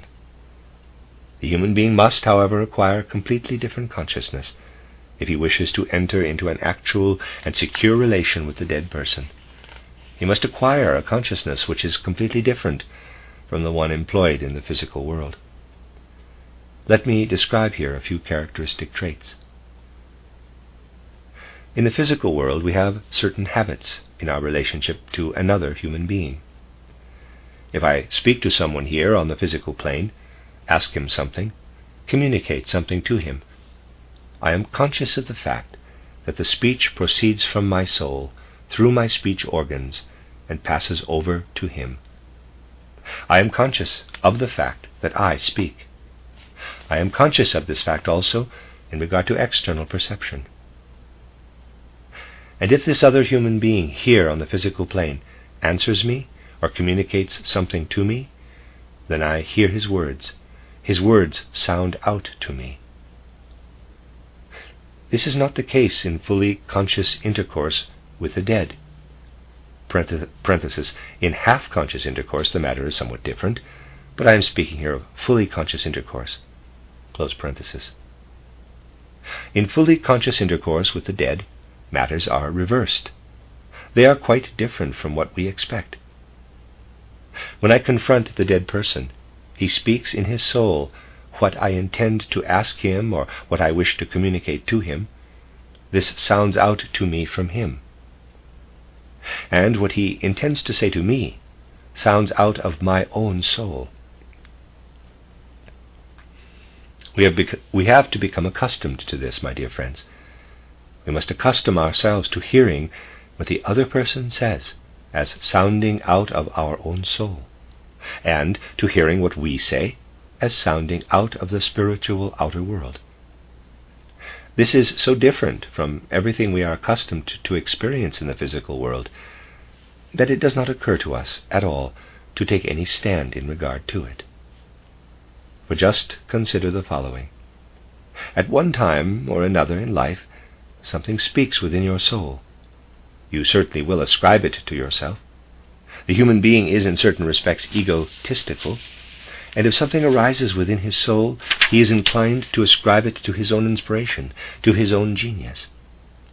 We only learn to recognize through clairvoyant consciousness that much that arises in our souls is in truth told us by the dead. The realm of the dead constantly plays into our will, into our feeling. Something arises in us which we may call a good idea. In truth, it is a communication from the dead. We are also unfamiliar with the other aspect of the matter, and pay no attention to what may appear out of the grey spiritual environment, as if it were our own thoughts surrounding us. If a human being can be sufficiently objective in regard to his own thoughts, to experience them as if they were hovering around him, then the dead understand these thoughts.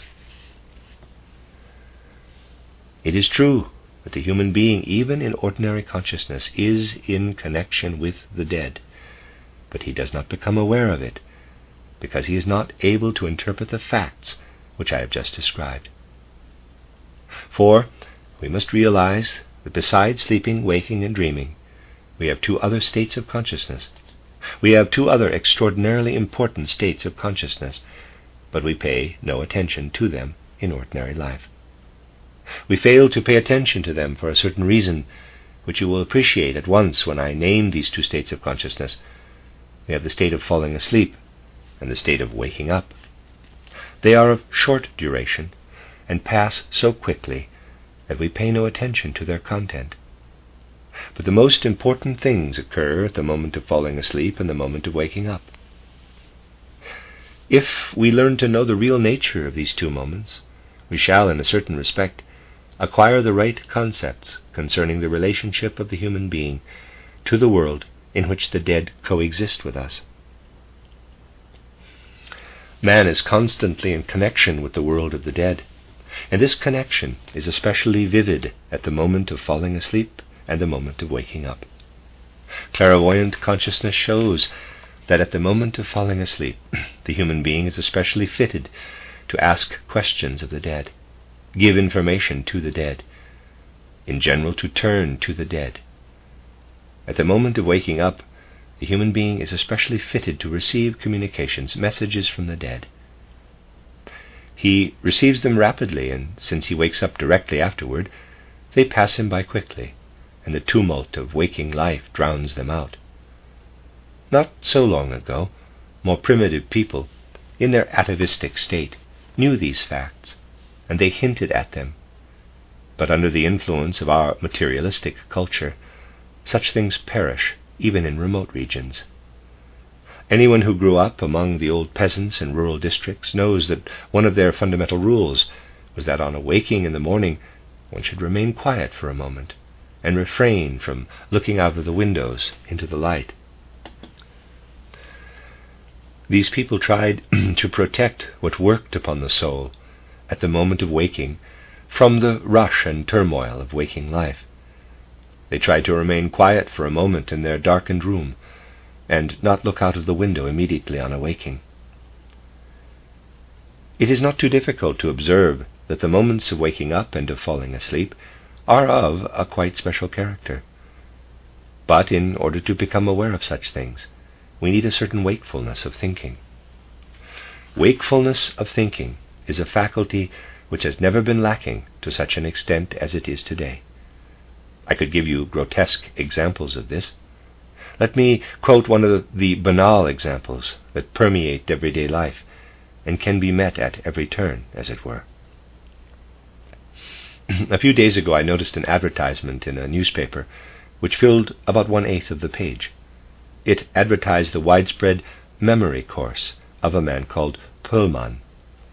It stated that only by employing the method of Herr Pullman was it possible to gain influence over other people. No other method would do. I am not speaking now about whether it is permissible or not, whether it is right or wrong to try to gain influence over other people. This does not concern us at the moment. I am drawing your attention to the form of the advertisement. It stated certain people pretend to be able to gain influence over others by means of personal magnetism or by strengthening this or that force in human nature.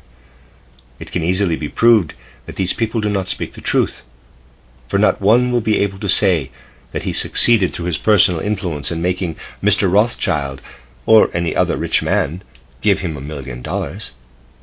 Since it is a proven fact that this did not occur, and it certainly would have been tried had there been a chance of success, it is also a proven fact that no influence may be gained over people by this method.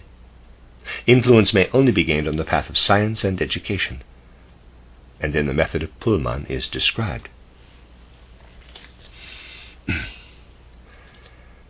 Now we know that quite a number of people will become convinced through this advertisement that all other methods of trying to influence people are useless, for has it not been proved that they were unable to influence Mr. Rothschild to give them his millions?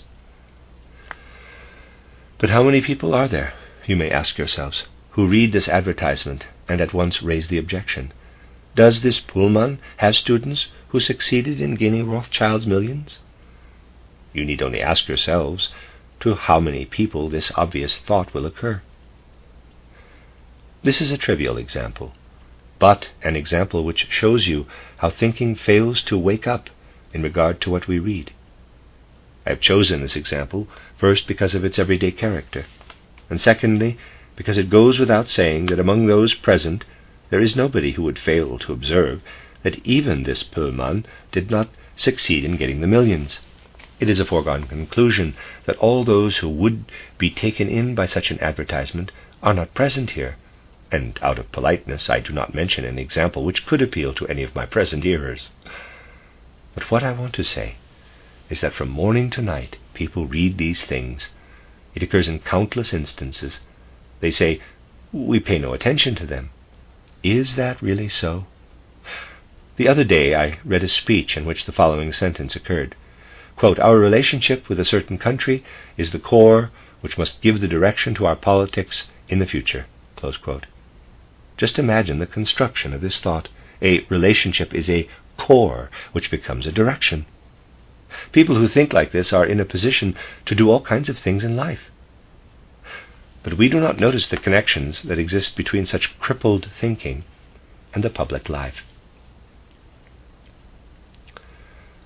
It is necessary today to pay attention to this lack of wakefulness in thinking, which is a mark of our culture.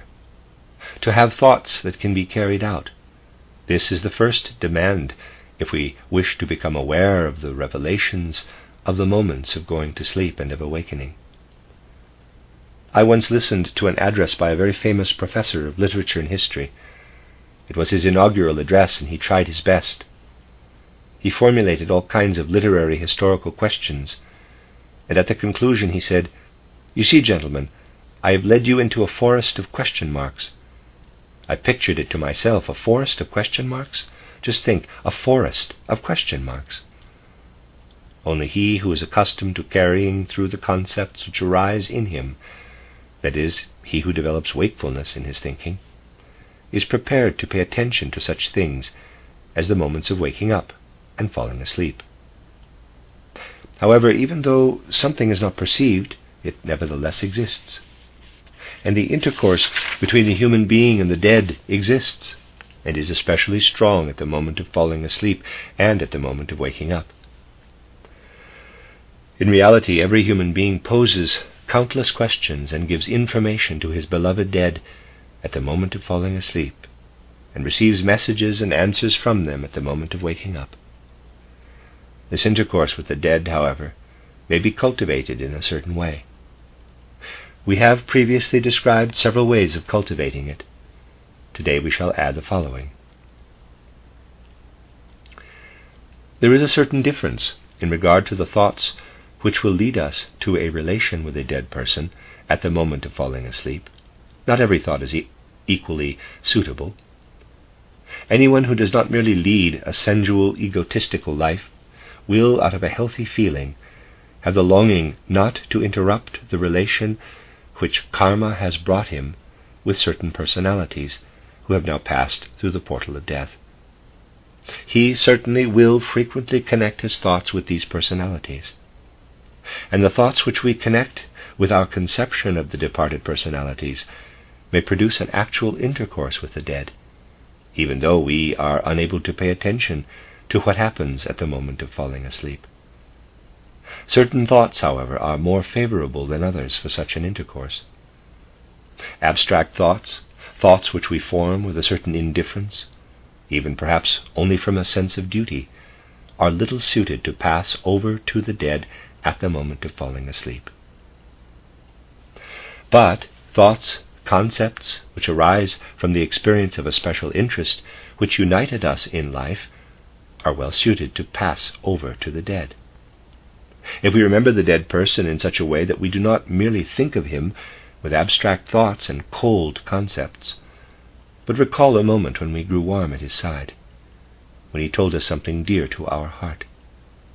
If we remember the moments we have lived through with him in a community of feeling and in a community of willing, if we remember the times we undertook and decided something together which we both valued and which led us to a common action, in short, something which made our hearts beat as one, if we recall vividly this mutual beating of our hearts, then all this colors our thought of the departed one, so it is able to stream over to him at our next moment of falling asleep. It does not matter whether we have this thought at 9 in the morning, at noon, or at 2 in the afternoon. We may have it at any time during the day. It will remain and stream over to the dead person at the moment of our falling asleep. At the moment of waking up, we may in turn receive answers, messages from the departed one. It does not necessarily have to be at the moment of waking up that this arises in our soul, since we may be unable to pay attention to it then. But in the course of the day something may arise in our soul in the form of a good idea, an inspiration, we might say, if we believe in such things. But also in regard to this, certain conditions are more favorable, others less so. Under certain conditions, it is easier for the dead to find access to our soul. The conditions are favorable if we have acquired a clear conception of the being of the departed one, if we were so deeply interested in his being that it really stood before our spiritual eye, EYE. You will ask, why does he say that? If someone was close to us, we certainly have a conception of his being. I do not believe this at all, my dear friends. People pass one another in our time and know each other very, very little.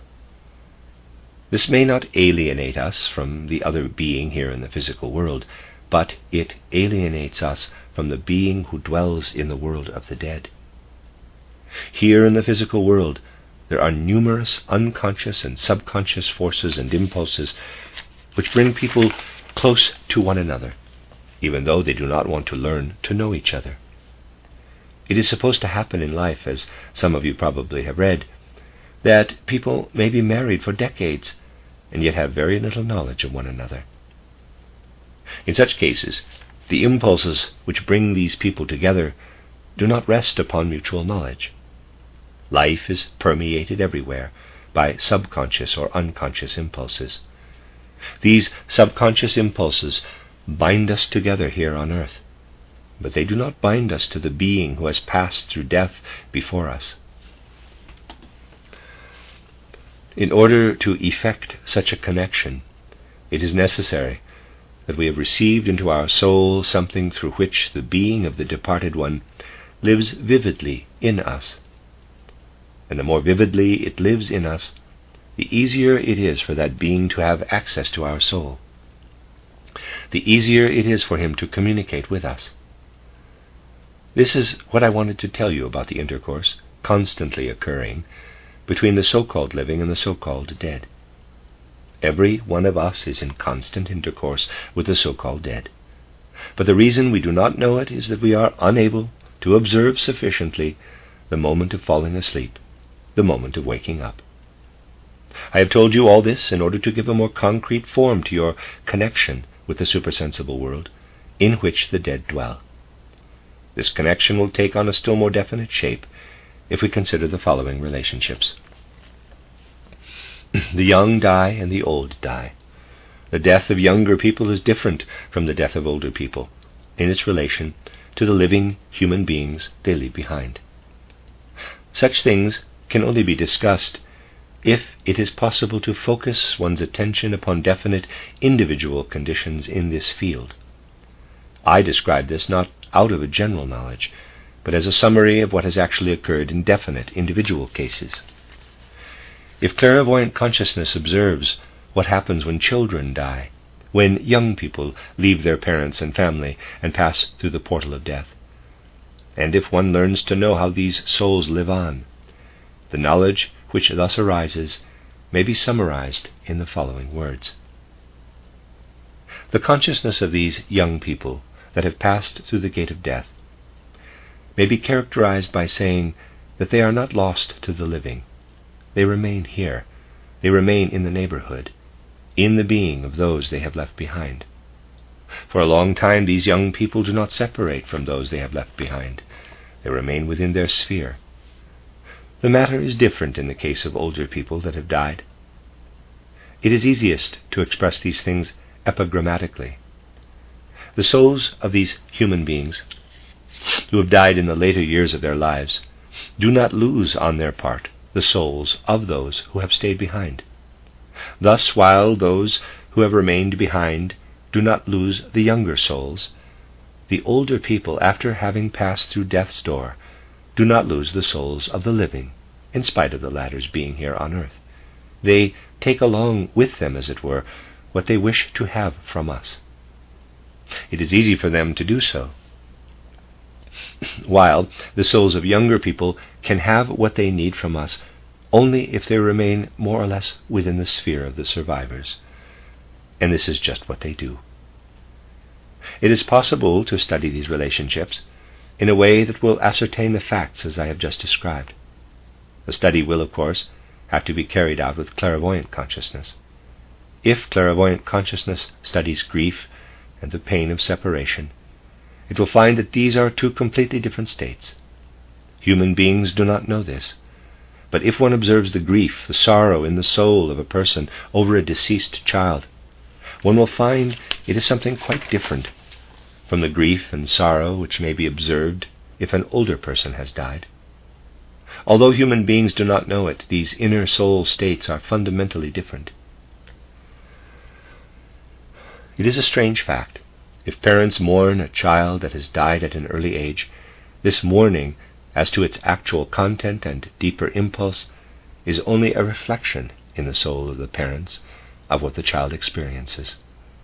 The child has remained here, and what he feels penetrates into the souls of those who mourn him, calling forth an impulse.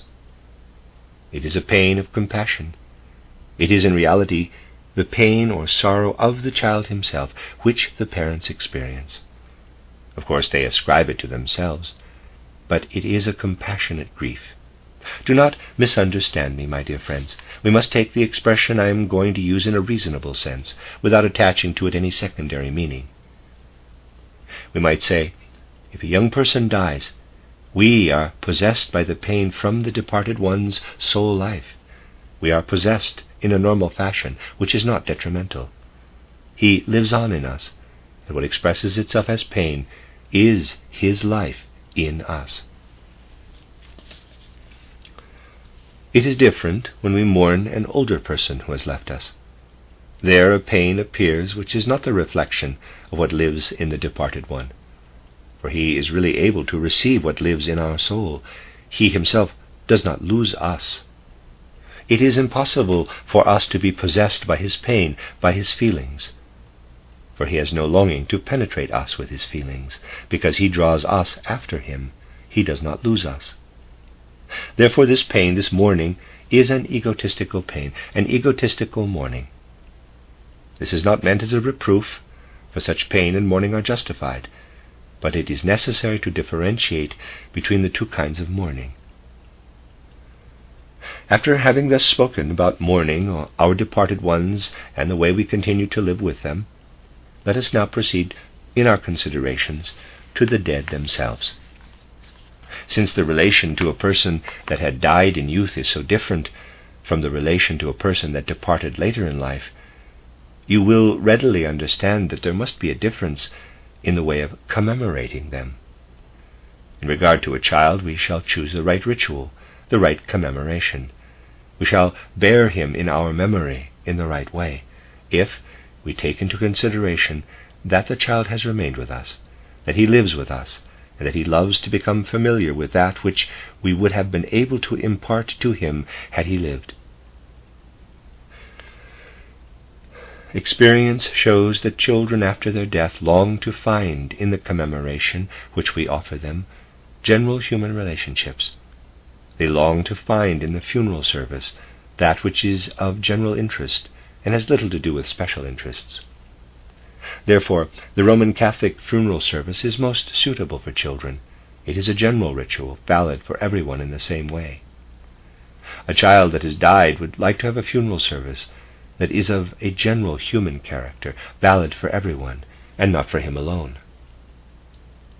The Protestant funeral service, during which a speech is made, entering upon the special individual life relationships of the departed one, is most suitable for the commemoration of an older person who has died.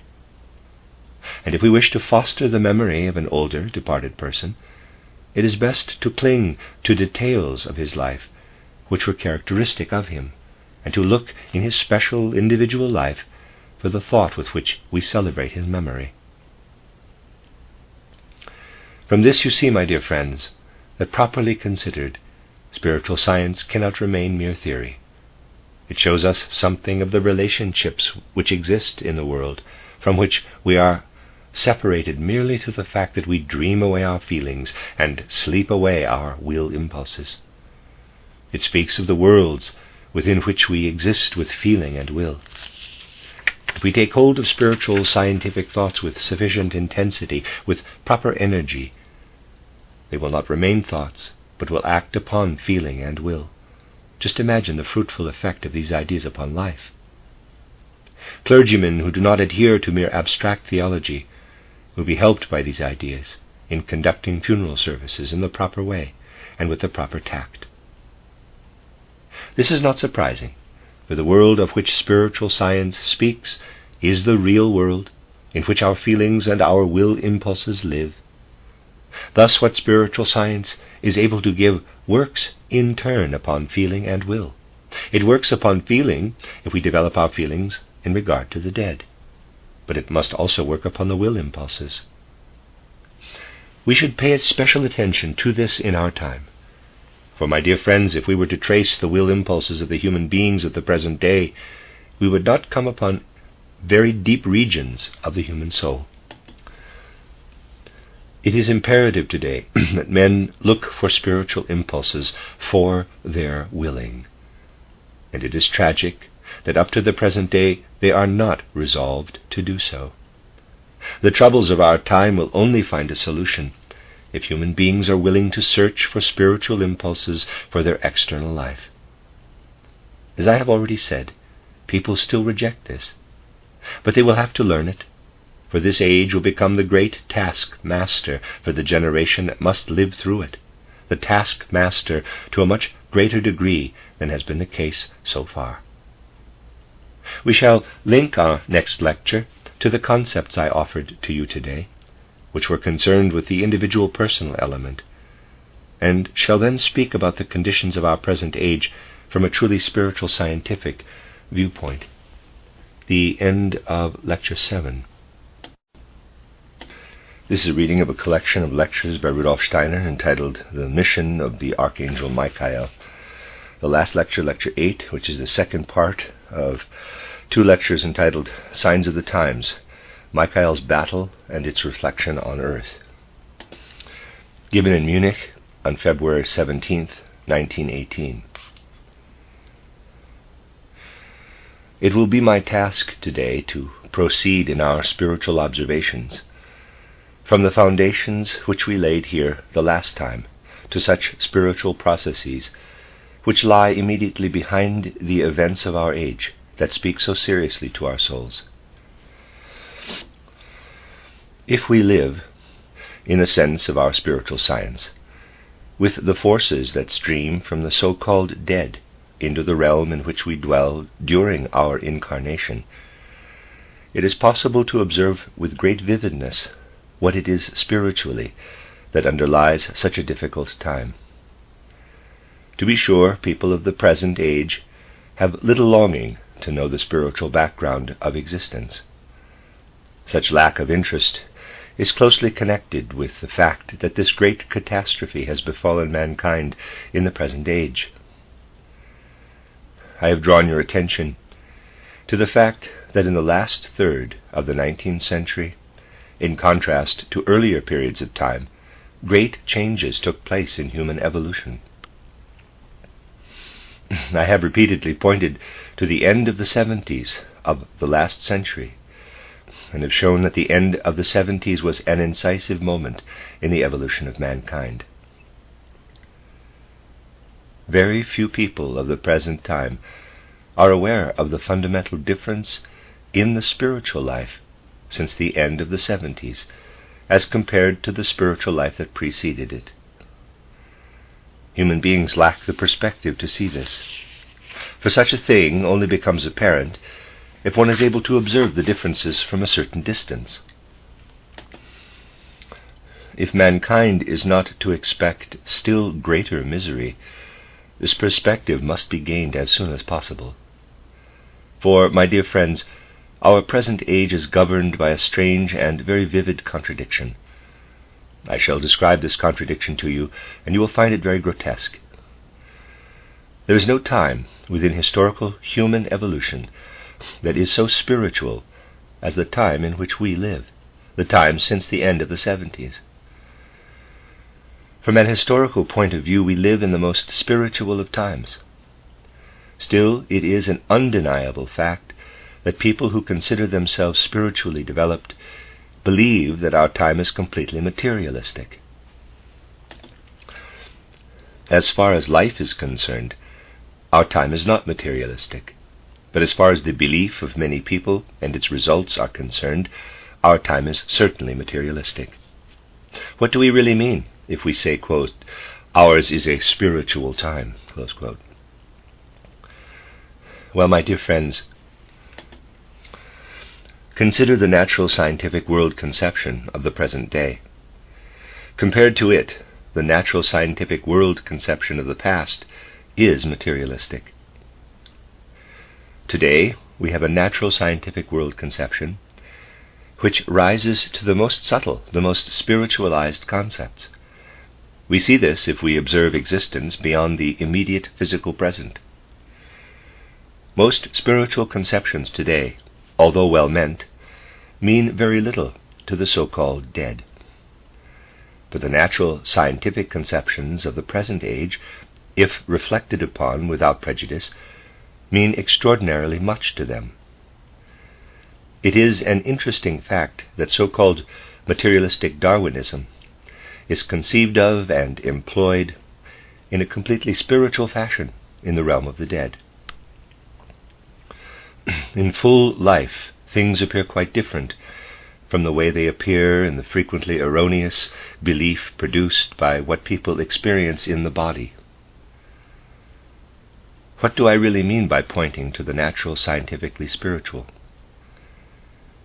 Well, in order to be able to form these concepts, to rise to such thoughts as are developed today in regard to evolution and so forth, a spirituality is needed which did not exist in previous ages.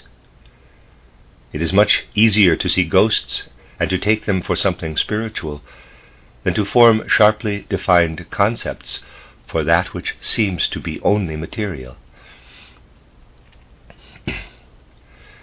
This has brought about the fact that human beings develop in their soul life the most spiritualized concepts and then proceed to deny them. These spiritualized concepts are mistakenly believed to relate only to material things. The materialistic interpretation of the present natural scientific world conception is nothing but a denial of its true character. It has sprung from a tendency to cowardice, pure cowardice. One cannot bring oneself to live with one's feelings in these spiritualized concepts, and to grasp this spirituality in the rarefaction needed for the forming of clear-cut concepts about nature. One does not dare to acknowledge that one lives in the spirit when one develops these rarefied, spiritualized concepts. One deceives oneself by saying, these concepts relate merely to material things. For this is not true. It is mere self-deception. The same holds good for other spheres of life. As I pointed out to you the day before yesterday, many artistic creations of the present time show values through this spiritualized, refined feeling, which did not exist in the art development of earlier epochs. This change in the spiritual life has been brought about through a quite definite spiritual event, which I should like to characterize today from a certain point of view. At the beginning of the 40s of the 19th century, when the middle of that century had not quite been reached, the Archangel Michael gradually rose from the rank of an archangel to that of a time spirit. He began at that time to undergo an evolution which enabled him to work into human life not merely from the super-earthly standpoint, but directly from the standpoint of the earthly. He had to prepare himself to descend to the earth itself, to emulate, as it were, the great procedure of the Christ Jesus himself, to take his starting point here upon the earth, and to be active henceforth from the point of view of the earth. From the 40s to the end of the 70s of the last century, this spiritual being prepared himself for this task. Thus it may be observed that the period between the 40s and the year 1879 presents a significant battle in that super-earthly sphere which borders immediately on the earthly sphere. This spiritual being, whom we call the Archangel Michael, had to fight a hard battle against certain opposing spirits. If we wish to understand what actually happened there, we must consider these opposing spirits. These spiritual beings, who had to be fought by the Archangel Michael, becoming a time spirit, have always affected the life and evolution of mankind. During the past millennia, prior to the middle of the 19th century, their task in the spiritual world was to create differentiation among human beings. Those spiritual beings who are the direct followers of the archangels strive to lead human beings back to the group soul, to spread uniformity over the whole of mankind. If these beings alone had been active, mankind would have become one indistinguishable species, similar to the animal species, but on a somewhat higher level. These spiritual beings, however, against whom the Michaelic principle had to fight, had the task of spreading differentiation among mankind, to split humanity into races and peoples, to bring about all those differences that are connected with the blood and with the nerve temperament. This had to happen. They may be called Ahrimanic beings, and we must realize that the Ahrimanic principle was a necessity in the course of mankind's evolution. Now, a time of great significance arrived in the evolution of mankind, beginning with the 40s of the 19th century. The time arrived when the old differentiations had to vanish, when the divided human race had to be formed into a unity. You see, the cosmopolitan views, which, to be sure, sometimes turned into cosmopolitan slogans in the 18th and the first half of the 19th century, are simply a reflection of what occurred in the spiritual world. The tendency exists in mankind to wipe out the various differences which were fostered by the blood and the nerve temperament. It is not a tendency of the spiritual worlds to create further differences among mankind, but it is a tendency of the spiritual worlds to pour a cosmopolitan element over mankind. Although, under the impressions of our catastrophic times, people have little understanding for this, still it has to be stated as a true fact. If this fact, mirrored in the earthly events, is observed in its spiritual background, clairvoyant vision shows that it was the spirit who was to become the time spirit of the modern age that formed the 40s onward, fought against the race spirits, the folk spirits, that produced the difference between peoples. What has always been represented by a significant symbol took place here, although at a different stage. The symbol refers also to other stages of evolution, for matters repeat themselves at various stages, and what I am telling you now is only a repetition at a certain stage of a spiritual event that took place at other stages. It is the event that is represented by the symbol of the conquering of the dragon by the Archangel Michael. This conquering of the dragon by the Archangel Michael, which means that the counter-striving powers have been cast out of the realm in which the Archangel Michael rules, took place in a certain sphere, beginning with the 40s of the last century. Certain spiritual beings, whose task in the spiritual world it was to divide mankind into races and peoples, were cast out of heaven down upon the earth. These spiritual beings, who up to the 40s produced these differentiations among mankind, have no longer any power in the region bordering the earthly world. They have been cast down among men upon the earth with everything they could bring with them. This is what spiritual science designates as the victory of the Archangel Michael over the counter-striving spirits, which took place at the end of the 70s, the pushing down upon the earth of certain spirits resisting him. Thus, since the end of the 70s, since 1879, we have two things. We have on earth, for those who may be said to be of good will, if we understand the expression in a qualified sense, the rulership of the time spirit Michael, who enables us to acquire spiritualized concepts, a spiritualized intellectual life. We also have on earth the counter-striving spirits who deceive us into denying the spirituality of the present time. If we fight against the materialism of our time, we should be constantly aware of the fact that we must not fight against what is good in our age, but against the lies of our age. For the spirits that have been pushed out of heaven down upon the earth are chiefly spirits of falsehood, who as spirits of hindrance prevent us from looking for the spiritual in our grasp of natural existence. If one learns to know those human beings who descended to earthly incarnation from the spiritual world after the year 1841, and who have died since, one can indeed see how these things are considered from the other side, as it were.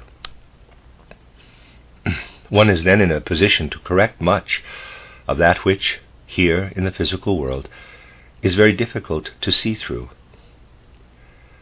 You see, at the beginning of the 20th century, it gradually became apparent how necessary it is to point again to the most varied fields of spirit in life.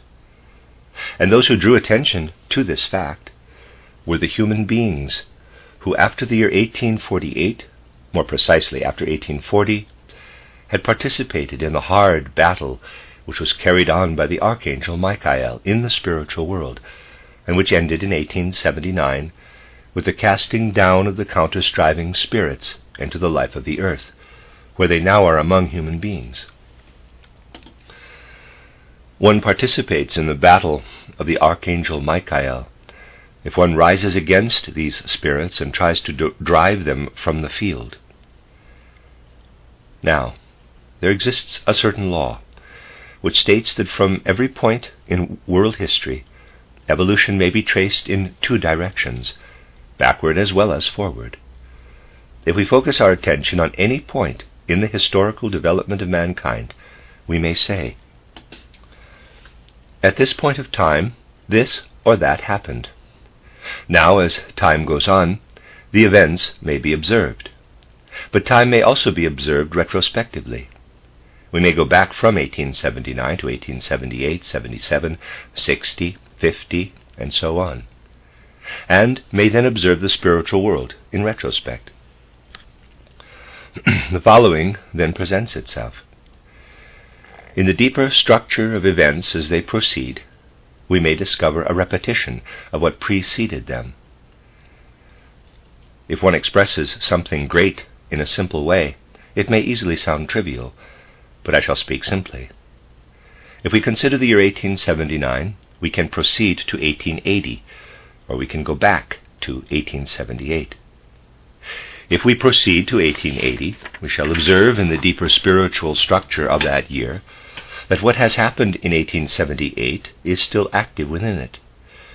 Behind the events of 1880, there stand as active forces the events of 1878. And behind the events of 1881, there stand as active forces the events of 1877. As we go back, it is as if the line of time reversed itself, and the events which lie back at a certain point of time placed themselves behind the events which lie ahead of that point of time. Much can be understood if we grasp these things.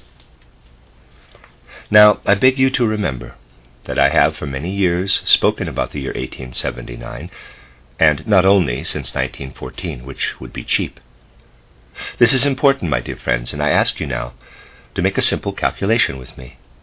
Count back from the year 1879. Count back to the year which I have often designated as the other boundary.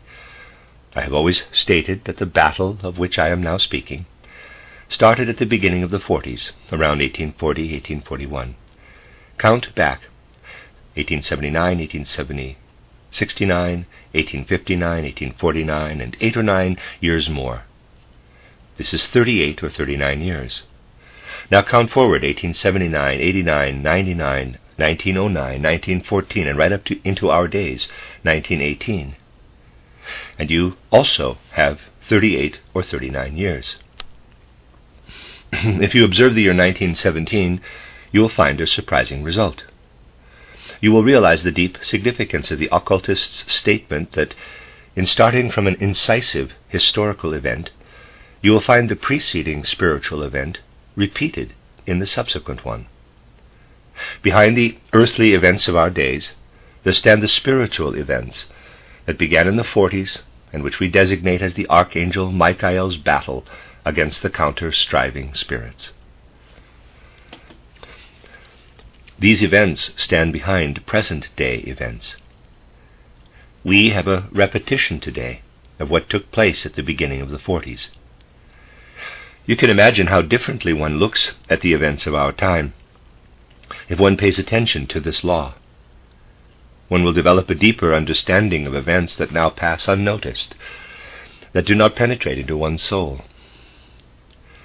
One will realize that the battle of the Archangel Michael against the counter-striving powers has to a certain degree returned to its starting point.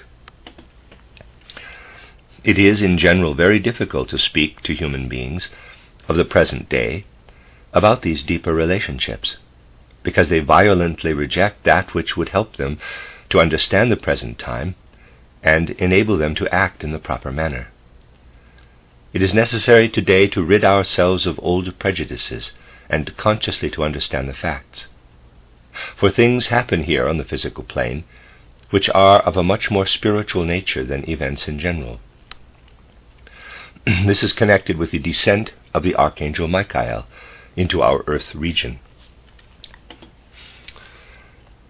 Many people speak of this descent, but if they are seriously called upon to take this fact on its true background, then they do not follow, they do not want to follow. Yet it is extremely necessary that a spiritual understanding of the most important impulses of our age lay hold of ever more extended circles of our contemporaries. Therefore it was very important during all these years of our group meetings to draw attention to the necessity of not sleeping away the stream of events which in our time is so strongly influenced by the Spirit. For to sleep away events is a characteristic trait of our time. People pass by the events as though asleep, and it can be said that the more incisive, the more significant an event is that enters the physical plane, the more human beings sleep through it. The events of March 1917, if I may indicate a concrete fact, were of tremendous significance and will produce results of such great importance of which mankind does not even dream today. And it is really unbelievable how little understanding exists among people for the necessity of a complete revision of their judgments, of a complete revision of all that people have believed prior to 1914. On this occasion I may perhaps be permitted to point to the fact that in 1910 I delivered a number of lectures in Christiania, now called Oslo, about the European folk souls. In the first of these lectures you may read that human beings will soon be called upon to understand something about the relations of the European folk souls. The following has been repeatedly emphasized in our lectures. Turn your gaze toward the immediate East. What happens there is important for human evolution. How often has this been said? Every one of my listeners has heard it.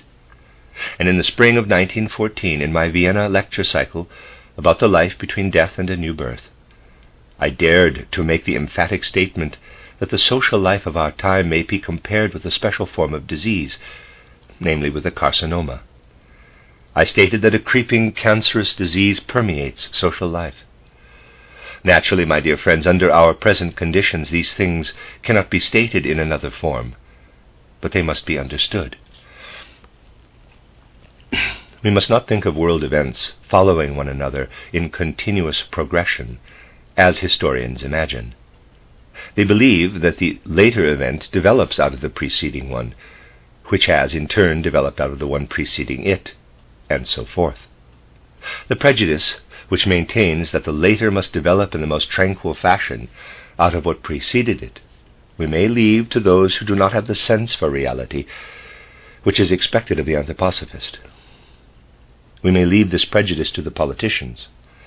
Reality, however, is quite different. We must think of the course of events as of a pair of scales in full motion, the scale beam descending first on the right side and then on the left. Therefore, the time since the beginning of the 40s may be characterized as follows. Great possibilities existed, if only the attempt had been made during the period from 1840 to 1914.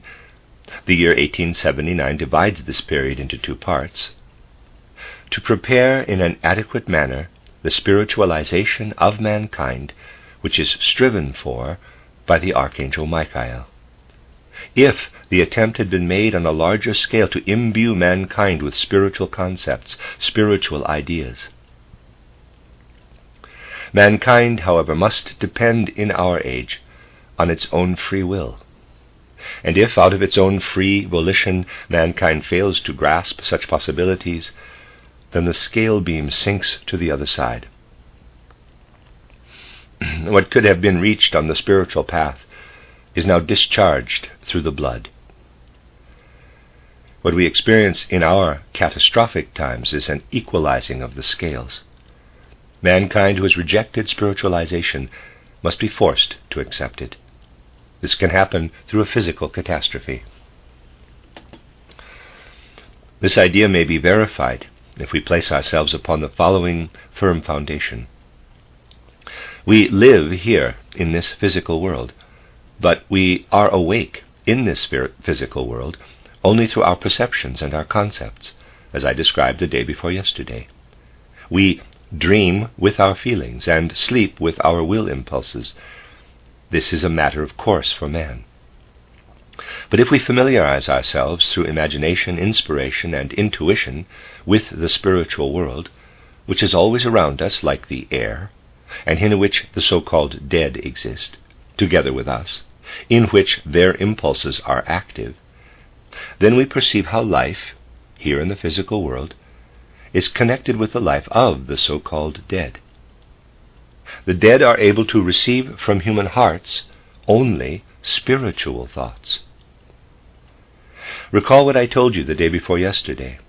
I said if a human being dies in his youth, he has in a spiritual sense not actually left his family.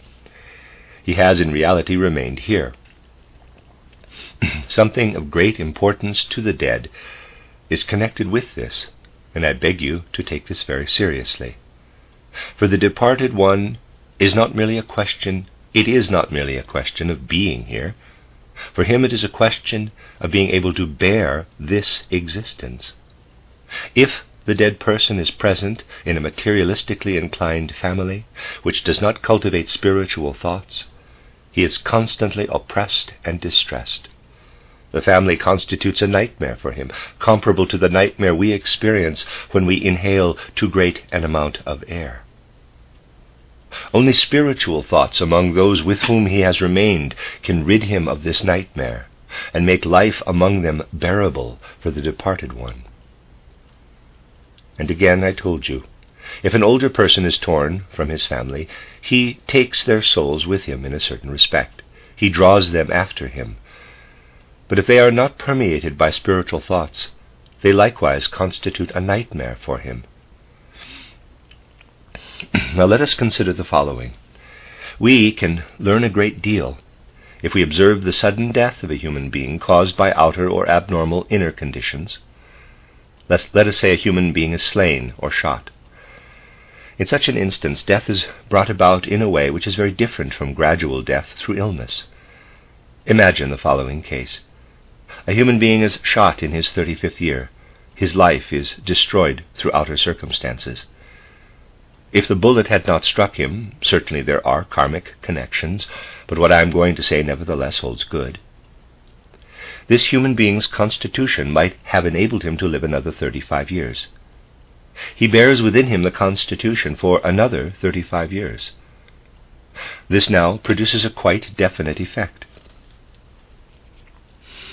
My dear friends, if a human being dies by violence when his life forces are still very active, he has tremendously significant experiences at the moment of death. Condensed into one moment, he experiences things which would have been spread over long periods of time. What he could have experienced during the next 35 years, he now experiences in one single moment. For the important experience in the hour of death is the following.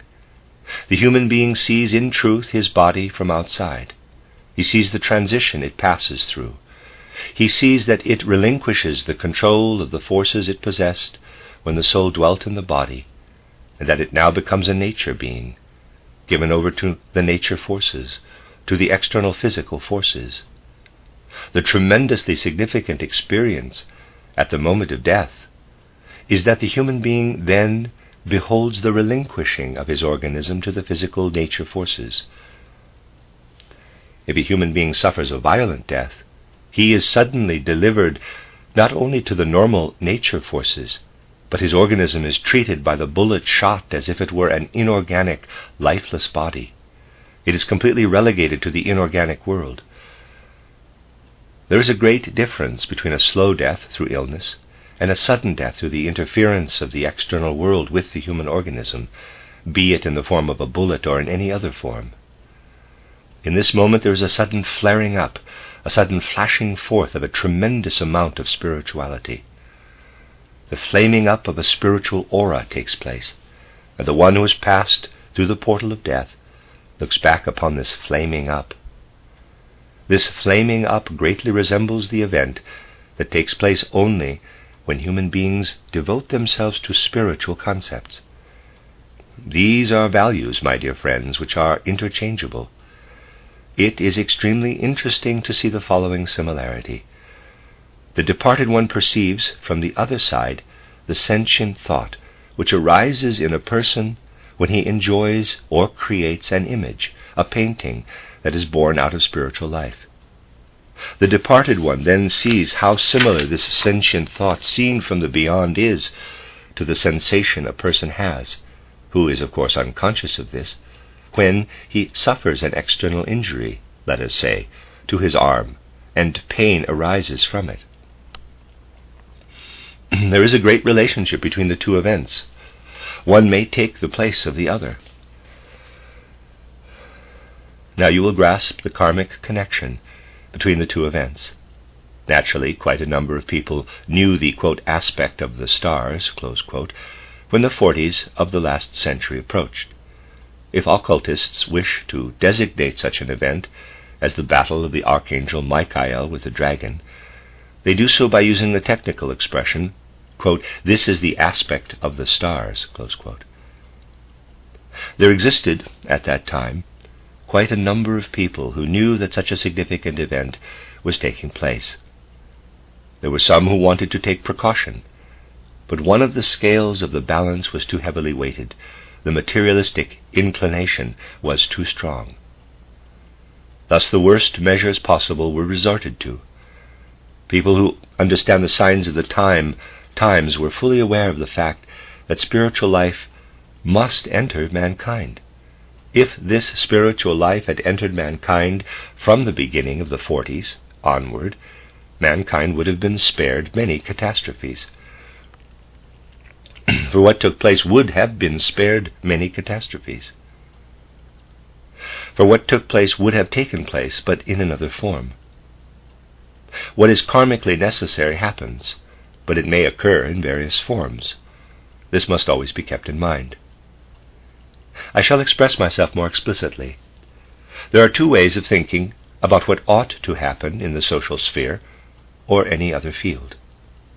We may present a program, may form programmatical concepts. We can think out how the world should develop to a certain field, in a certain field. This can be presented in beautiful words. We can swear by these words, take them as dogmas, but nothing will result from them, nothing at all. We might have the most beautiful ideas about what ought to happen, but nothing will come of them. Ideas, however beautiful, need not result in anything. Thought-out programs are the most worthless things in life. In contrast to this, we can do something else, and many a person does it without any special clairvoyance. We may, simply through a naive, intuitive knowledge of the condition of the times, ask ourselves, What is bound to happen in the next 20 or 30 years? What is it that in our time wishes to become reality? Then, if one has discovered what will inevitably happen, one can say to oneself, now we can choose. People can either come to their senses and guide the course of events in the direction it must take in any case, then matters will turn out well. Or they can fail to do this by being asleep, and simply allowing matters to run their course, in which case that which must take place will be brought about by catastrophes, revolutions, and cataclysms. No statistics, no programs, however well thought out, are of any value. Only the observation of what wills to appear out of the hidden depths of the times is of value. This must be taken up into our consciousness. By this the intentions of the present must be governed. In the 40s of the last century, the many people who adhered to programs have won the victory over the few who understood what I have just stated. From this sprang all kinds of attempts to spiritualize mankind. Spiritism, spiritualism, for instance, is one of them. It is an attempt to spiritualize and reform mankind with inadequate means, to reveal the spiritual worlds materialistically. Even our thinking may be materialistic. It is a materialistic thought that says, this or that particular group of mankind is in the right. Why do the spiritual powers not intervene and help them vindicate their rights? How often do we hear people say today, why do the spiritual powers not intervene? The day before yesterday I gave an answer to this in a more abstract form. Mankind today must rely on its own freedom. Those who ask, why do the spiritual powers not intervene, proceed from the assumption that ghosts instead of men should make politics. That would certainly be easy progress if ghosts instead of human beings were to introduce the necessary reforms. This, of course, they do not do, because human beings must rely on their freedom. The expectation of help from ghosts is what most decidedly confounds human beings. It draws their attention away from what ought to happen. Thus the period in the life of mankind in which refined spiritual concepts were gradually developed was precisely the time when mankind was exposed to the strongest materialistic temptations. Human beings simply are unable to distinguish between refined spiritualized concepts and sensations on the one hand, and that which, on the other hand, approaches them as temptation and counteracts the grasping of the spiritualized element within them. Therefore, because people did not comprehend at the right time how evolution must proceed, our catastrophic age, our present difficult times, have become a necessity. Without the present hard experiences, mankind would have sunk still deeper into doubt of itself. To be sure, it would have developed spirituality, but it would have rejected it to a still greater degree. This is part of the background of historical development. I should like very much indeed to throw light from this background upon much that lies in the foreground, but you will appreciate the reasons why this cannot be done in our present age. I must leave it to the individual to illuminate for himself what lives in our immediate present, seen from the background as I have just described. You see, my dear friends, the sleeping away of events which I have characterized causes an inward overlooking of the sharp angles and contours of life. But if we overlook the sharp angles and contours of life, compromises arise. Now there may be times which are suitable for compromises. The time that preceded the 40s of the 19th century was one, but this is not true of our time. Our time demands that we see things as they are, with all their angles and contours, in sharp relief. But it also arouses in the human soul the urge, just because of the presence of these sharp angles and contours, to close its eyes sleepily to them. What I have just stated may be observed even in regard to the greatest, the most significant events in human evolution. In regard to the greatest event in world history, human evolution has brought about just these angles and contours. Indeed, even in regard to the greatest event of world history, namely the mystery of Golgotha.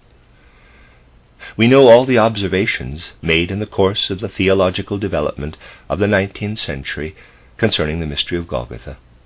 From the time Lessing began to speak about the mystery of Golgotha, right up to the time of the theologian Drews, all kinds of statements have been made regarding it. And it may well be said that the whole theological development of the 19th century offers complete proof of the fact that people have entirely forgotten how to understand the mystery of Golgotha. There are some very interesting publications concerning the Christ Jesus. Very interesting publications indeed. Take, for instance, a Danish one. Footnote, Emil Rasmussen, Jesus, a Comparative Psychopathological Study, end of footnote.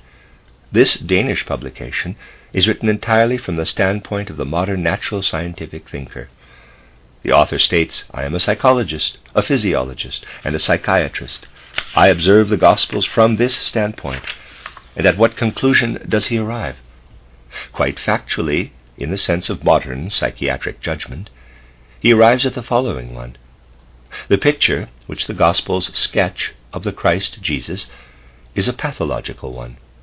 We can only conceive of the Christ Jesus as a person suffering from insanity, epilepsy, morbid visions, and similar conditions.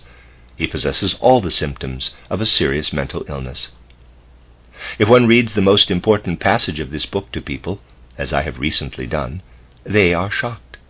This is comprehensible, for if what they consider sacred is described as a pathological case, people are horrified.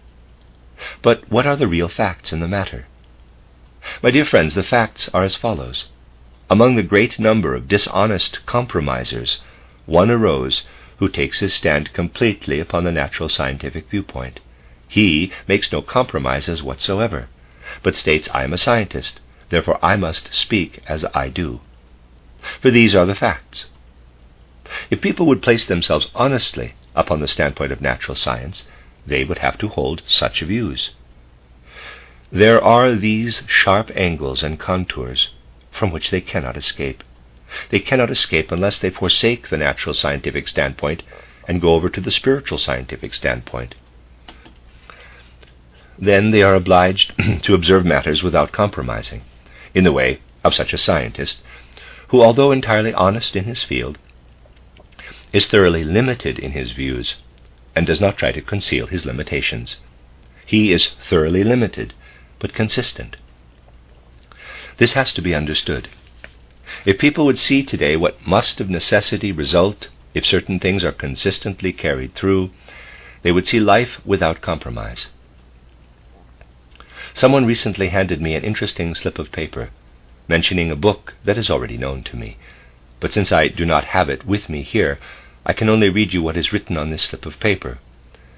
It was handed to me in order to show me what things are possible today. Quote, anyone who has attended high school will remember the unforgettable hours when he had to enjoy in his studies of Plato the conversations of Socrates with his friends. Unforgettable because of the fabulous boredom which was engendered by these conversations. He will perhaps remember that these conversations of Socrates struck him as extremely stupid. But of course he did not dare utter this opinion, for after all the man in question was Socrates, the greatest philosopher. Alexander Moskowski's book Socrates the Idiot, published by Heisler and Company, Berlin, completely does away with the unjustified overestimation of the good Athenian. In this small, entertainingly written book, the historian Moskowski undertakes to divest Socrates thoroughly of his philosophical honors. The title, Socrates the Idiot, is to be taken literally. We shall not go wrong in assuming that this book will call forth scientific discussions. Close quote. Now, you will think it dreadful that such things are written, but I do not find it dreadful at all. I think it is self-evident and quite honest of Moskowski. For according to his concepts and sentiments, he cannot do otherwise, if he wishes to remain consistent, than to call Socrates an idiot. In doing so, he is more honest than many others, who, in keeping with their views, should call Socrates an idiot too, but who prefer to make compromises instead. I do not need to say, my dear friends, that you should not go out now and spread the news that I am in agreement with Moskowski when he declares Socrates to have been an idiot. I hope that you understand what I really mean. But I must acknowledge the fact that people arrive at certain judgments in our time because they make dishonest compromises. It is impossible to think about soul pathology, as modern psychiatrists do, and not write a book such as that by the Danish author concerning the Christ Jesus. It cannot be done. One is dishonest if one does not either reject these concepts and replace them by spiritual concepts, or take the standpoint that the Christ Jesus was a mental case. If one is acquainted with the views of such people, if one knows Moskowski's opinion concerning the whole structure of the universe, his peculiar views about the theory of radiation and the theory of the quantum, one can appreciate why he, if he wishes to remain honest and consistent, must consider Socrates and also Plato idiots. What is especially necessary for mankind is the rejection of compromises. Human beings should not make compromises, at least not within their souls. It is very important to consider this as a demand of our age, for it belongs among the most significant impulses of the time spirit, Michael, to pour clarity, absolute clarity, into human souls. If one wishes to follow the Archangel Michael, it is necessary to pour clarity into human souls, to overcome sleepiness. This sleepiness arises in other spheres also, but above all it is an absolute necessity today to gain insight into the consequences of things. In previous ages this was different. During the centuries prior to the Michael age, in which European mankind was governed by the Archangel Gabriel, the compromises which human beings made in their thinking were lessened by the influence of the spiritual world. Michael is the spirit who works in the most eminent sense with the freedom of man. Michael will always do what is necessary. You must not believe that Michael fails to do the right thing. In the unconscious regions of the soul of every human being, there is today sharply outlined every contour and angle of the spiritual life. It is there. Anyone who is at all capable of bringing to the surface what exists in the depths of the soul life as latent visions knows what it is that lives today in the souls as discrepancies and unrelated facts. He knows that in the souls there live side by side the modern materialistic psychiatry, which does not shrink from seeing an epileptic in the Christ Jesus, and even the acknowledgement of the Christ Jesus. Anyone who is at all capable of raising these things into consciousness becomes aware of these facts. It would be interesting if a good painter with a real understanding of our present time would paint, quote, Christ seen from the point of view of a modern psychiatrist, close quote, depicting it expressionistically. The result would be very interesting if the painter had a real understanding of what takes place at the present time in the depths of human soul life. You see, in our time, we have to plumb the depths if we wish to grasp what takes place at the surface of existence. But one can understand, on the other hand, that people are seized by a certain cowardice and discouragement if they are to approach the indicated matter. This is the other quality necessary today, courage, even a certain audacity in perceiving, in thinking, an audacity that does not dull our concepts, but makes them highly acute. Everything that has to be said today may be found in outer events. The spiritual researcher simply describes it more precisely, because he sees it against its proper background. And if the spiritual researcher then describes this background, the outer events will corroborate all the more what has, for example, been indicated today. People ask, what shall I do? It is so obvious what one should do. One should open one's eyes. One's spiritual eyes, to be sure. If one opens one's eyes, the will follow. The will depends upon our life situation. It is not always possible in one's particular circumstances, according to one's karma, to do the right thing. But one must try to open one's eyes spiritually. Today, however, the following often happens. If one tries to impart to people in words what is necessary for the present age, they quickly close their eyes. They swiftly turn their minds away from it. This is the descending of the scales on the other side. What I am saying here might be considered a criticism of our age, but this is not my intention. My purpose is to draw attention to the impulses that must enter human souls, human minds out of the spiritual world, if we wish to get beyond the catastrophic times in which we live. As I have stated, it is not possible to enter into concrete details. Each of you can do that for himself. The end of Lecture 8 and the end of the collection of lectures entitled The Mission of the Archangel Michael.